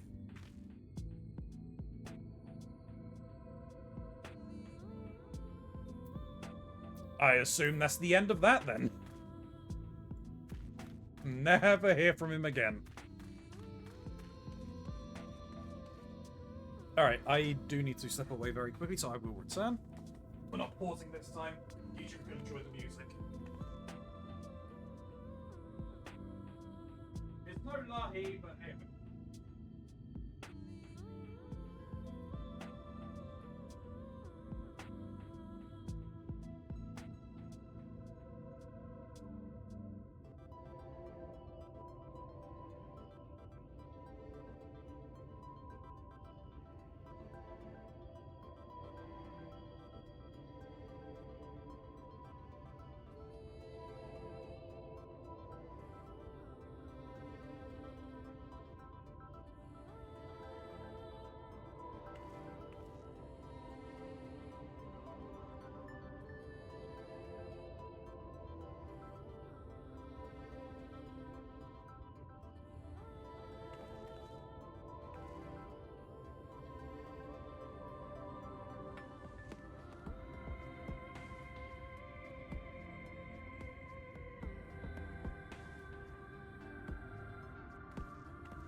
I'm back just as the music stops. Welcome back. Why, thank you.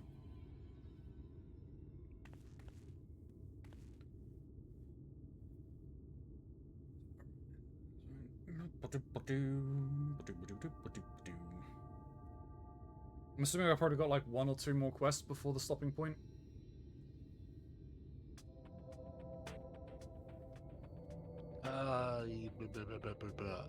Convenient distraction. So including that, there's 3. So that one, the second one, and the third one. And then don't start full steam ahead. That's scary. The way you describe it, I was expecting the place to be abandoned. Perhaps our fortunes are finally improving, though we should probably hear what Guth John has to say before we celebrate, assuming we can find him, that is. So we're just walking straight in, okay. Alright, Thancred.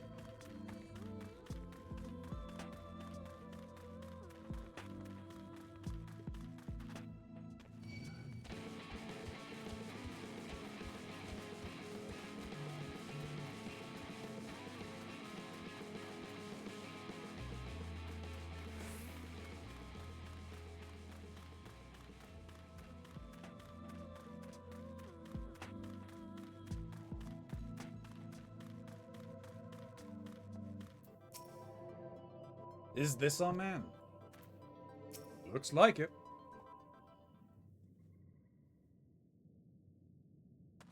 Hmm? Who are you? And what are you doing in here? Well, you should have listened to Thaf. You're wasting your time. But this site was not as developed as the others, is it not?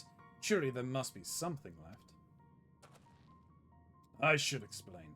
The stone you're looking for is Leonine. All the Talos in the Hills of Amber are powered using them. Or were, at least. Anyway, whatever's left, if anything, is too far below to be safely excavated. In the deepest reaches of the mines, we use Talos to keep the pathways from collapsing. They're still there, but they could give out at any time. Which is why much of the mine is closed off. Then our only option is to search the higher levels for any fragments of Leonine that may have been overlooked. I suppose there may be one other way. Well, don't leave us in suspense. What you're asking for is a trade secret. I'll need to be duly compensated in exchange. Fine, what do you want?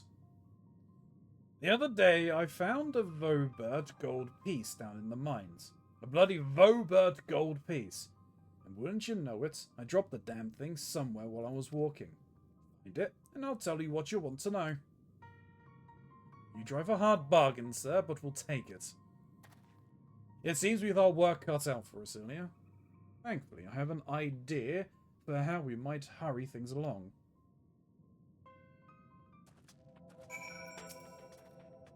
As I'm sure you've noticed, despite their best efforts to illuminate the corridors, it's rather dark in here, meaning it will be that much harder to find a single coin hiding in the shadows. That's why I propose we use these sun drops. They help the eye take in more light.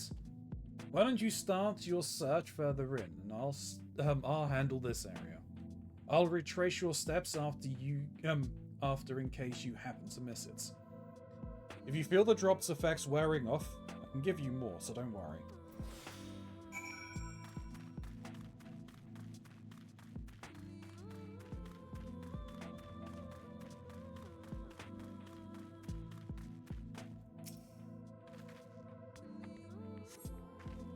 So nothing with the gold piece lies elsewhere.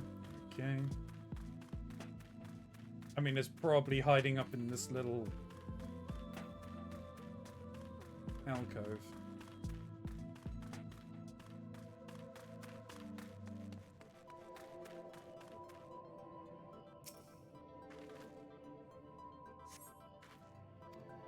Yep, no gold piece.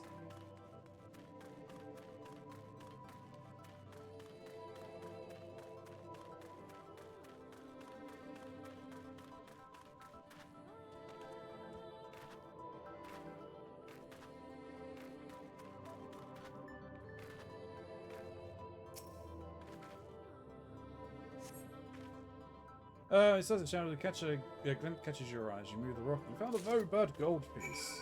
Hell yeah.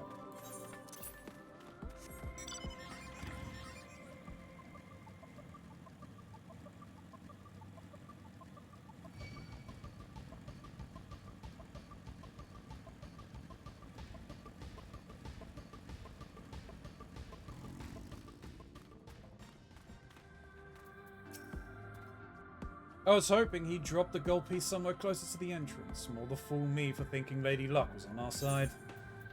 No, you say that. Or maybe she is. Yours, at least. In the end, my contribution was little more than poor company.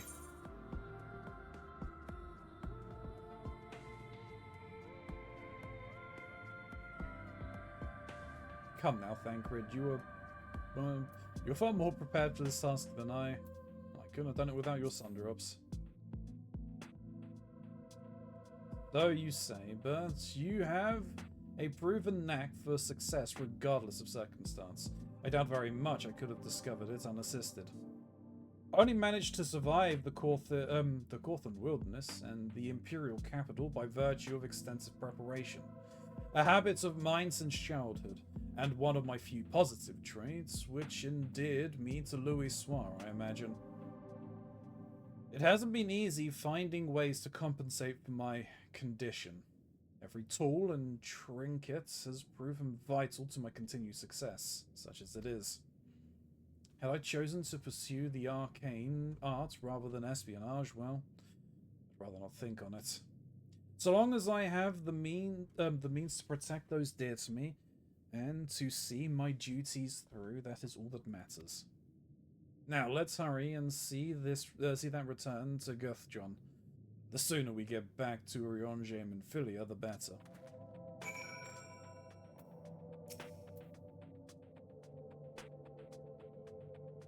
Oh! Well, that's annoying.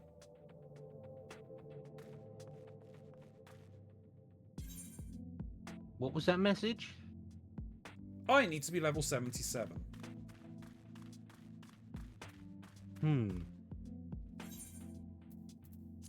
It's fine, I have classes that are over the level requirement.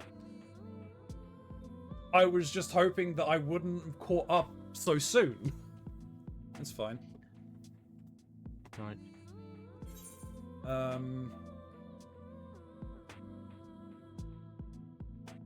That does mean that we have a dungeon coming up, of which the minimum level will be 77, right? Yeah. Luckily, of the classes I'm taking through here, I think this is probably... No, Reaper is now the lowest, but only just. 28199909 to 2975778. They're close to leveling up to 77, so that's fine. But that does mean that I'm gonna have to work over leveling. Like, Machinist literally is just over 77. Same with Dark Knight. Only Scholar or Summoner is most of the way through because of that one dungeon.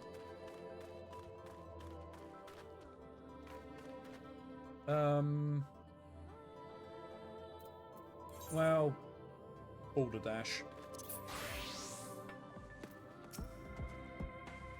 You're back. Wait, does that mean...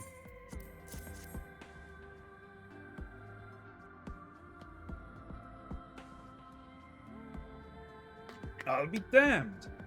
You actually found it. Well, a deal's a deal. But don't think this means you'll find what you're what you're after.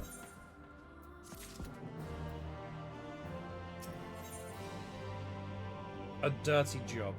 Lucky for you, Guthjon is a man of his word. To be honest, I wasn't sure you could pull it off. But you did, and I'm a man of my word. Come with me.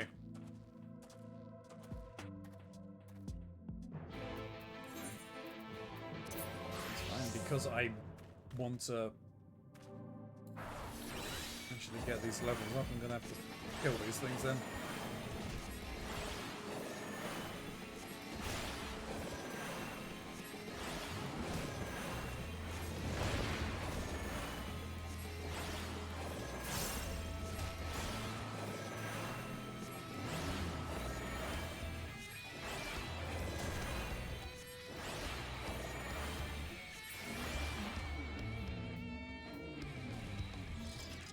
God, that's a slow process.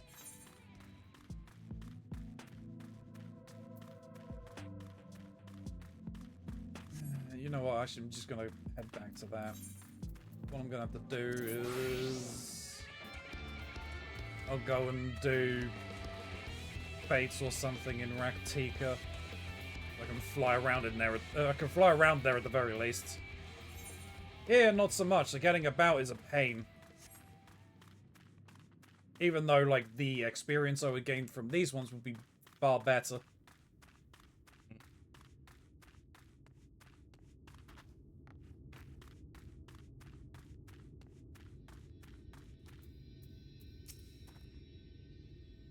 I hope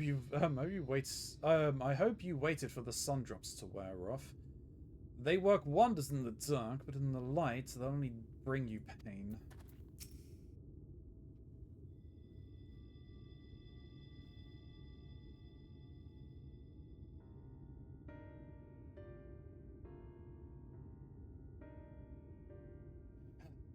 Every time I step out of these mines, the sky seems to get brighter. I'd never leave them if the air weren't so stale. But you're not come here to hear my grievances. You're after Leonine. First, I have to ask, have you ever heard of rockworms? Rockworms? I know them by another name, though I'm fairly certain the locals call them knockers. Aye, that they do. Whatever you want to call them, those little bastards may be the answer to your troubles. They can fit through cracks and crevices down to where we could never hope to reach. And on occasion they come back with something valuable. They dig up Leonine in the mines? It's a rare occurrence, but yes. That said, it almost usually amounts to no more than a few flakes. Well, our only other option sounds tantamount to suicide. So how do we draw out these rockworms?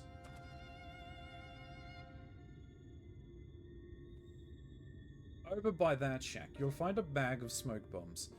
Set off a few in the mines and you'll flush them out in no time. Once they're out in the open, knock them senseless and check their backs.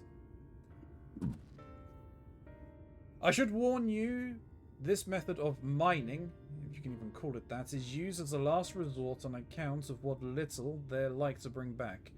You'll want to cover as much ground as you can if you hope to find anything of value. Assuming you do find something, bring it here and I'll have a look.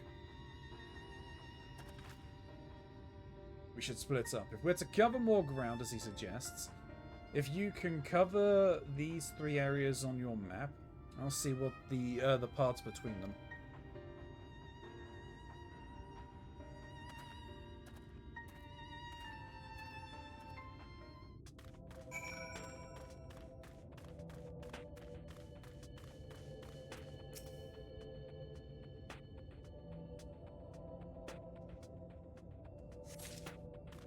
Okay.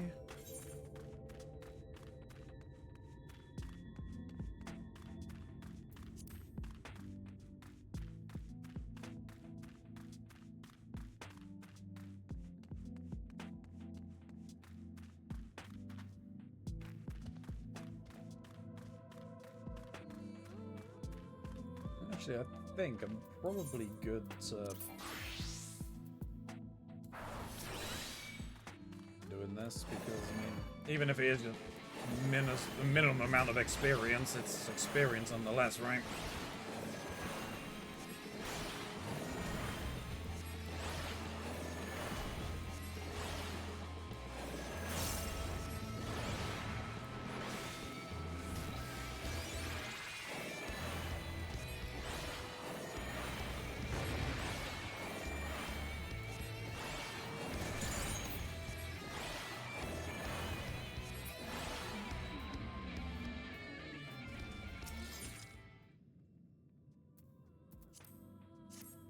Well, actually, it'd just be faster for me to just go through the thing, and I can...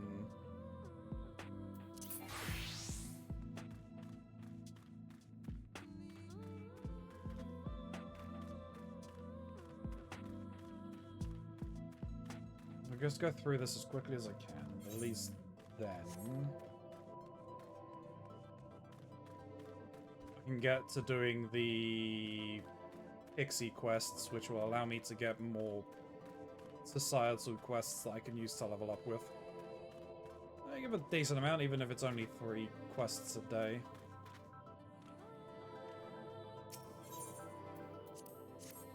I mean, we could do some dungeons Monday, some leveling. Yeah. To be honest, that's something that I really should be doing anyway. At least do the daily queues, right? Because that's an amount of experience. Though I had a look, and the amount of experience that I got, that I can get from... What is it? If I look at it now... Yeah, I think it's like 28,000 in experience for doing the roulettes. But then I'm assuming that's just base. How much do you get from the bonus? I can tell you. Yeah, because like not tell you. Doing the doing society quests. If I look at the Pixies ones, it's like 200,000 per quest hand-in.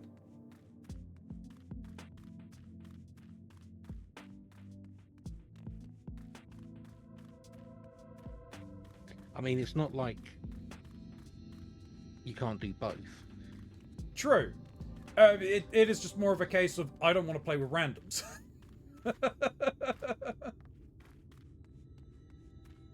That's my issue.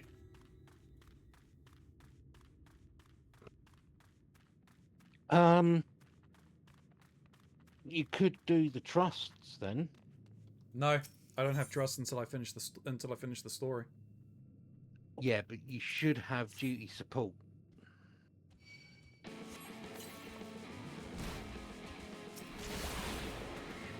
Yeah, so I can do the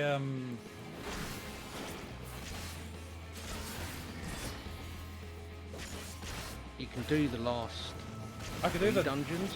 I can do the dungeons to get the just get flat experience from those, I guess, if I run them over and over. Yeah. And you could always use my favourite cheat. What's that? Go in as a DPS and then just do something else whilst they finish off each mob, the NPCs. And you just run them along to the next group. And you only really fight the bosses. Yeah, fair. I mean, that's how I do it.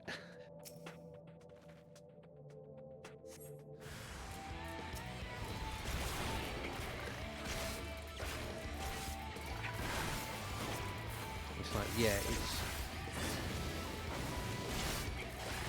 more time consuming if you just run with NPCs than with players. And yeah, if you do decide to like binge watch an anime or something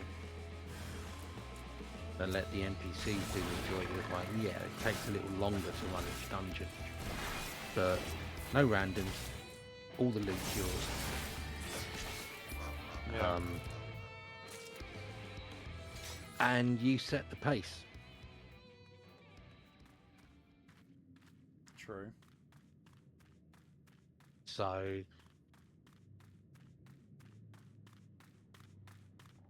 yeah, pros and cons up to the individual to decide what they prefer. Honestly, I would be happier if they changed the system, or were able to change the system enough that you could pull in an NPC to make up a party. Yeah. So like this evening, and there was 3 of us, instead of bringing in a random person, you know, we could select an NPC. Yeah. I'd like a system like that would be awesome. It would definitely be interesting. Because it saves you from the curse of randoms. Yeah.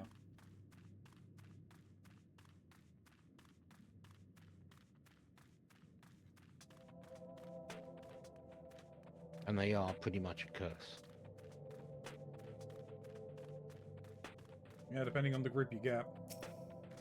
Yep.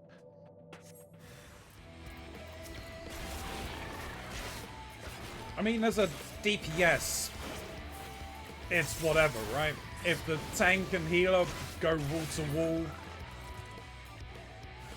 so be it. You kind of follow because you're just providing damage. But like if you're a tank and a healer, you're not confident enough in being able to do that. And the other members of the party just go ahead and just do shit like that anyway, then it's like, well, you're kind of fucked. Yeah. To put it politely. I mean, These pieces of rubble show up whenever you placed the ones down in the area.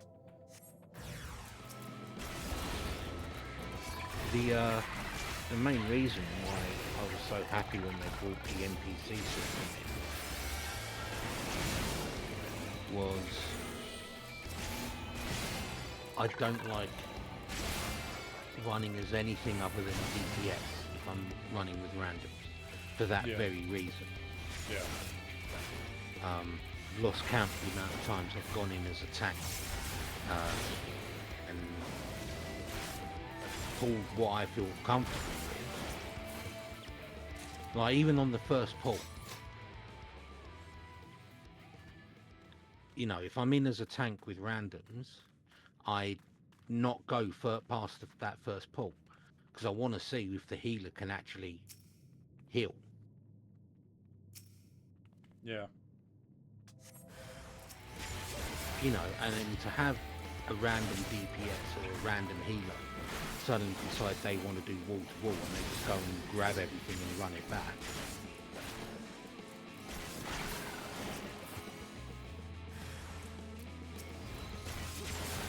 Yeah, it's why I only use the auto-translate in parties, and it's why I don't run as a tank or healer on my own.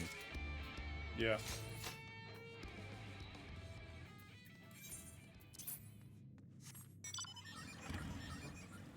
Hydrate. I just got sick to death.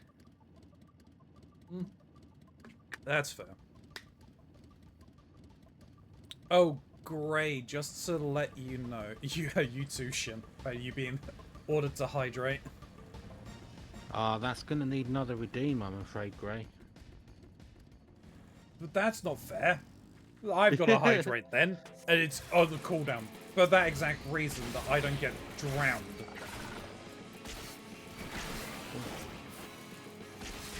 Hey, she kissed my ass. Drink your water. Well, I'm entirely sure you would have water. Yeah, I always have water. Yeah, fair enough. I'm not really allowed to drink anything else. Yeah, not really. Yeah, I mean I do. Because you can live on water only. Yeah. I'm still very icky, waiting on food to get here so I can attempt to eat. Hopefully you're able to, Gray. I just wanted to just very quickly say, I am not 100% sure that tomorrow is going to be Age of Calamity. It depends if I can get my PC, my capture card moved over or not. I'll be back in a moment. Okay.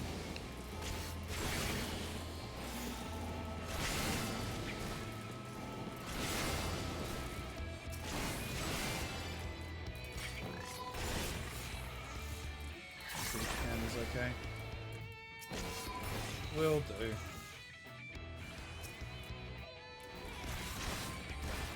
The other thing is I've not had a chance to do any farming in it.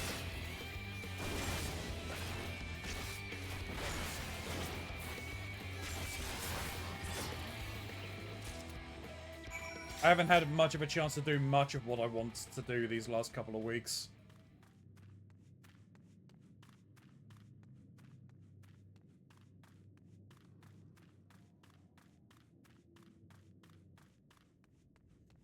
Understandable, yeah.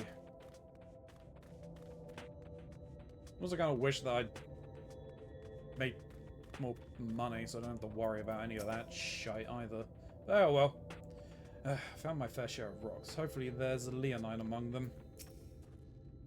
There you are. Find anything promising?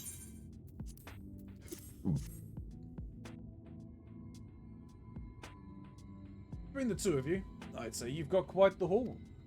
Best get comfortable, friends. It's gonna take time for me to sift through all this.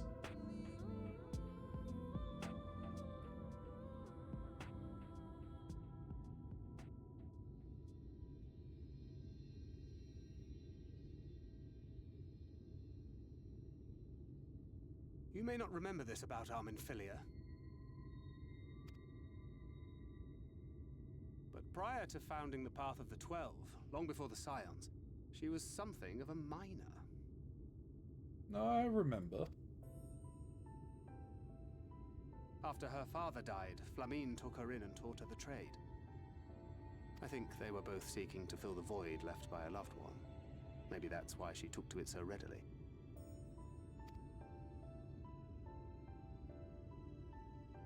Back in those days, I spent most of my time in the Quicksand, or some other tavern, loosening tongues and gathering secrets. Occasionally, I'd catch a glimpse of her in the street, on her way home after another hard day's work. I always felt a wave of relief when I saw she'd come back safe, along with a pang of guilt at the fact I wasn't there to support her as I should have been. Simply speaking with her more than once in a blue moon would have been a good start, but I could never bring myself to do it. Instead, I threw myself into my work and became every drunkard's best friend.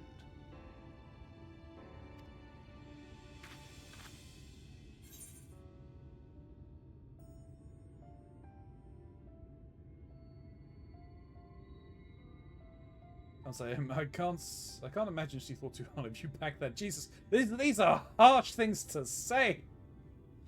Not your finest hour, to say the least. Top one. Not too highly, no. She once called me a wine-sodden wharf rat, which wouldn't have been half as galling had it not been so accurate. But that was a lifetime ago. Here and now, I have another chance to do things right, and I will not squander it again. What do you mean by right, Thancred? Hey! Come and see what I found! You're not going to believe this.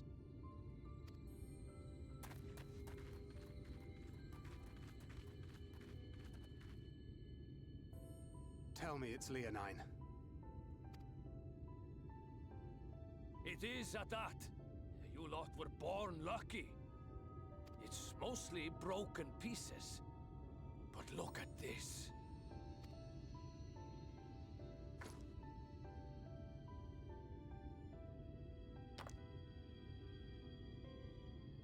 This is a rather fine specimen. It's been decades since we found anything approaching this big. But that's not all. There's an engraving on it. Ah, these scratches here. They're a little hard to make out. Oh, it's going to be a piece of leonine that Anjo found. To my beloved Magnus and Schooling.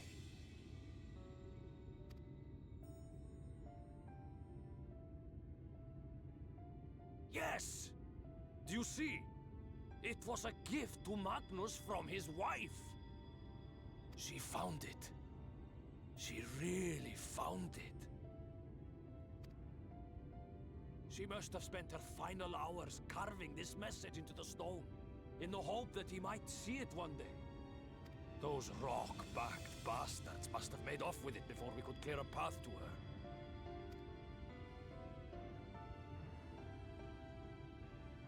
It's fate that brought you here to find this stone. No other explanation. It makes me wonder what else might still be buried in these parts.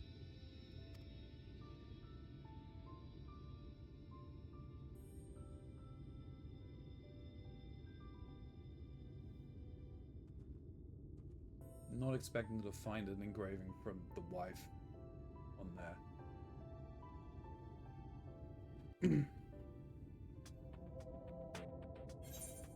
As bad as the stories get, they're normally lined with hope.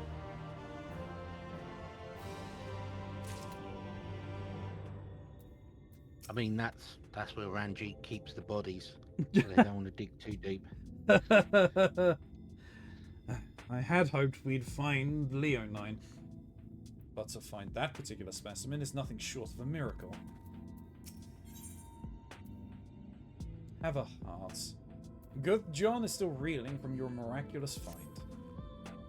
I wouldn't believe it had I not seen it for myself. Before you set it in the Talos, would you take it to Magnus? For 3 long years he believed she died for nothing. He must know the truth, that her sacrifice was not in vain. I will take it straight to him. You have my word. Thank you, Girth John, for all your help. Right then, let's not keep everyone waiting. I'm curious. It's a level 70, 5,000 experience.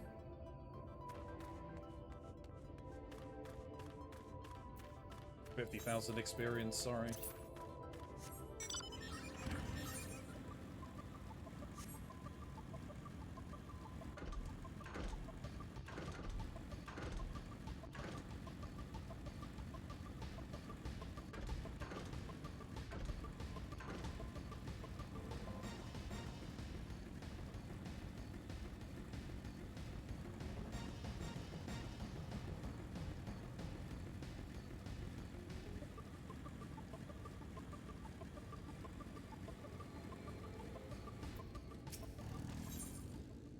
A vain pursuit.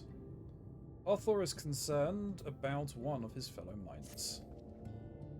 Say, perhaps you could help me. As you have no doubt noticed, most of Twine's miners are Ronso. There's a Mistral lad, though. The only one of his kind in the whole town. His name is Keysat. Bit of a loner. Always dig in by himself in places where you'd be lucky to find lumps of coal, never mind gems and such. I often ask him why he doesn't mine the same spots as the rest of us, but he never gives me a proper answer. I dare say he'd be more inclined to speak with an outsider, though. If you could get the truth out of him and see if there's anything is the matter, it would put my mind at ease.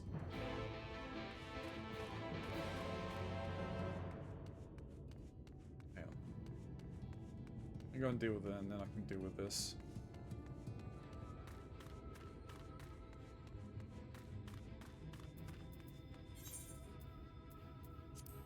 Which experience does that give? That gives the 200 then,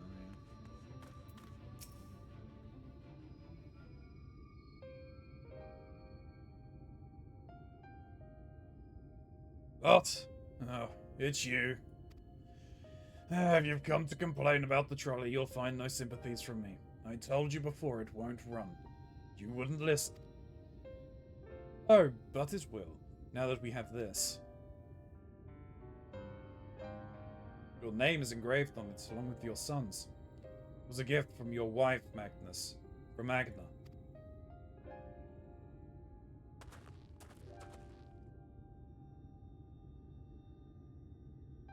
No. No, she couldn't have. Agna.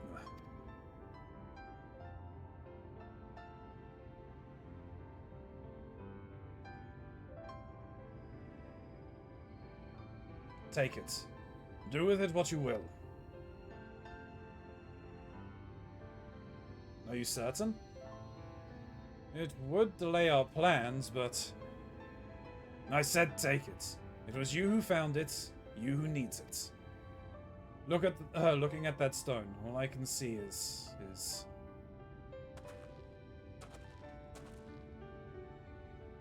Please, just leave me be. I hope you'll be there when the Talos stirs to life. I'm sure she'd want you to see it.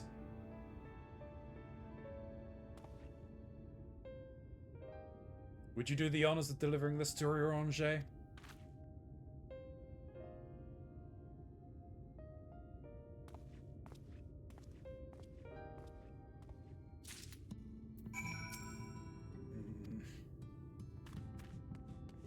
Alright, Keronzi.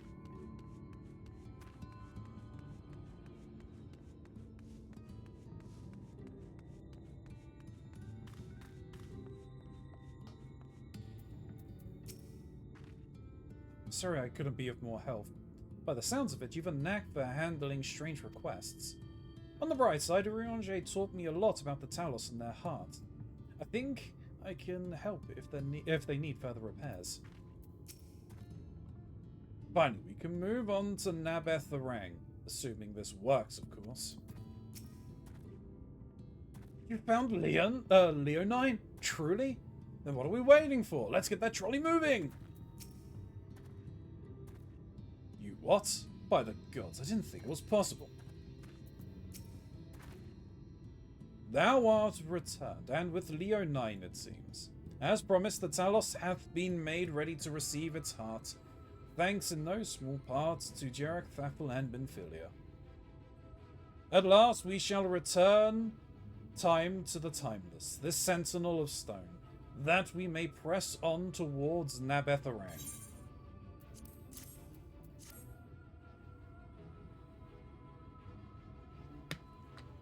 Very good. Now let us begin.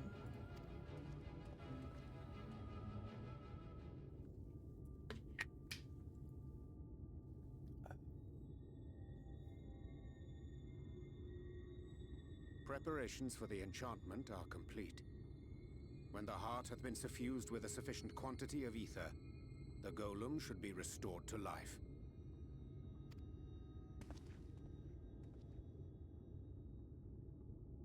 All right then.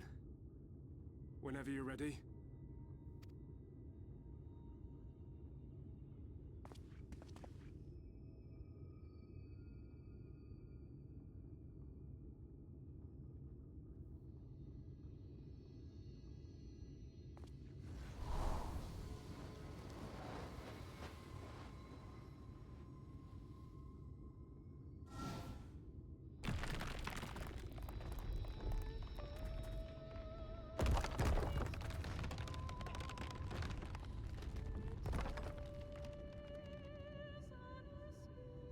It's working! It's working!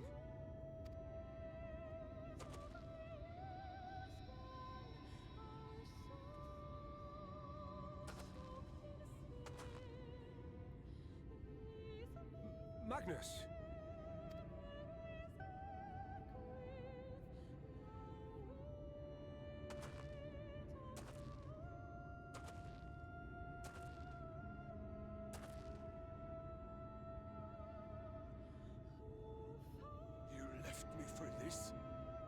This wretched heap of stone and rubble?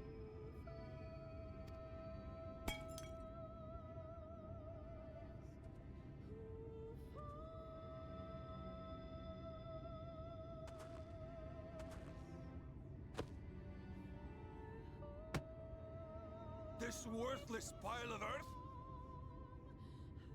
And yet... I can't...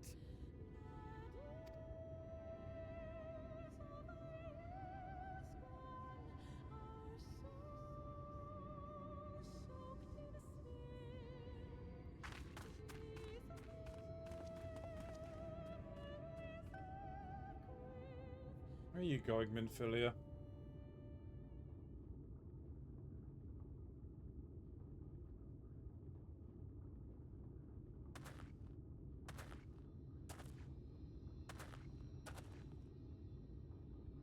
What troubleth thee, child? I shouldn't be here. I don't deserve to be. I don't deserve any of the things you've done for me. I'm just a burden, helpless and hopeless. If tomorrow came and I was gone, it would be better for everyone.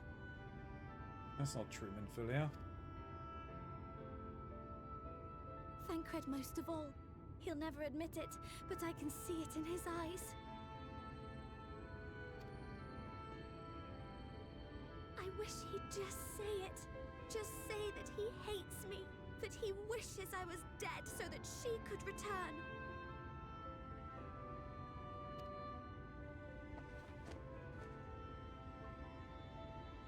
None of this is thy doing, child.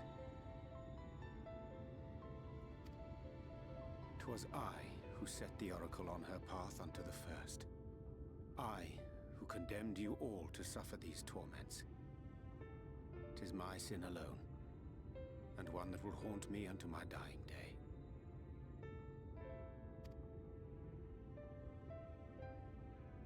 Yet I dare not dwell over long on my many regrets, for the world is a tapestry of fates, interwoven and inseparable. And we who strive to better it cannot choose but make difficult decisions. For naught of worth was ever achieved without sacrifice. Yeah, Gray, he's not that heartless. He's torn. He doesn't want you gone. Yes, he wants his Minfilia back, but the first Minfilia basically said, no, it needs to be her choice. It's her life. I'm not going to forcibly take it from her. All that you can do is just watch and help her grow that she doesn't need me. And thus must man ever struggle to weigh life against loss.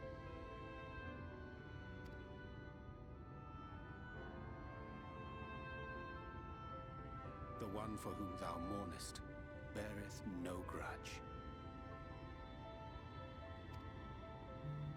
Were she here, she would not suffer thee to languish in sorrow. She would tell thee to seek thine own path, thine own purpose. Yep. It is a truth which I myself was slow to learn. Yet a truth it remaineth. Thou needst but have faith. Have faith, and all will be well.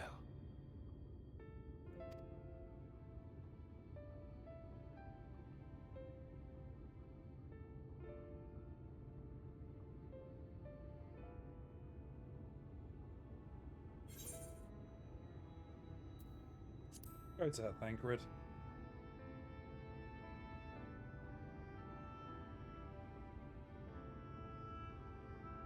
Not today.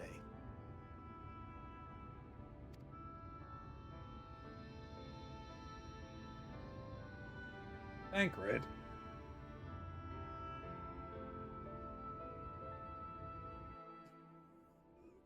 Tatty, what are you doing?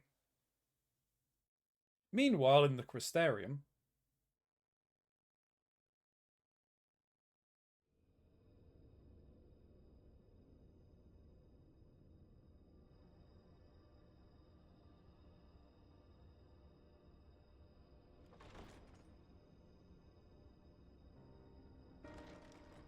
Oop. Why aren't you standing shadow over us? Why are you To what here? do I owe the pleasure that is your extended stay? Huh. Oh, to the tediousness of our hero's present endeavors. That and the insufferable abundance of light in Armorang. I should be glad to keep my distance. Oh, I'm rather fond of sleep, you know. It's a wonderful way to pass the time. Not that my compeers would agree, mind you. Always on the move, the lot of them. Like La Hebrea, constantly jumping from vessel to vessel. such fire, such determination. So much passion, fleeting and forgotten. What are you getting at, Emmett?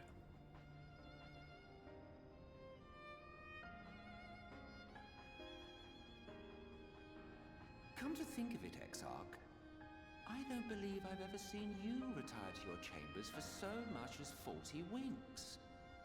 However do you keep your eyes from closing?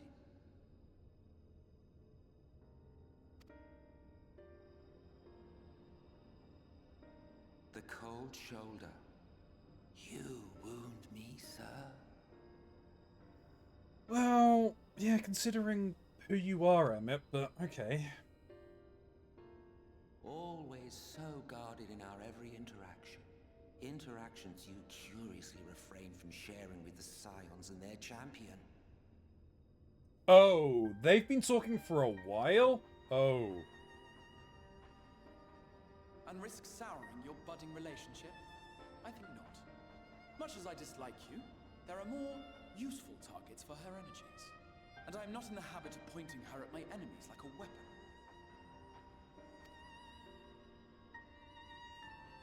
Is that right? Fond of her, are you?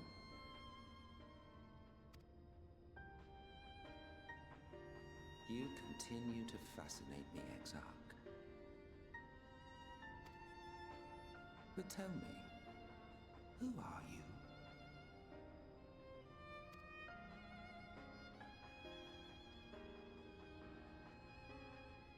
The once great nation whose ingenuity gave birth to this tower was shaped by my hand. As such, I know full well the wonders it can facilitate and those it cannot.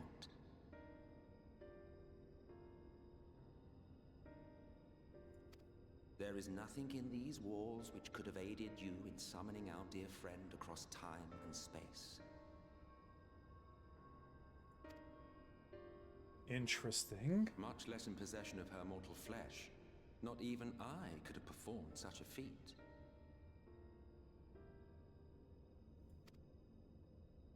I see. You had a hand in Alag as well. I had a feeling that they probably had a hand in Alag. Like, I mean, I know that they were manipulating things in behind the scene, but, you know, to actually turn around and say that... Is that not confirming that they built the Empire of Alag?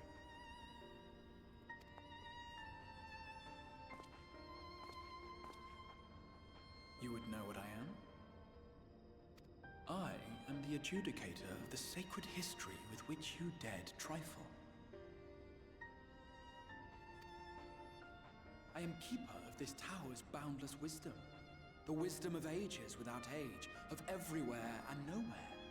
The great work of those who tamed the wings of time and grasped the nature of the rift. 'Tis a boon born of the sacrifice of brave heroes who gave their lives for a brighter future. I will not see their hopes and dreams squandered. The history which led us here will be unwritten. I promise you that.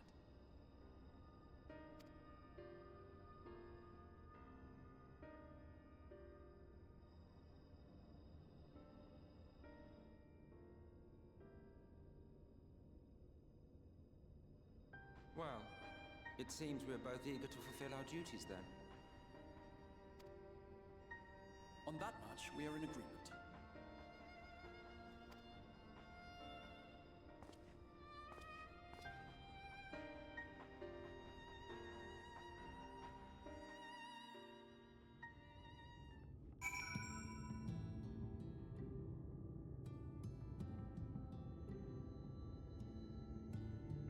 Looks like I'm missing out on something. He stated he built Garlemald and several other similar empires.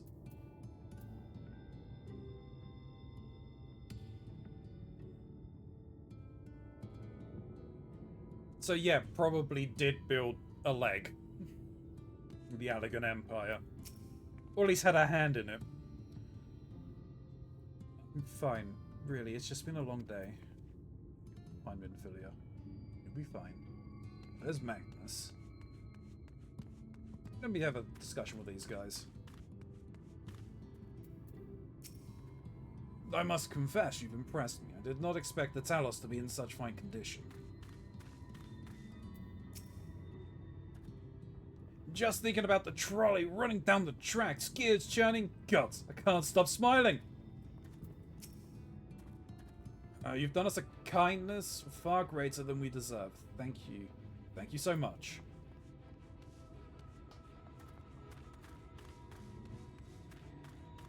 Don't know where ye old Thancred is.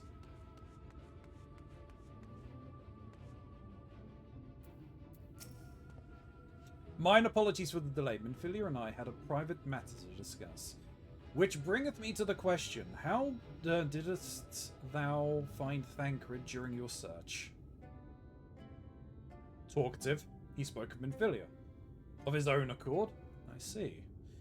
'Tis well that he did, and with such candour. I attempted to broach the subject before. My intention was to ensure no words remained unspoken between them, lest tragedy intercede, a regret I myself know all too well. Alas, in the end he refused to heed my counsel. A time will come when they must face the reality of their circumstances, but I have faith that all will be well in time. Now, let us not tarry any longer. The Talos and Nabith Arang awaits. Right, that's the quests. Yep.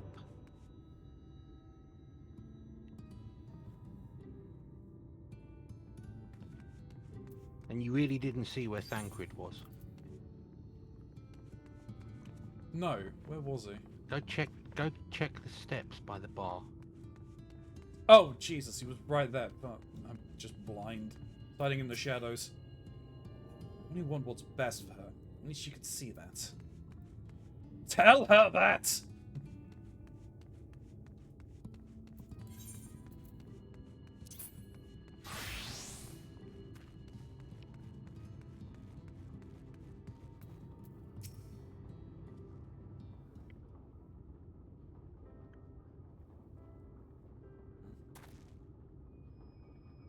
The Traveller, eh? What do you want with me?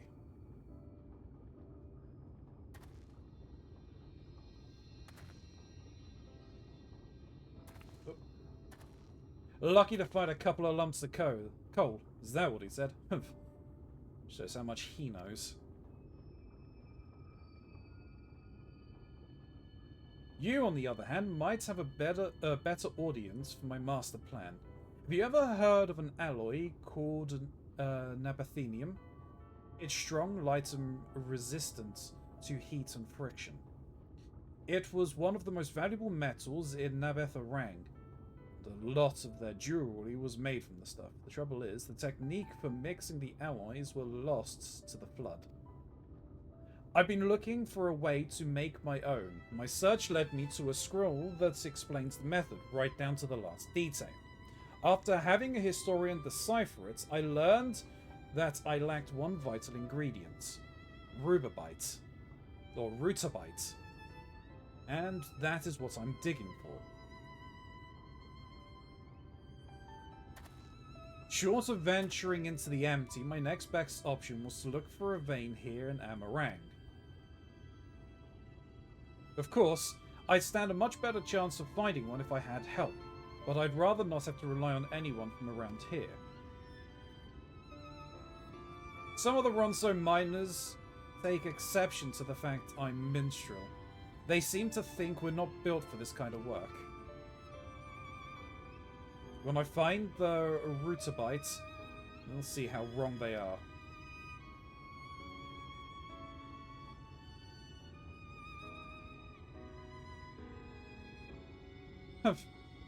You know, this is the first time I've said more than 2 words to anyone in a while, and I feel better for getting that off my chest. This might be a bit sudden, but I have an idea. How would you like to see the moment I finally unearth a vein of ore? Well, what I really mean is that I need someone to act as witness, otherwise the other miners might think I brought a lump of it from somewhere.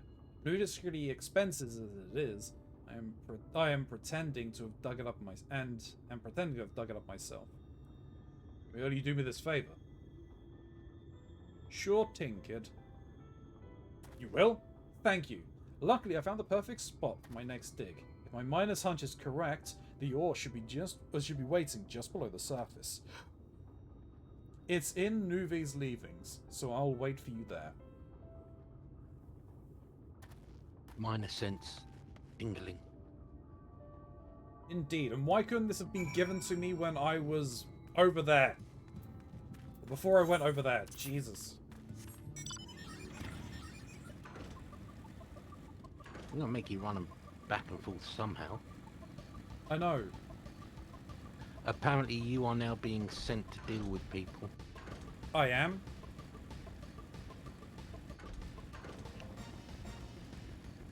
Who's sending me and where are they sending me? Tatty is sending you to deal with Grey if she is not fine. Oh, okay.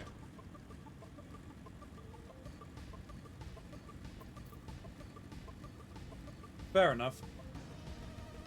I mean, Tatty, if you've got the money to send me, sure, go for it.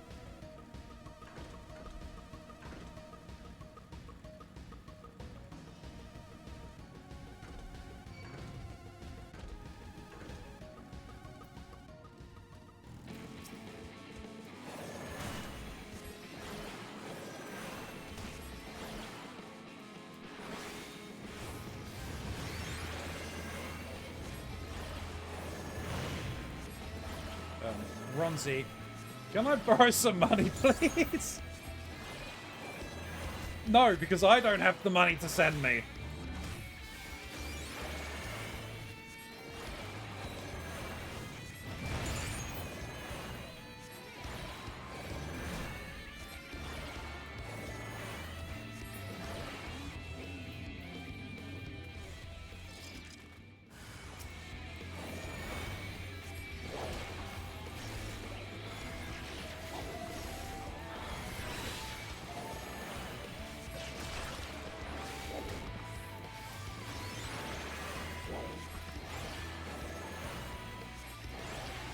Okay.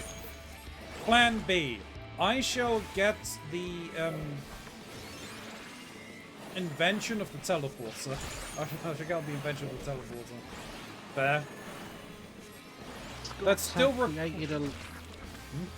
Scots have created a lot of inventions with the word telly in them. Fair.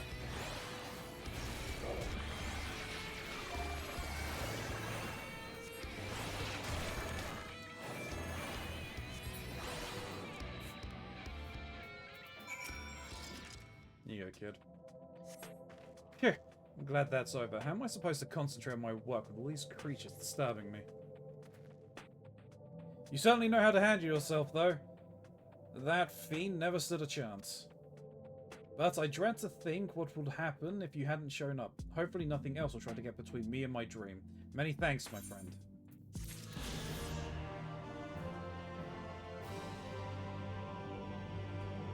Oh, that's that. How much are you giving me for experience?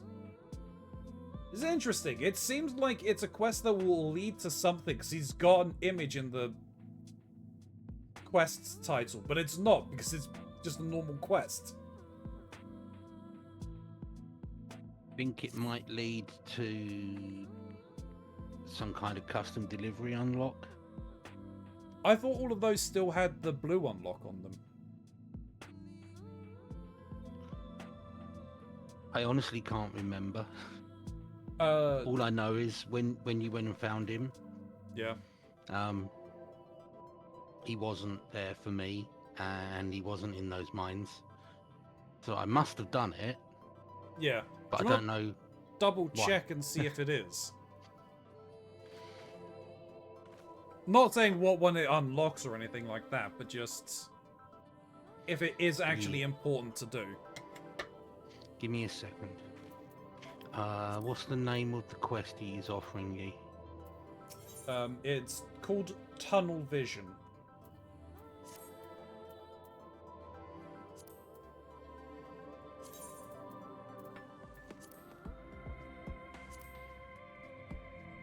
So the custom deliveries, at least here, is not telling me anything. Hmm.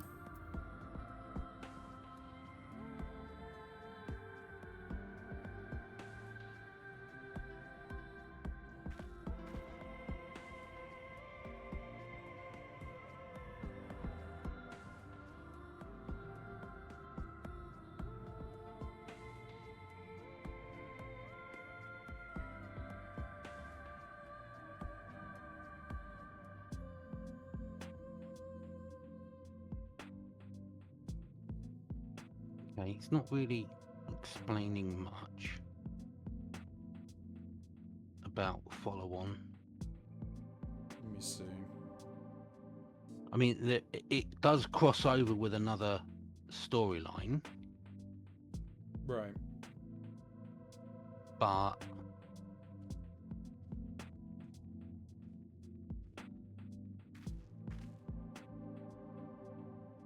yeah, doesn't explain that it unlocks anything.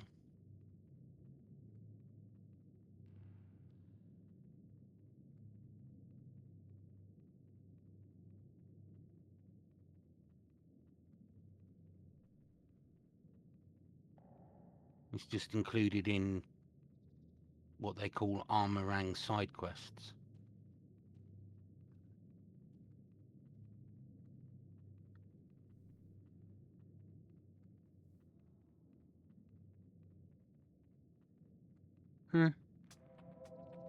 Yeah, no, it doesn't.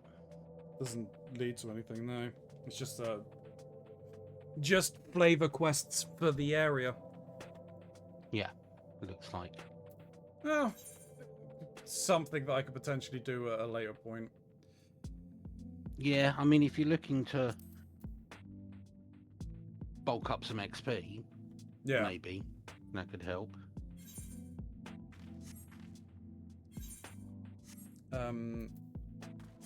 Right, in that case... So anything else here I can kill? Can I actually get into Nabeth Orang if you fly me over there, or is it blocked off? I think you would be blocked.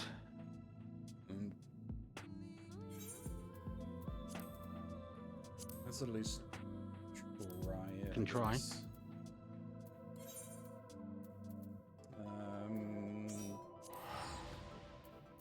I'm coming to Twine.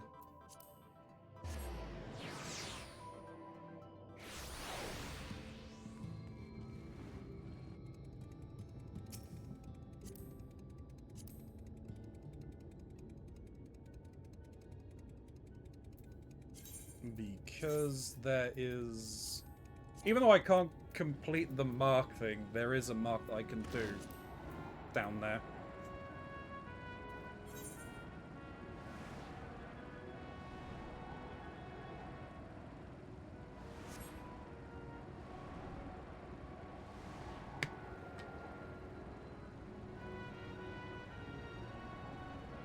Have I just flown you through a door?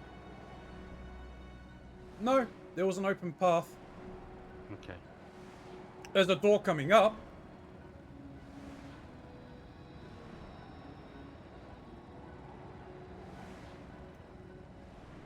There is a gate at the end of that path.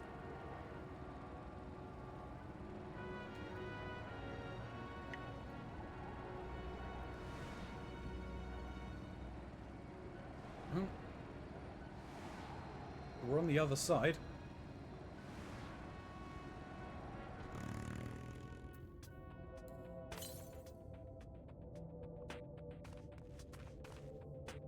This is the area you needed? No, because this is still technically part of the Hills of Amber.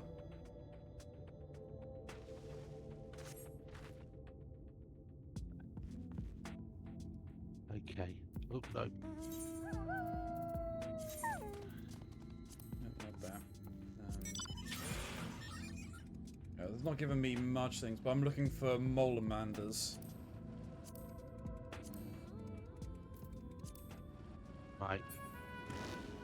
flamey people. Yeah. That's...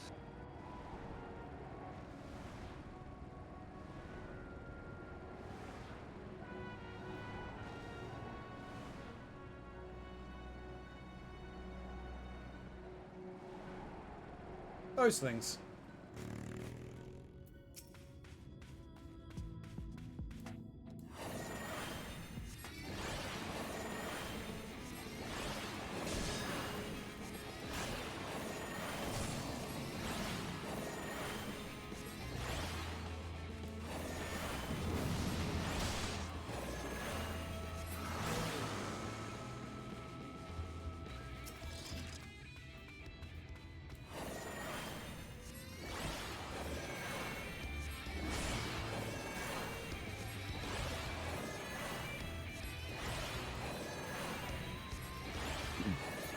Being in a party with you, I'm not gaining experience, even though I'm the only one killing. I was the only one killing him.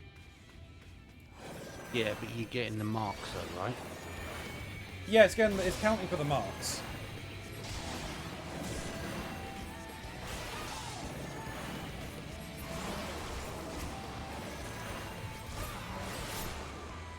Get that done.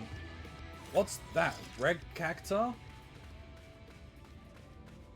assuming that's a hunt mark. Hmm. Yes, that is a hunt mark. It's not on my list anyway for the week. So...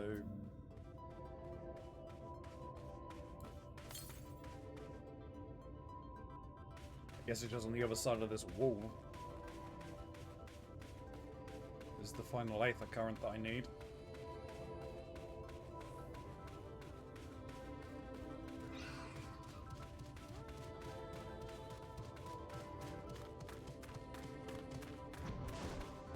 There it is, it's up there.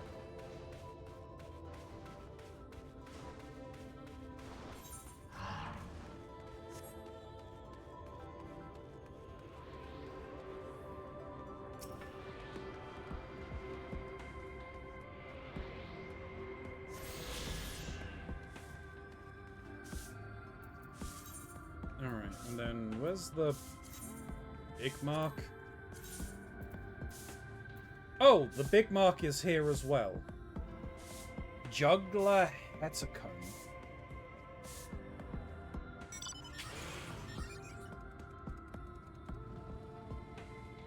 That's a weapon. Hmm? Yeah, it's one of those weird ghost things that has the... Yeah, they call them weapons. Yeah.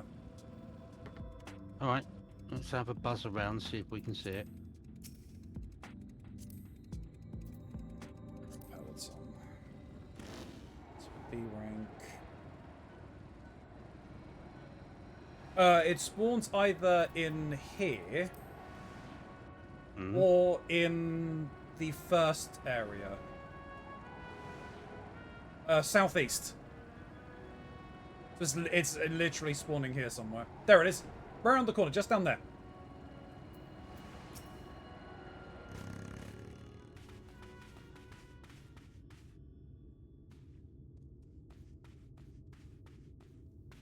Right, you tag it first.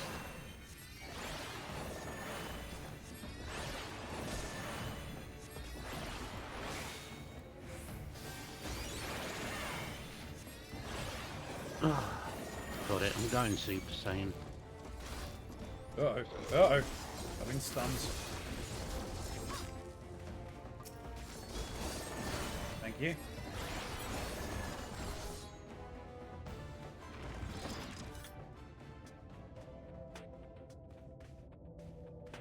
I mean, there's often no experience, but you know, it's the nuts than anything else. Right. Well. Now it's time for me to go and do the dailies.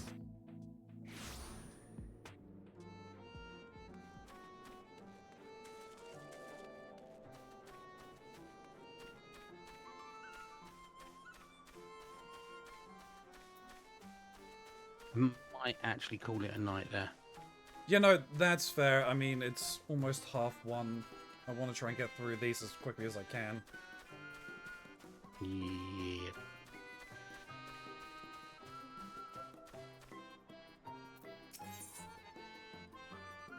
Cry from Ashes. Dear Beck appears to be uncharacteristically deep in thought. Ah, Ilya, I've been thinking. Yes, I know. I said I wouldn't overthink things. You are still troubled by the possibility that Anne Ladd was born of Titania's ether. I don't know how you see such things, but to us pixies, taking on the ether of another doesn't make you that person. You're simply another pixie. Such a view is certainly in keeping with what is known of pixies, that you are empathetic by nature, yet I thought you would have more of an attachment to your friend at least. Well, the simple fact is a pixie is a pixie.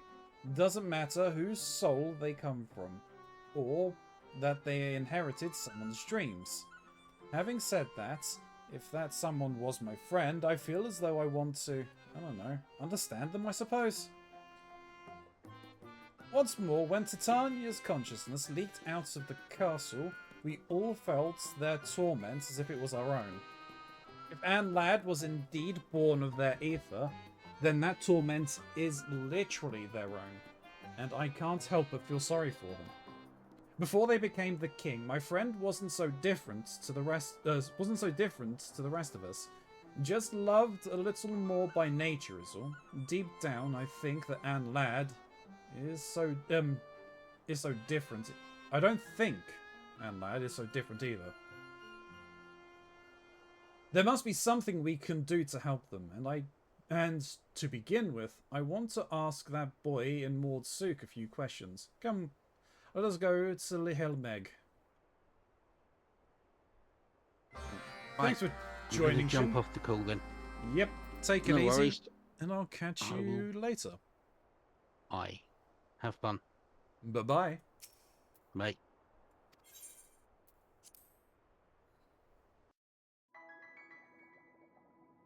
Ba-ba-da-ba-doom. Ba-ba-da-ba-doom.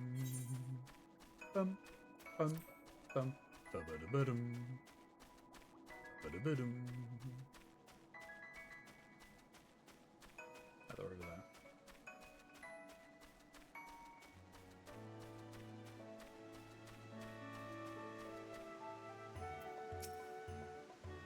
Be able to speak with people as they sleep. It's a convenient power, I must admit.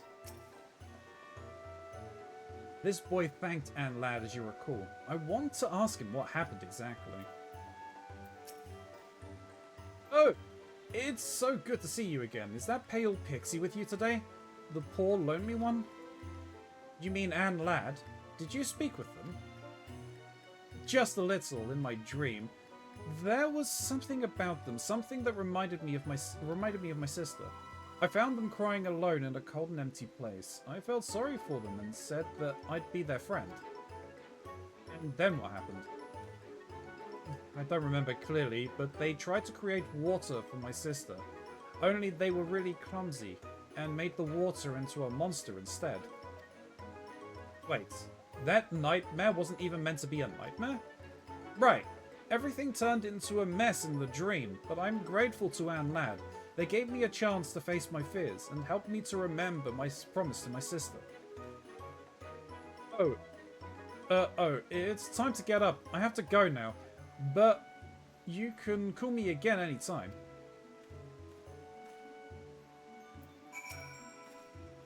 Anne Ladd tried to create water in their dreams, only to make that nightmare. I can't imagine the darkness they carry within them. The more I learn about Anne Ladd, the more I feel sorry for them. By the intensity of your concern, one would be forgiven for thinking you were mortal. Perhaps it's due to the time you've spent rollicking in their dreams, and more recently the company you've been keeping. What? You think Ilya is rubbing off on me? Ah, I don't care about that right now.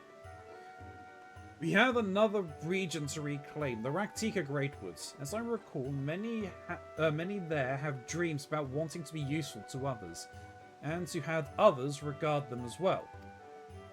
I see. I believe my master referred to this as a need for self-esteem. In any case, you'll be pleased to know I've already sniffed out where the nightmares are concentrated. Let's make for Slitherborough. Alright. Away we go.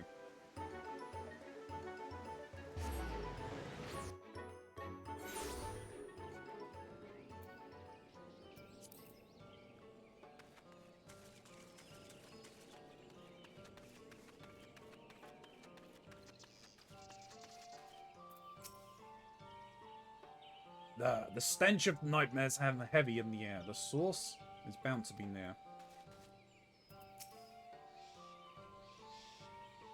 I don't like it here. I feel as if someone or something is watching me. These are ancient woods. I would not be surprised if the spirits of elves still abide here. Let us be quick about our task. As before, we seek a slumbering child. Right. Isel and I will search south. Ilya, we leave the east to you.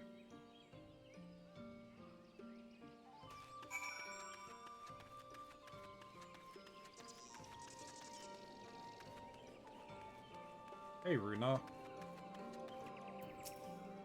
Master Matoya was only with us for 2 years, but she will remain in our hearts for a lifetime. Safe travels, my friend. We'll keep you in our prayers.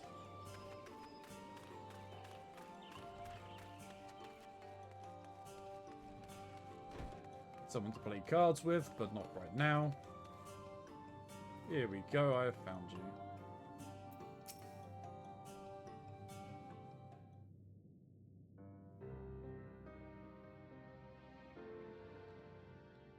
Please. You have to believe me.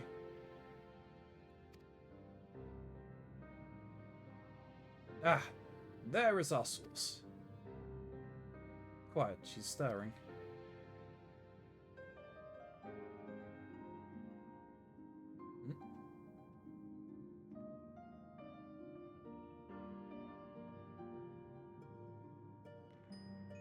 A flying pig and a pixie? Am I still dreaming? Wait, you can see me?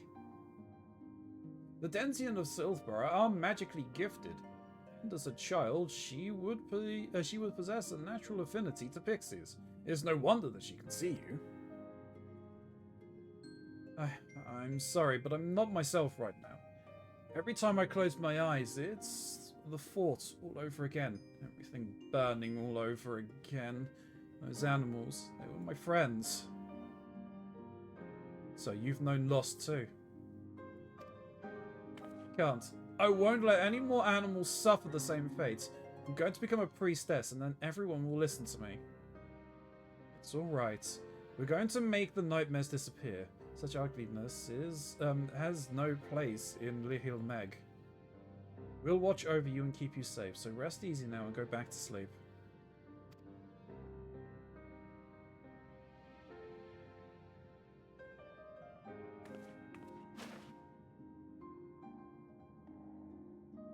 Intriguing change. Yes, most intriguing indeed. Don't you have a nightmare to devour?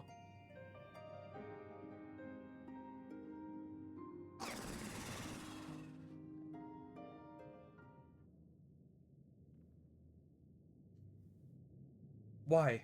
Why?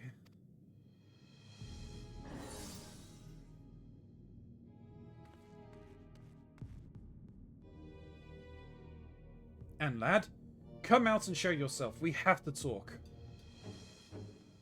They don't appear to be in a talkative mood. Why don't you listen for a change? You're about to throw up, aren't you? Poor belly. As if there's a volcano in there. It begins!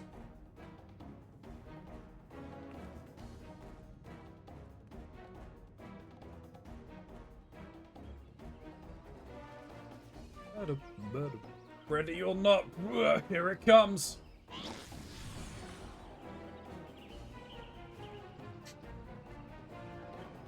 Doesn't get any easier to look at, Ilya. Get ready now.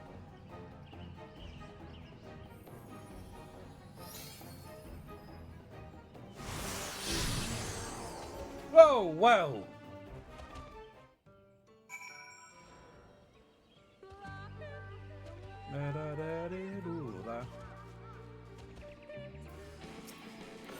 I...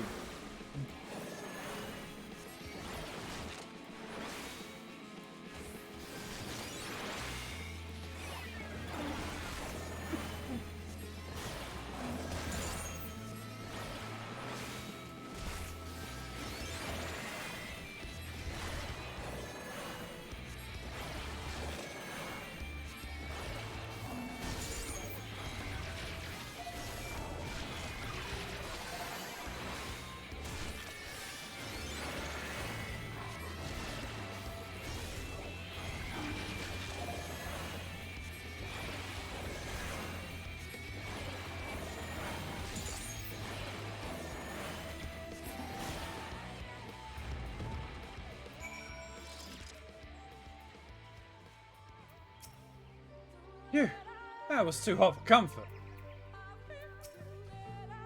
Hurrah, you've done it again. Phew, a moment later and I would have been roast.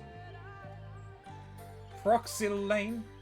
Proxies become proxylane, not roast. Anyway, the nightmare is gone. Let us see how the little girl is doing back in Silverborough. Alright, yeah, I do.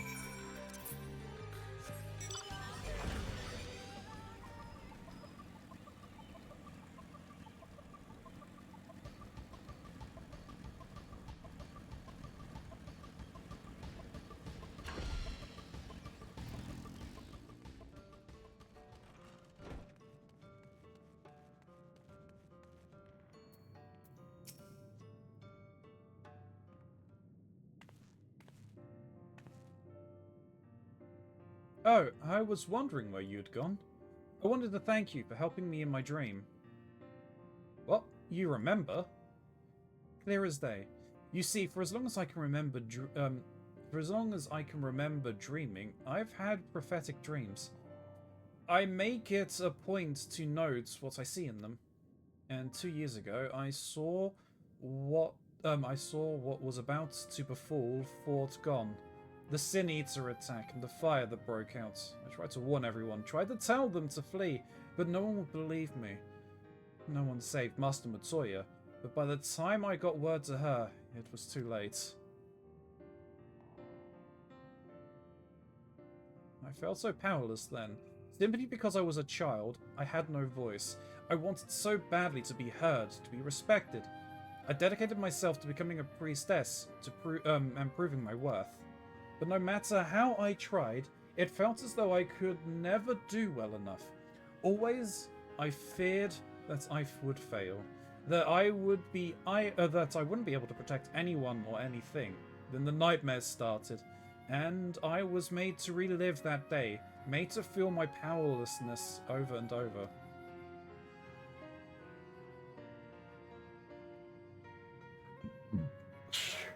I had just given up hope when you came and showed me that dream.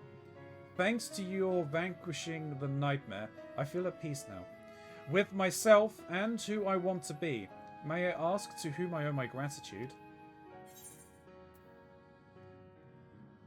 I'm an old friend of Master Matsuya's.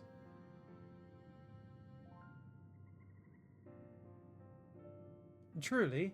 You're Master Matsuya's friend? There's no one I admire and respect more. She's so wise and gentle and beautiful. I'd want to be just like her.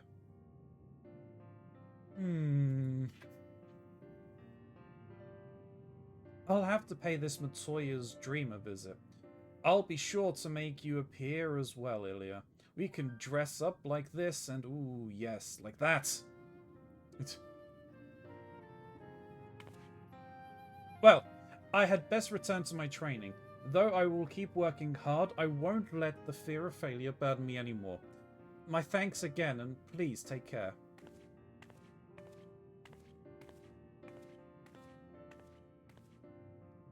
Well, to be seen and appreciated?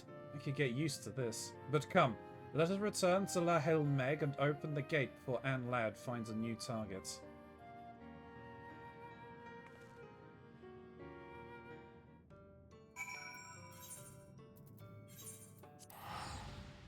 And so I can actually get to sleep myself.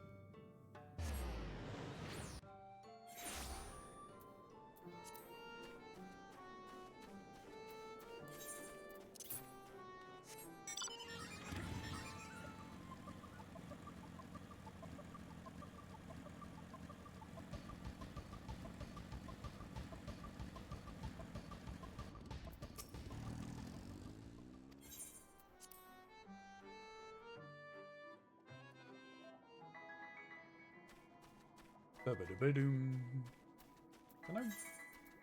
Can I mount up in here? Annoying.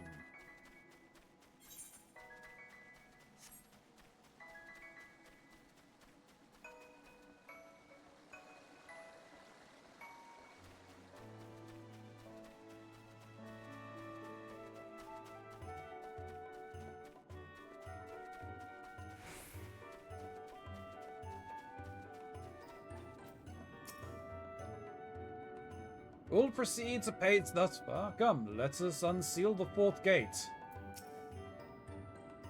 This is the gate to Raktika Greatwood. Go on and lift the seal.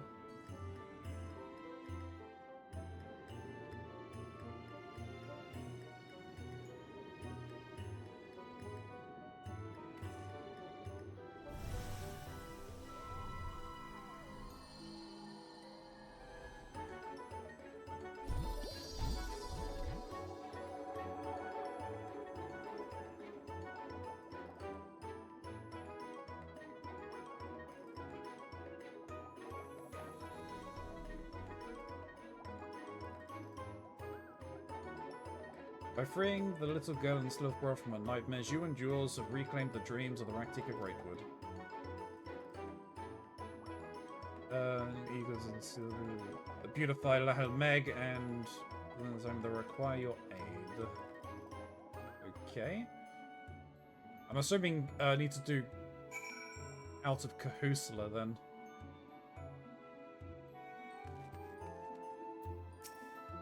Excellent. One more gate remains. With that, there's just one gate left. And where does it lead? I haven't the faintest. Oh wait, no, I've done Kahusala, haven't I? Before the nightmares, there wasn't a fifth gate. I couldn't begin to guess what's beyond. And you didn't think to mention this? Never mind, one can't expect a pixie to adhere to logic. So it's whatever area is missing, right?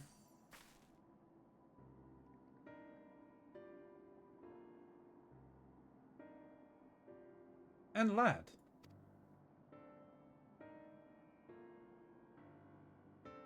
So this is La Hail Meg. It always seems cold and forbidding no matter where I go, but here it's different. Here it's warm and inviting. To think that dreams could be so beautiful.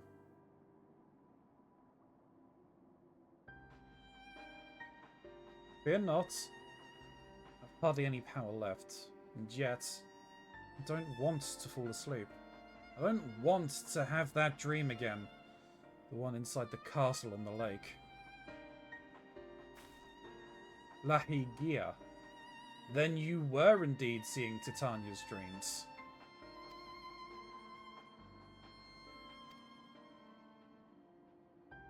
I'm not sure. It's the dream of a lonely soul that my heart shows me. A dream of rollicking and playing with a dear friend. What that I could rollick and play too, but every dream I touch turns into a nightmare, and everyone despises me, mortals and pixies alike. And lad, you always talk of what someone else wants, but what of yourself? What are your own desires? I don't know. I know only that in the dream of the castle, a nasty monster appears, a terrible, grating voice. It whispers in my ear, You were born to bring nightmares, a plague. What? Hear me, Anne, lad. With the powers you possess, you mustn't question your own existence. If you do, your essence will thin out until it is consumed. Heck, I've had enough of all this doom and gloom. I'll be your friend, alright? So please, let's put an end to all this. You'll be my friend? Ah! Are you alright?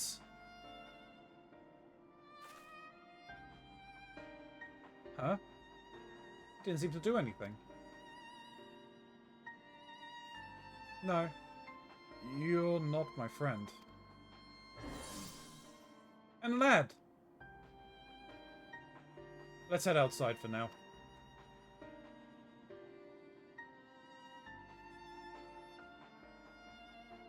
Yeah, because you weren't offering it in earnest. You're just like, I've had enough of this. Let's just get this over with. I'll just be your friend. There, that solves it. It's like, no, that's not really the case. That's not really how it works. At least not for Anne Ladd.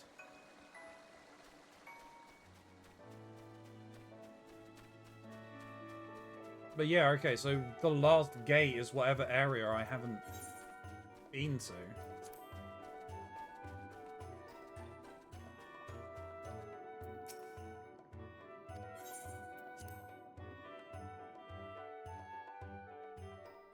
Because, yeah, we done Kahuslu was the kid in right.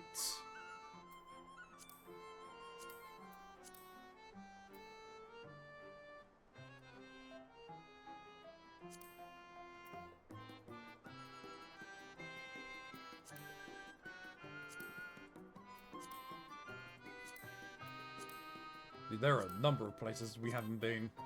And I doubt it's any of these.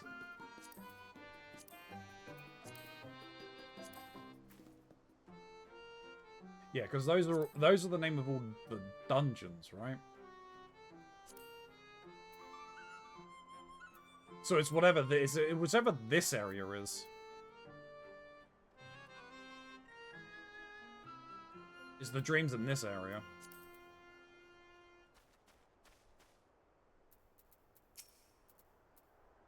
I don't know what Anne Ladd did to me, but I seem fine. Just a little tired, perhaps. I would surmise that that had you shared Anne Ladd's needs, you would have become a source for a nightmare like the children. Is that why they say I couldn't be their friend? Because I don't share their needs? I believe so. The love of... Why do they have to make things so complicated? Well...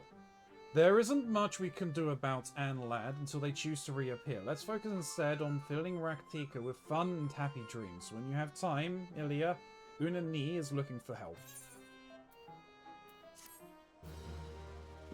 This will tell me which quest I need to do, and I think it's probably going to be Shadowbringers I'll need to complete.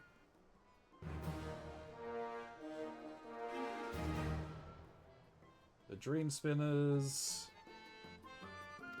Furthermore, you'll be on the take the... Yep, that's fine.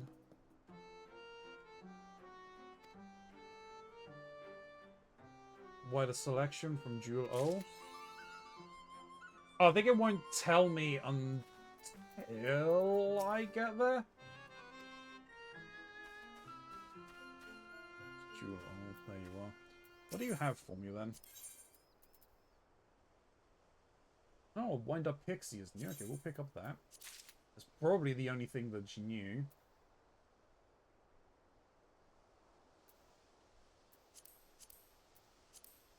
Yeah. Alright. I'll be back in a moment, so enjoy the music when it comes back, I guess.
Alright, time to do some calculations.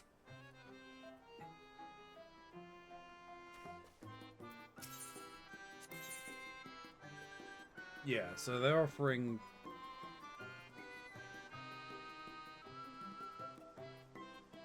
Alright, calculator. 4066 minus 3243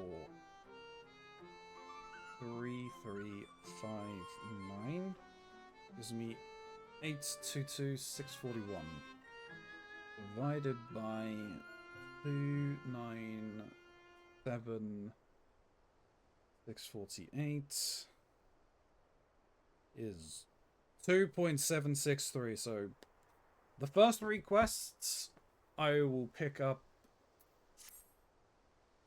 on this character. It's fine. Or this class, I should say. And then I can pick up these ones on Reaper. It's not enough to fill out Reaper, but...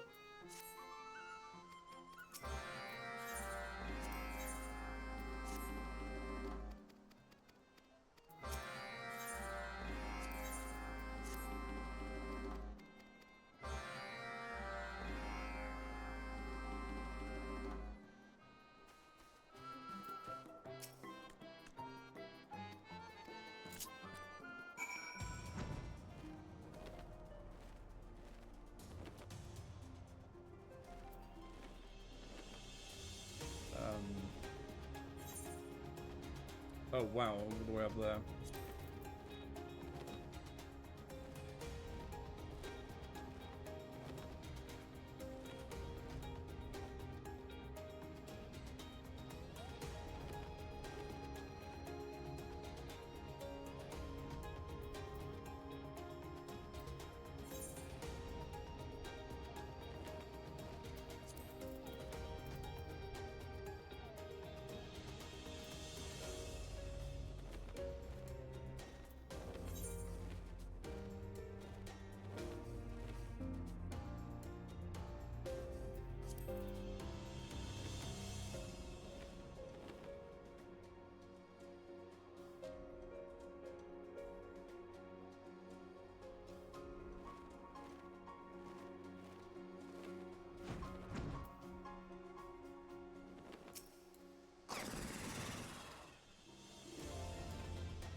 Pixie before swine.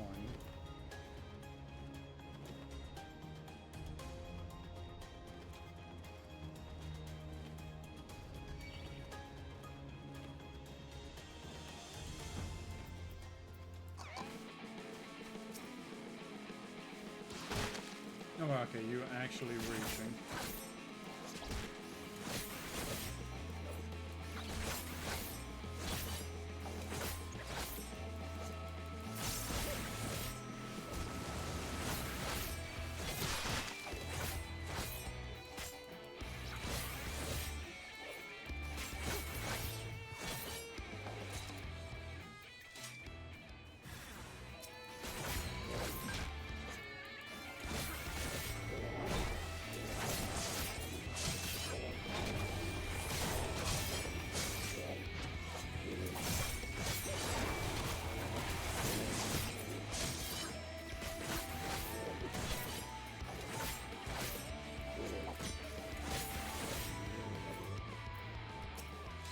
There you go, little one.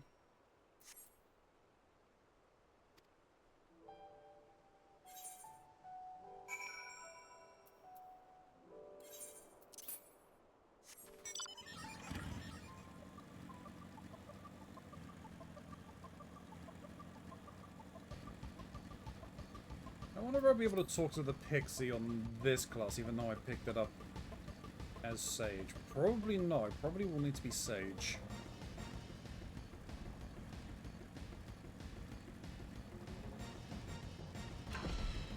Yeah. It's fine.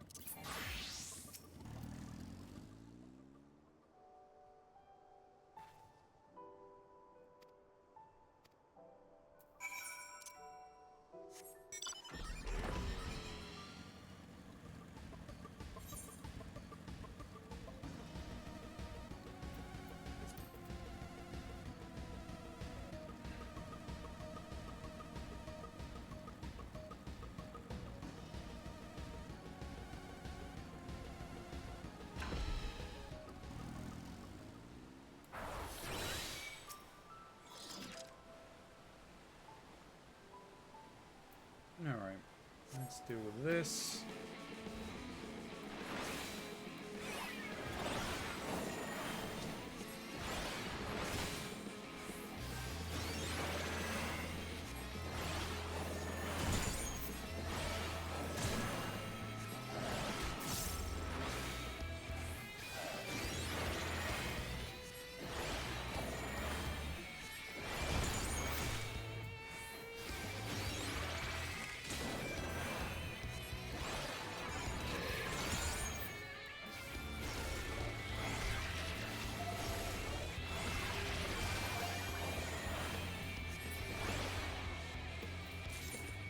That.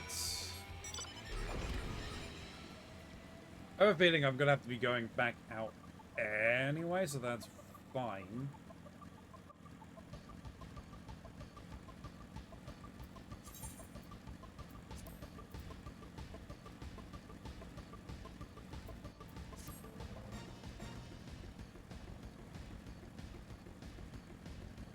I mean, the one that I didn't pick up was the Sage, leads me up to like a cliff face up there. I don't know where the new one leads me.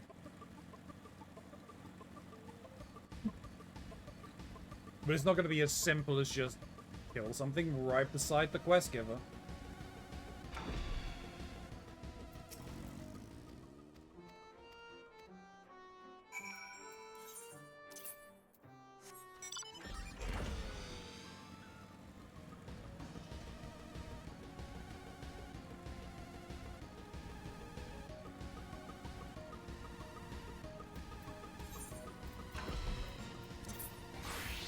Oh, it might be, actually. It is, that's really interesting. My spiders! Oh, this is probably actually quicker.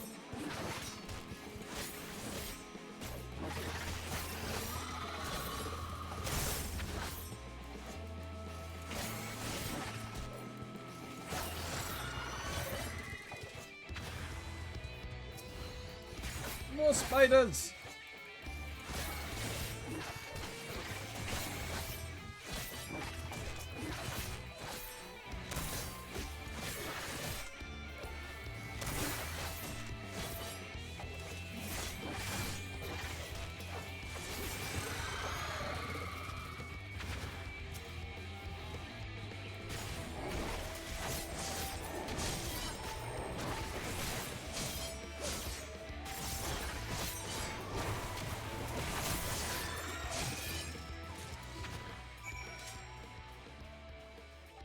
Oh, damn, okay. Was. Interesting. Okay. I still need to fly halfway across the map for the other quest, but it's fine.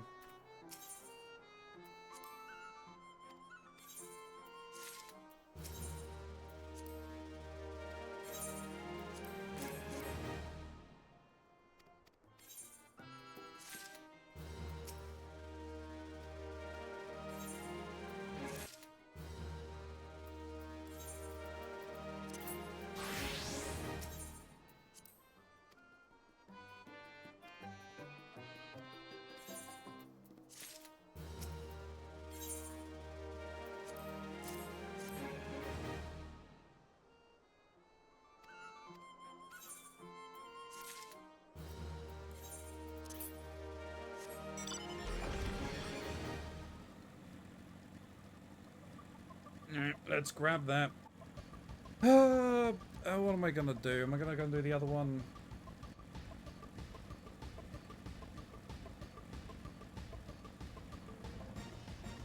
I should, but I can't be bothered. I've still got other ones that I can take care of, right?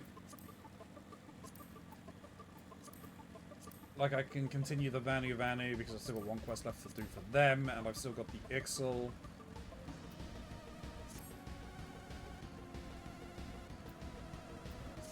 So that's fine. I've got other things that I can do, which I probably will. It makes more sense. I need to get this upload going to YouTube, so future YouTube can hear me talking about them in the past.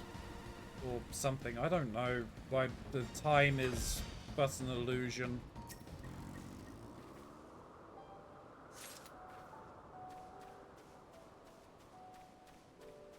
I'm just here trying to make ends meet. Then the ends just aren't meeting.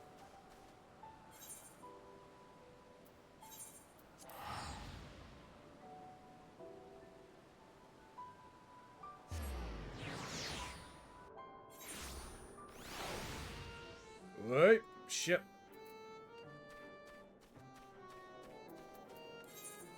How close am I to finishing the fates in this area, actually? I think I'm close?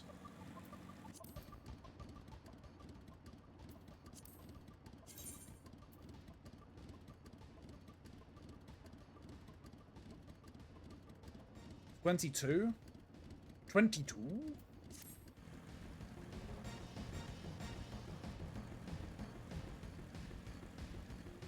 That's still a lot of fates, but it's not that far off.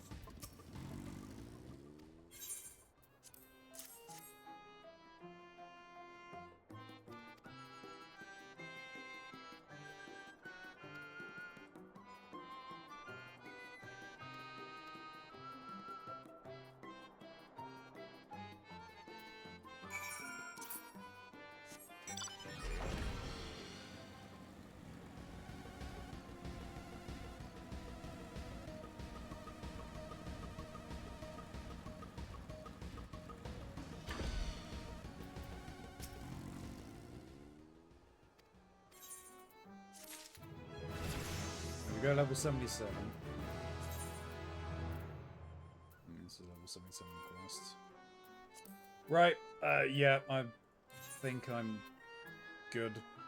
Let me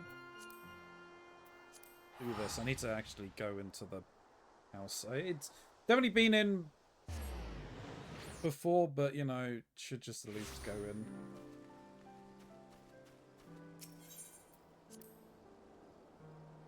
See what's playing.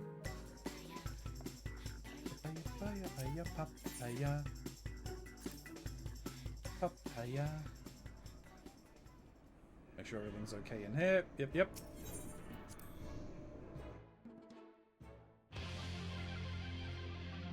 Oh, it's random every time that you come in. Okay.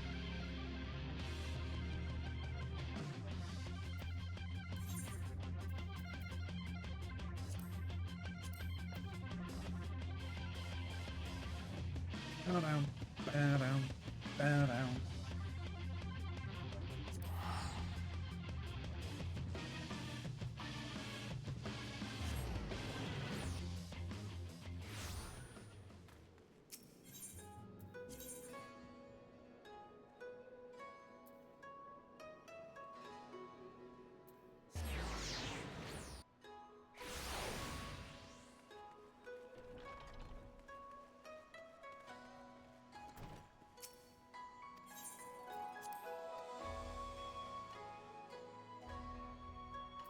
So are we looking on that? I'm fairly certain, yeah, Reaper is like close. I have to level that up and then I'll have options.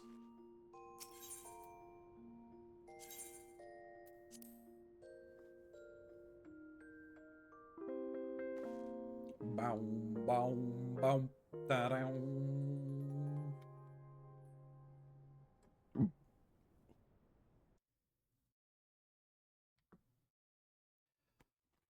All righty then, YouTube.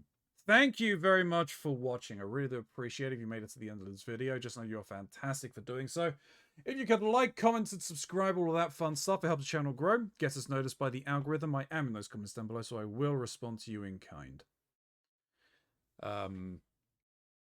There is obviously my link tree down below, which shows you all of my socials, YouTube. Oh, really on YouTube, aren't you? Well, I don't know why I'm saying that, but my TikTok, my Instagram, my Twitter, my Blue Sky, twitch.tv/Keronzi. We'd love to see you here. But also my merch store and my throne list. So if you can click on any of those, they really help me out a ton. Or scan the QR code that's right there. It does the exact same thing. But until next time, YouTube, may you stay safe in this broken masquerade.